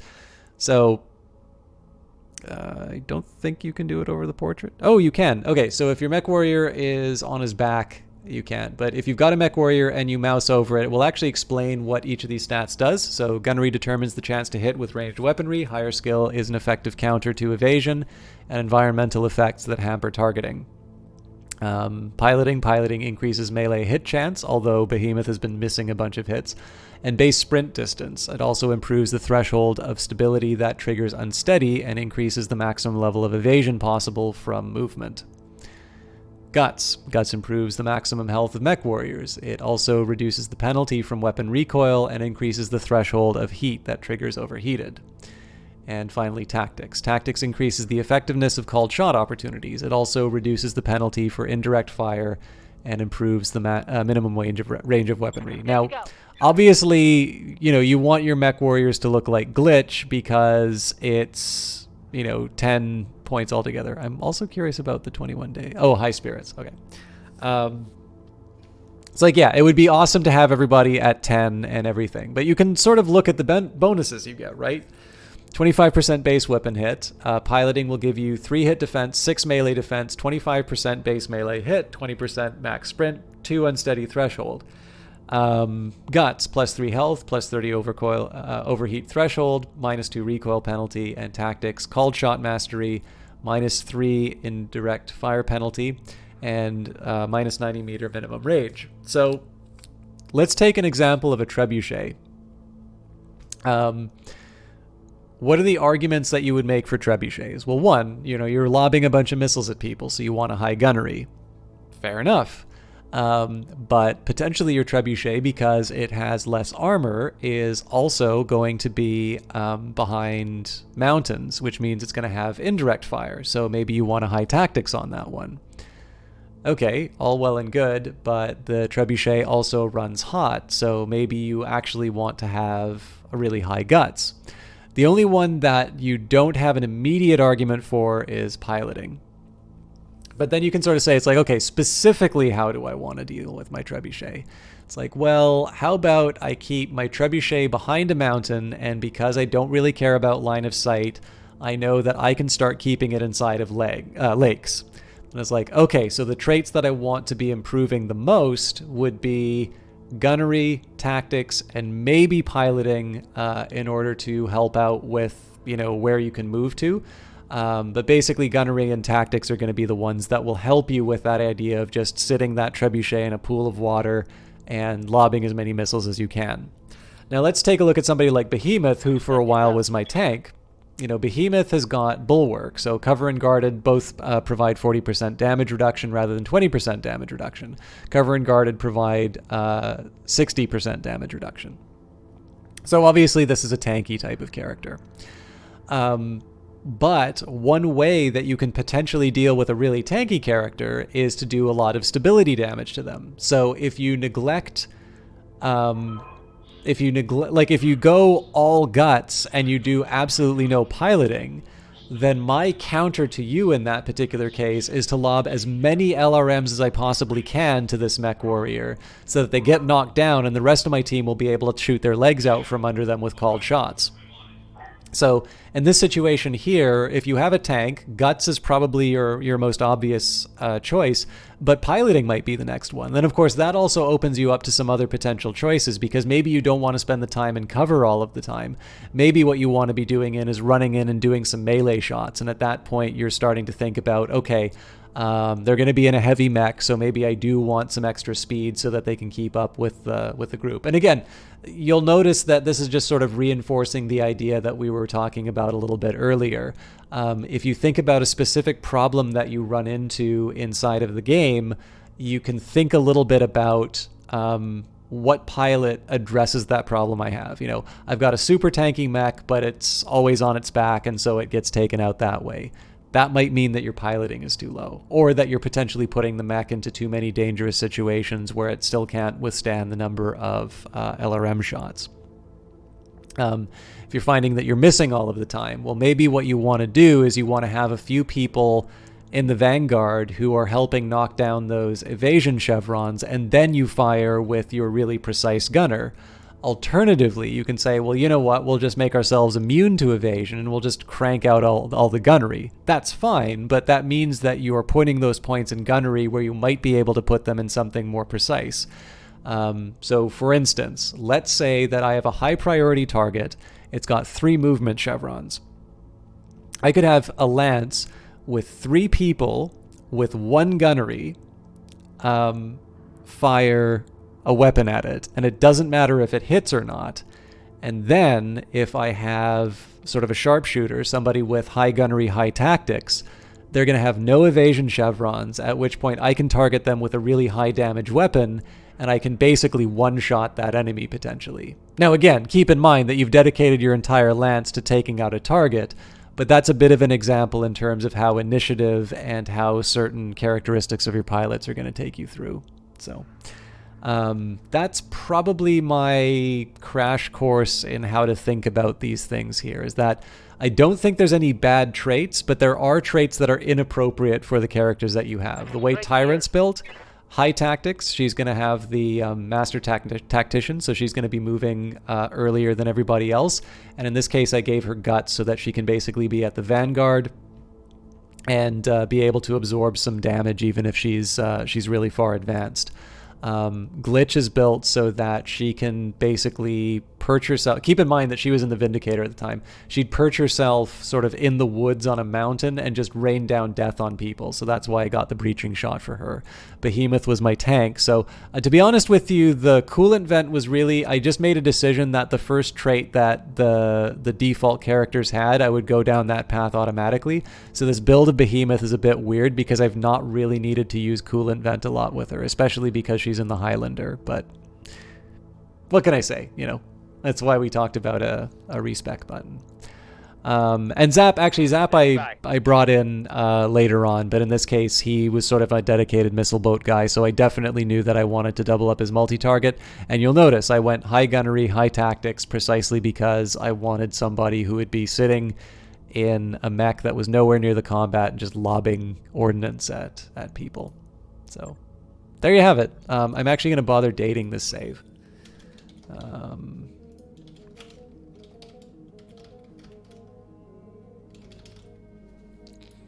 This is fun.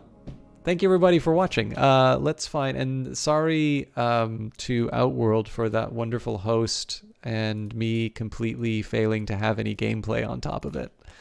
Let me find somebody to host right now. What do we have?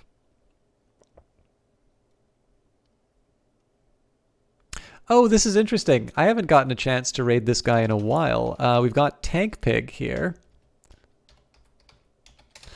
So Tank Pig was somebody who got me in touch with a couple of games that were really interesting. But he's currently playing MechWarrior 5 Mercenaries, which I haven't actually played myself yet. I'm really interested in it. So I found him through Age of Wonders Planetfall originally, but I definitely encourage you guys to hang out. He's a cool guy. It doesn't look like too many people are watching him right now, which is unusual for him. So I'd love it if you guys could come along, treat him well, and I am probably going to take a peek at MechWarrior 5 because I've been debating on picking it up, but I'd kind of like to not spend a lot of money right now. So, but who knows? Maybe he will bring up the covetousness in me. Anyways, guys, thank you very much for hanging out. Morrowind is tomorrow at 7 o'clock.